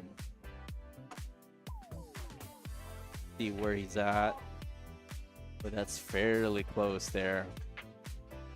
He just needs to hit this cue ball away from the 4. Sure, he doesn't hit the double hit off this rail as well. Good shot there. No, it's Wow, that was opened up for him nice now. shot. One of my favorite shots here to come up 2 rails on the other side for this 5. Oh, under hits it just a little bit. Still has an angle on this 5. 7's right in front of the side pocket. It's a good cut shot. Wants to avoid the side. Yeah. Just losing the cue ball there, unfortunately. Yeah, I mean, he'd done all the hard work there. He'd solved the puzzle. He'd cracked the safe. But now, instead of being 5-3 ahead, it's going to be 4 each. Kind of underhit that a little bit too for ball in hand. Yeah, he's not got as good as he should have done, but I think he's okay. Yeah, there you go. He's he's left himself a bit awkward. Yeah. He's a bit funny. But this is it's a tester now. It's the side pocket shot all day. Roll. It's there. Oh, what a shot. It's there. It's there. What a shot. 4-4. And once again, whilst we're waiting, there's a hot shot to show you guys. Here it is. There's that swerve shot from Luis. Let's see if I can make that fit the screen instead of having it. There we go. Try once more. Yeah, here it is. And that looks great. Boom. Beautiful. We've got some great shots going in here. So, all square, halfway through the match. Yeah, effort to Nothing break to here. separate them. It's now a race to 4 for the title of the inaugural Mothlike Master. Look at this break, Mike. He makes the 1 on the side and that's has the a best. shot That's on the best break 2. we've seen. Yes. That is. And also the 8-9. Basically, if you can get to the 8, you're going to win the game. The 5 and the 7's a little bit tied up as the 5 doesn't pass the 7 into that corner. But does it go off the 9? It might, yes. So interesting to see. He's gone far enough here for this 3 ball. Oh yeah. I think he has the perfect setup here on this 3-4-2. Yeah, it's going to be difficult though to get to the left-hand side of the pocket line on the 4, which is the one that takes him towards the 5. Correct. So he may be able to get flat on the 4, but he's not going to really be able to get too close to the 5 from here. Well, I'm surprised at that actually. He's left himself really awkward now. He could have just babied that in and had a simple shot in the side. Went for the 9 Went there. for the 9. Went for the 9. But look, I mean, here's the thing. A lot of people would say like, oh, going for the 9, that seems weird, but look at his result. He knew that cue ball was going to go back down there and he was going to create separation if he didn't make the 4. Yeah, I mean, it's not turned out too bad. It's another swerve from Luis. You've seen what he's capable of. And that's not going to be too shabby either. It's a tough length of the table shot. Bit of a cutback. Cue ball is going to be drifting over towards the 5. Kind of an ideal angle here because at least He's going in backing the up a bit. direction. He's stunning. He's banked it. Did he play the bank there or did he go for the cut? I'll be honest, I don't think he was going for the bank, but like I said, the ball was going in that direction It was so, anyways. but it was so clean. I Yeah. mean, maybe he found the bank was a better shot. I wouldn't be surprised either. But you know now, it's all about this 5. You make the 5, you get in the lead. That's there all the way. He does those shots really great. But he's got to still do a bit of work here. He's gone past the pocket line, so cue ball's going to be hitting this short rail at right about the center of the rail. Yeah, you need good speed here because you need to get above that 7. So you really need to Yeah, hit you want to this get well. towards the center of the table. And that's caused him to miss, so that's a bit of a let-off for Lewis, I think. If anything, a bit tricky. It's flat as... It is. It's as flat as a pancake, we would Yes. say in the UK. Do you know what, Yes. what a pancake is? Yes, Yeah, of pancake. course. The flatter, the better. Yeah. Do you have flat... actually, you have pancakes, but they're thick, aren't they? They're like an inch thick pancakes, yeah. Yeah, we have pancakes, but they're more like French crepes. Crepes, yeah. Super thin. But here we go. Chance. He's kind of flat on the 7 He's going to have to too. play short side. Gonna play short because he was flat on that 7. Could have done with an extra half a roll, but this is a natural. All he does is make the 8, and he's got the 9. Focus on making this ball. Yeah, dead weight. Dead weight. Yes, that's a good control, confident stroke on that. Yeah, and you know this table's not going to reject a ball like that if it's anywhere near accurate. There it is. Oh, And he's in the lead. we're on serve. Yeah, this We is are it. on serve here. 5-4. After needing 3, Lewis needed 4 for the win. If you're enjoying this content so far, don't forget to give this video a like. Give us a like. Yes, please. Smash the subscribe. And then you'll get notified next time we go live. So Yeah. it'd be great if you do that. And whilst you're in the motions, why don't you check out the awesome San Diego pool player, also formerly known as the average San Diego pool player. Thank He's you. got great content on both YouTube and Facebook. Check him out. All right, Luis to break here. Rack 10.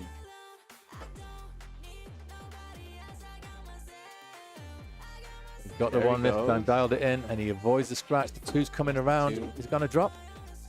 Little awkward there. I think that's going to provide a lot of relief for Luis because he's been trying for that Yeah. break all He day came long. super close, Yeah. but now he's made it. Hopefully he's dialed that in and he can keep that. But you can replicate it. Once you've made it once, it's kind of like muscle memory. You can try and repeat the same thing. You definitely get a lot closer. 8 ball? Yeah, he tried the 8 there.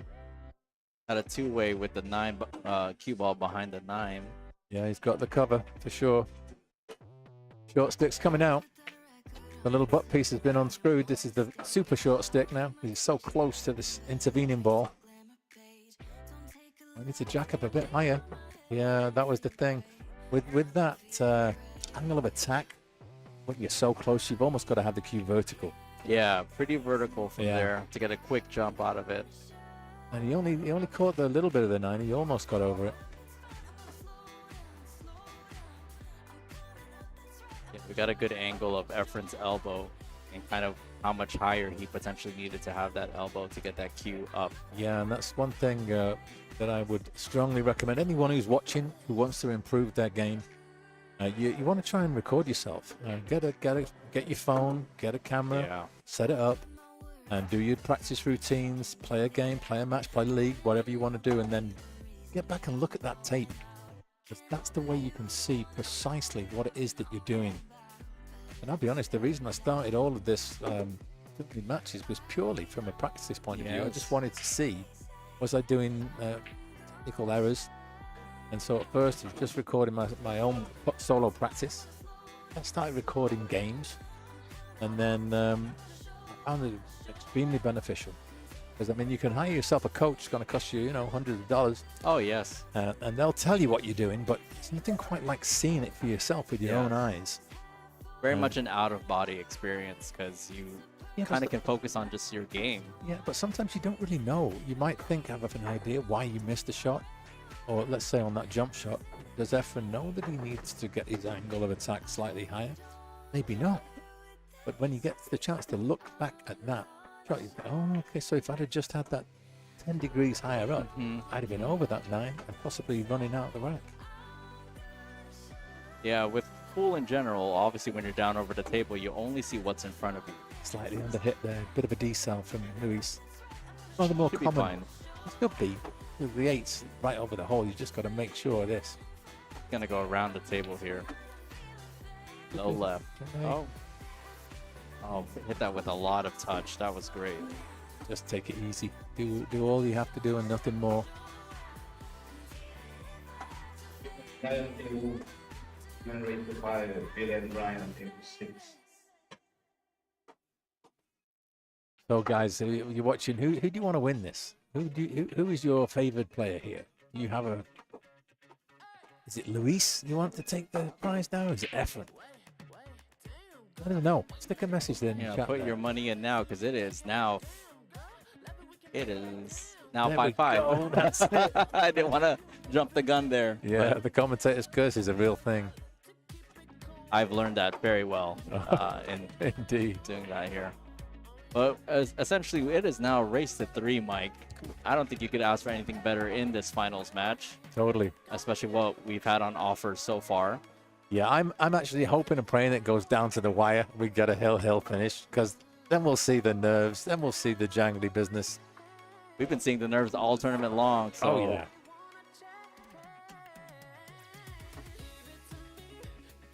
Comes up dry. And he's dressed up the 1 really nicely for Luis. So he's off to a flying start here. Now, can he shape for the 2, though? That's the thing. He looks a little flat on this. If anything, the cue ball's going towards the short rail, so you'd have to put a lot of top at it, try and get over to the other long rail on the other side of the table. There, that's what he wants to do. Yeah. He's just very kindly showing us the path he's aiming for. he only has the top side of this cue ball to hit, so he needs Yeah, to he stroke that miscued it. He was trying to put a lot of spin on. Yeah. I think he's hooked here. You're really only seeing literally like 10% of that cue ball when it's off the rail. And then you're trying to put side spin on it. Yeah.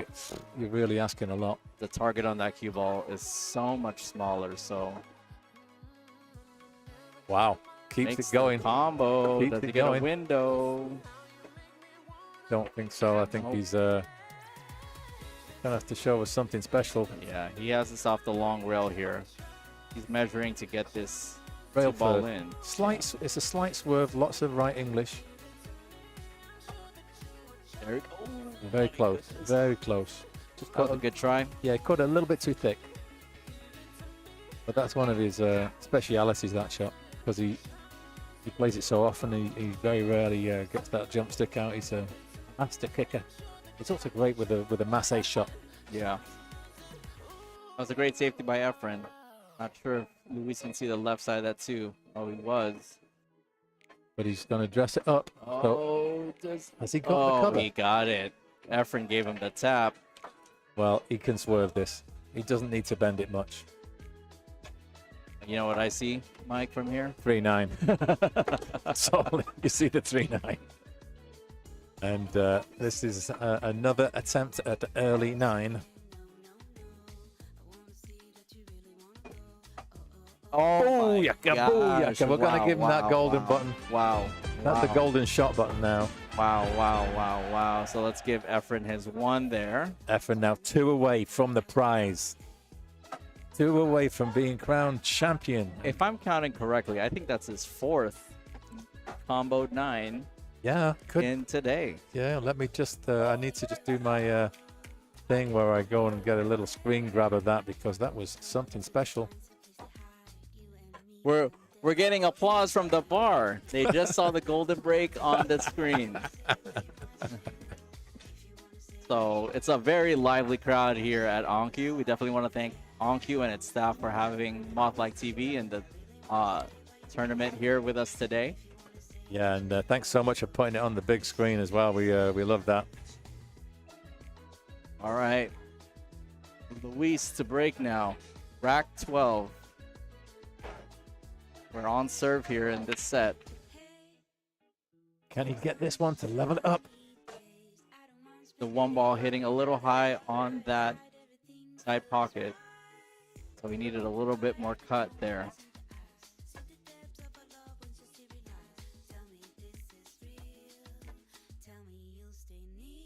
Oh, Luis. Oh, sorry. Efrain hitting legal shot there. The cue ball hit that side rail.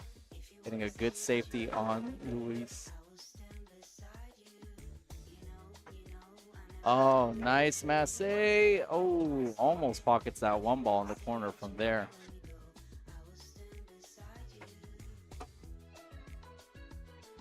Oh my goodness, Mike. Look what we have here. It's a 2-9. Oh, he's setting up for it. Hey, do you know what, though? That's not a bad a great idea. safety. That's super smart. Yeah, because if you don't hit it, guess what? Coming up next. This would potentially put on the hill, so there's a lot of pressure on Luis here to hit this ball. Big pressure. Big pressure. Could it be that Efrain's just giving himself a chance to get on the hill? Yeah.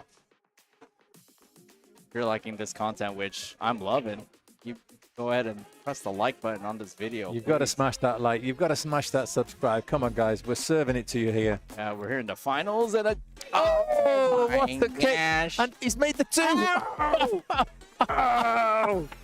Oh my God, goodness. what a shot. What a shot that was.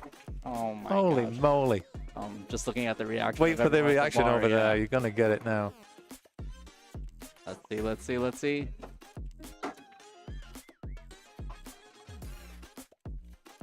Oh my goodness.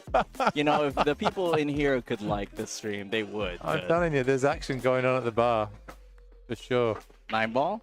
Oh. The tenacity of both of these players today is just... They're pulling some shots out, for sure. Absolutely for sure. insane. Oh my God. Oh my goodness. He was going for it there. No Not mistake. surprised.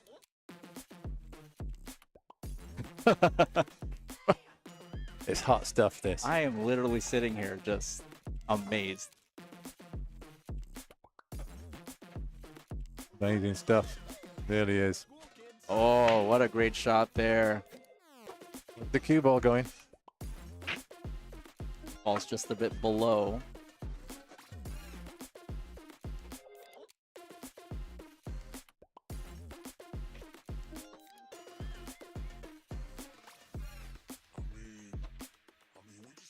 All right, Luis doesn't leave Efrain much on this 5 ball. But I'm going to say that Efrain goes for this bank on the 5. Trying to run into the 6 after makes contact.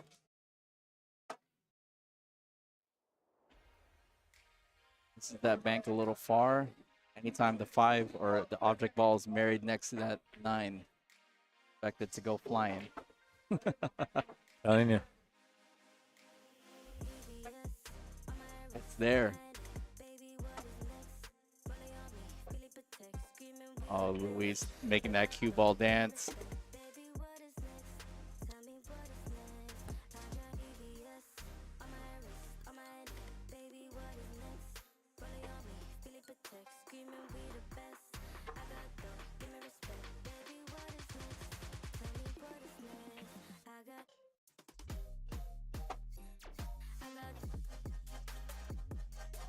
Efrain with a tough shot on the sticks. Catch a little bit of it. Might play the 7 into the 6. That's an intentional foul for Luis there. Gonna try and thin this 6. Cue ball towards that short rail. Efrain now currently on 1 foul.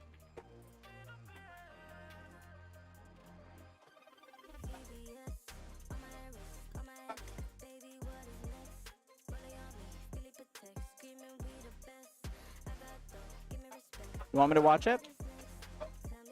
I think they're okay.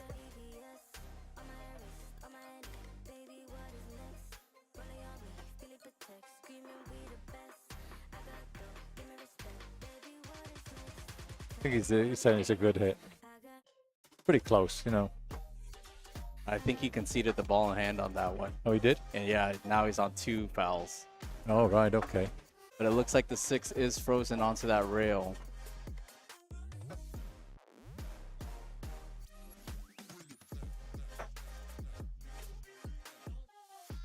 So with the object ball being frozen on the rail, what that means is a second rail needs to be hit either by that object ball or the cue ball has to make contact with the rail after the initial contact.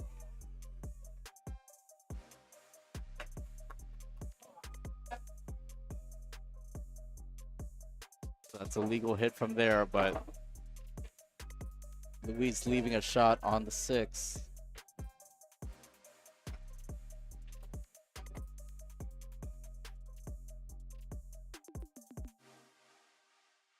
Efrain gonna stun this cue ball over.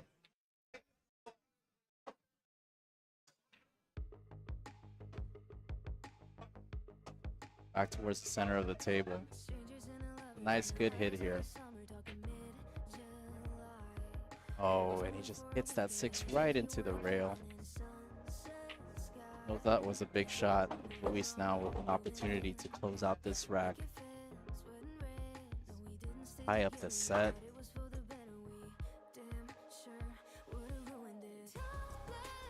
To avoid the 9 here. Get a nice friendly bump from there. You've still got to do a good shot here to get on the 8.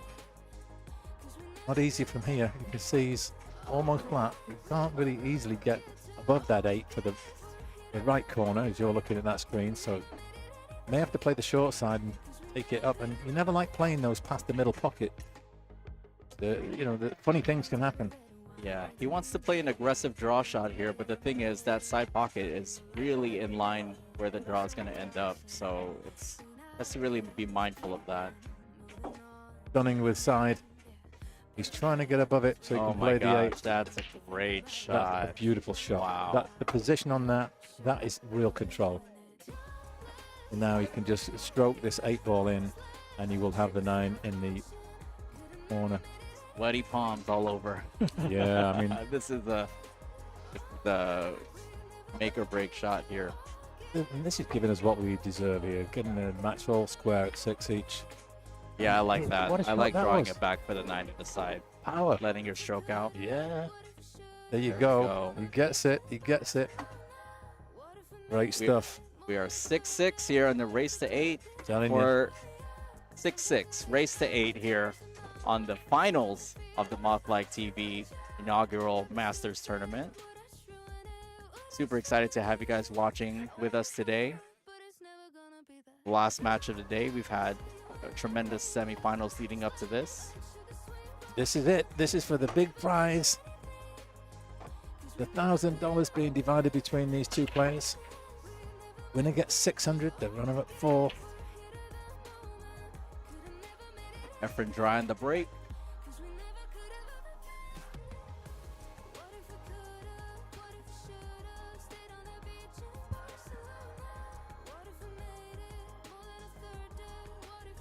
Yeah, this one is in a difficult spot here on the table. Let's see what they're trying to do here. Tries to thin cut it on the left. The magic racks got a mind of its own again. I know, right? Jumping down off the light shade. The fan's not even being pointed there. It's kind of odd, that, isn't it? Yeah. Whatever ghost is out there with everyone. Yeah, it's the ghost of the billiard gods.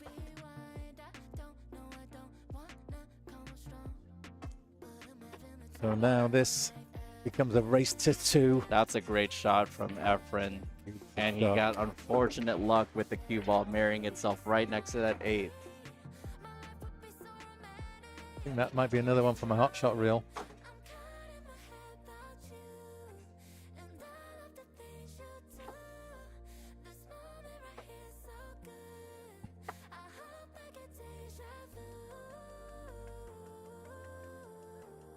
Yeah, that's just an unfortunate roll for that cue ball to end up right next to that 8 after making a great jump shot to make that 1. I know. You know, this is a critical rack, Mike, as if all the racks haven't been critical, but this one gets the player right on the hill. Yeah, this is the one, because whoever gets this, you've got to make them big favorite for the whole thing.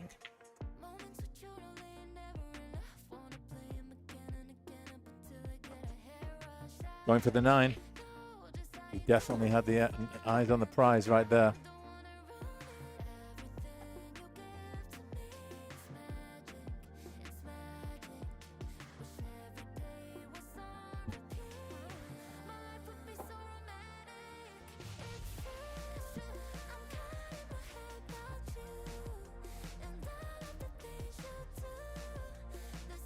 All right, Efrain here with a great angle. Oh my gosh. Whoa, we got to give him one of these.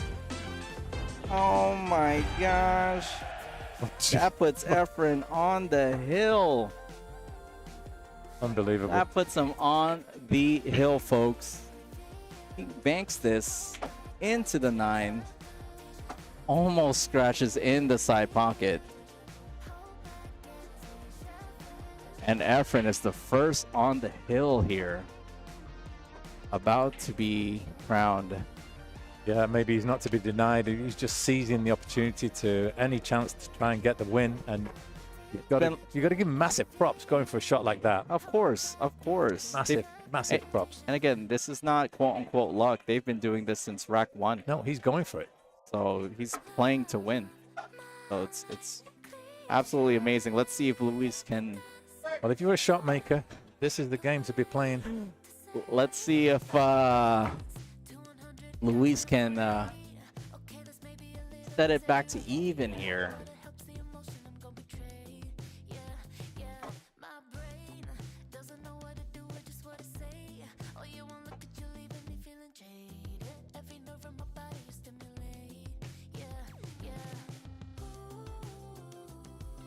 All right, Mike, we're coming to near the tail end of this tournament.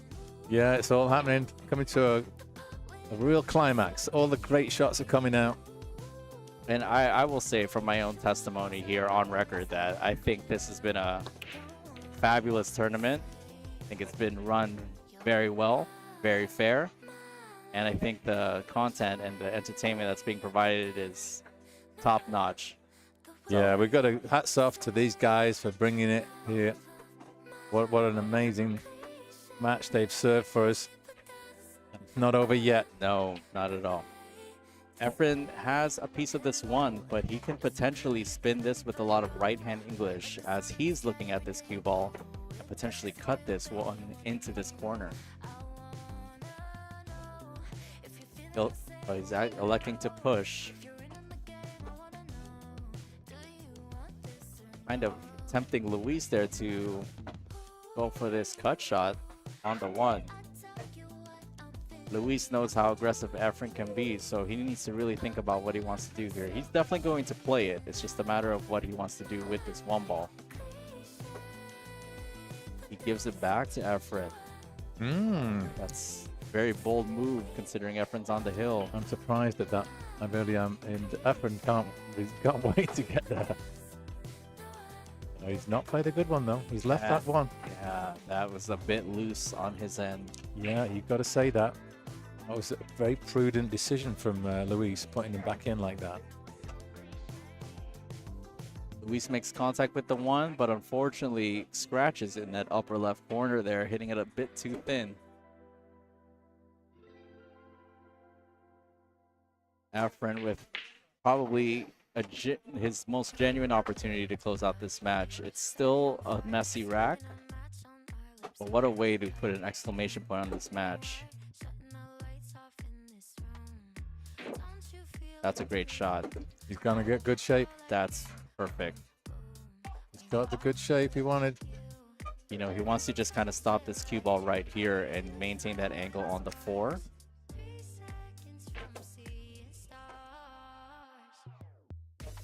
Oh, that's great. Played it in the side. Still has an opportunity to come down for this 5 ball. Stun it down. Oh, played that super duper smart. to get this cue ball back towards the center of the table here.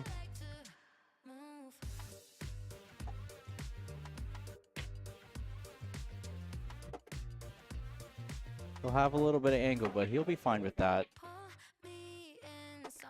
Has that open shot on the 6. Where's the on the hill button? You're right, we didn't press it, but we're not going to press it now. Sorry about that, Beverly. I was too busy. I've actually been compiling a hot shots reel in the background, so I've got a reel of about 10 shots from this that I want to show you guys as soon as the match is over. But there's possibly still some more shots to be added as he makes this 7, and this is it. That was the important shot there. Now the then, 9 was big. He's got 2 balls to make it to win the tournament. And this is it. My this goodness. 9 ball is for the win, for the tournament, away. and the title of Mothlike Master. There it is. There it is, folks. There we go, It's Efrain. Efrain with the win. Phenomenal. Phenomenal. That is absolutely awesome showing from both players today. Luis with a valiant effort there, really holding his own rack after rack there. And then Efrain just kind of eking away as soon as he got on the hill. Again, once he's kind of smelled that blood in the waters, he went for it. We really appreciate you guys joining in. Mike is recording a post-match interview with Efrain right now. You won't hear it on this stream, but he'll definitely compile all of this together for a future recording. Again, congratulations and thank you to all the competitors who participated in this first tournament. Absolutely amazing action and pool that we've seen in the last couple live streams for the tournament. We thank you all for tuning in and watching. Don't forget to hit that like button if you haven't already for this stream. And if you aren't already, go ahead and hit that subscribe button as well. And make sure to hit that bell to stay notified for all streams that are happening on the Mothlike TV channel. And if you would kindly do so, give a like and a subscribe to Average SD Pool Player. If you don't know who that is, that's me. I have my own YouTube channel as well too. So go ahead and press a like, give me a subscribe. You don't have to hit the bell, but we greatly appreciate it.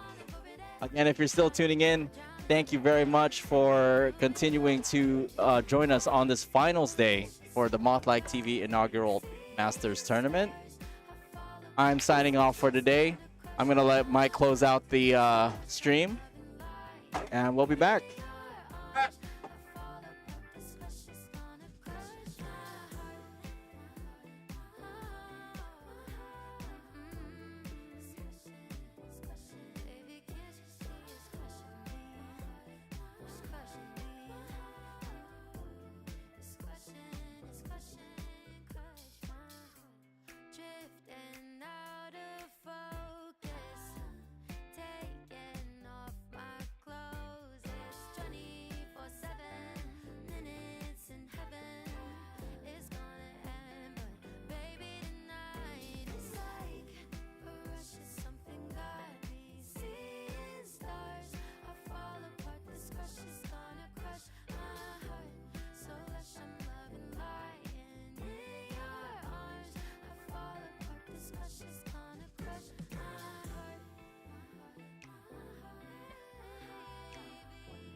Okay, folks, so we're just rounding things off a little bit here. I've just got a little bit of something I need to finish off because I've got a show reel here. I just want to get to the end, well, those last few winning shots.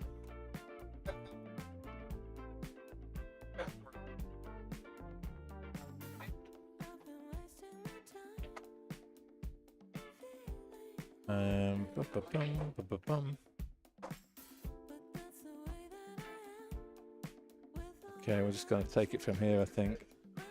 Get a quick time, just do a quick screen recording of this. Good. Go. So here we are, folks. So we've come to a conclusion here.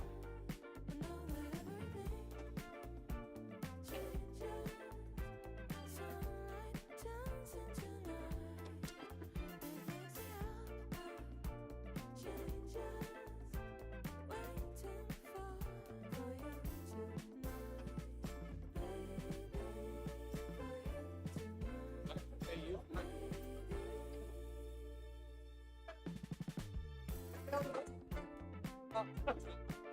The world keeps spinning around with or without us, my love. Every morning when I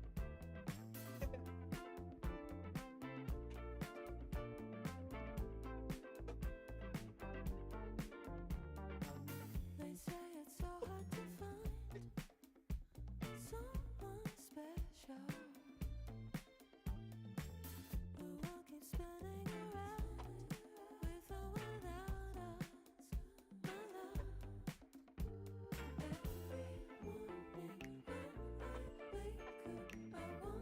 the way it used to feel. Okay, guys, so we're just about to wrap things up, but what I wanted to do was just play a little show reel of highlight shots, hot shots from the final. So I'm just rendering out a little quick time sequence, which I've just screen grabbed. I've got about 15 seconds left before this is going to be a media file, and then once I have a media file, I can stream it for you guys. So we're just seconds away. So it's a big congratulations to our winner, Efrain Rodriguez.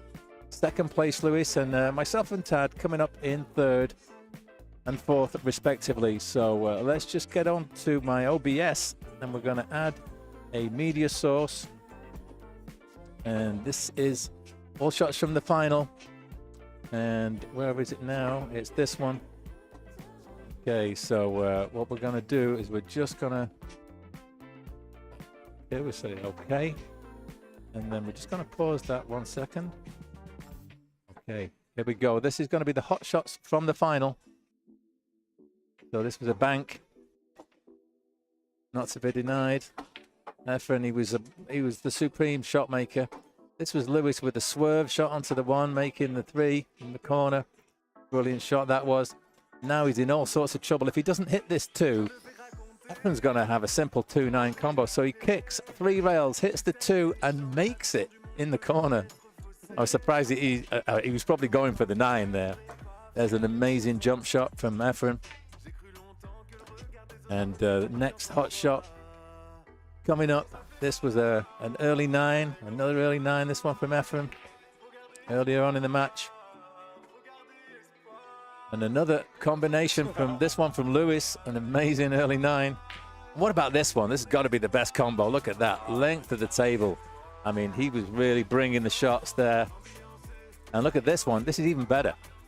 This is a bank onto the 9.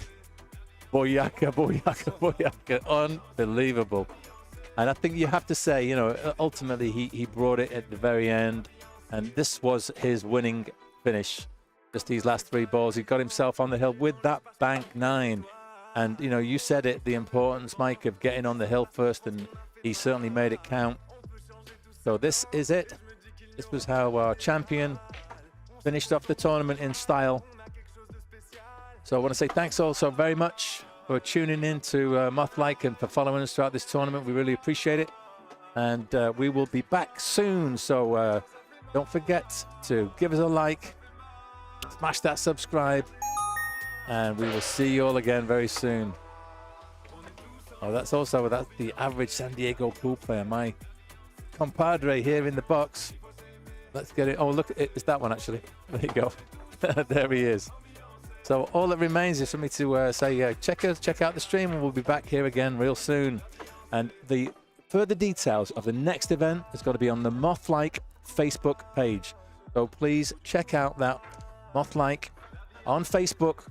Follow that page and you'll get notifications of the next tournament, which is going to be coming in May. It's going to be open It's going to be open to 660s and under. We're looking for a 32-player bracket, so don't forget to check us out.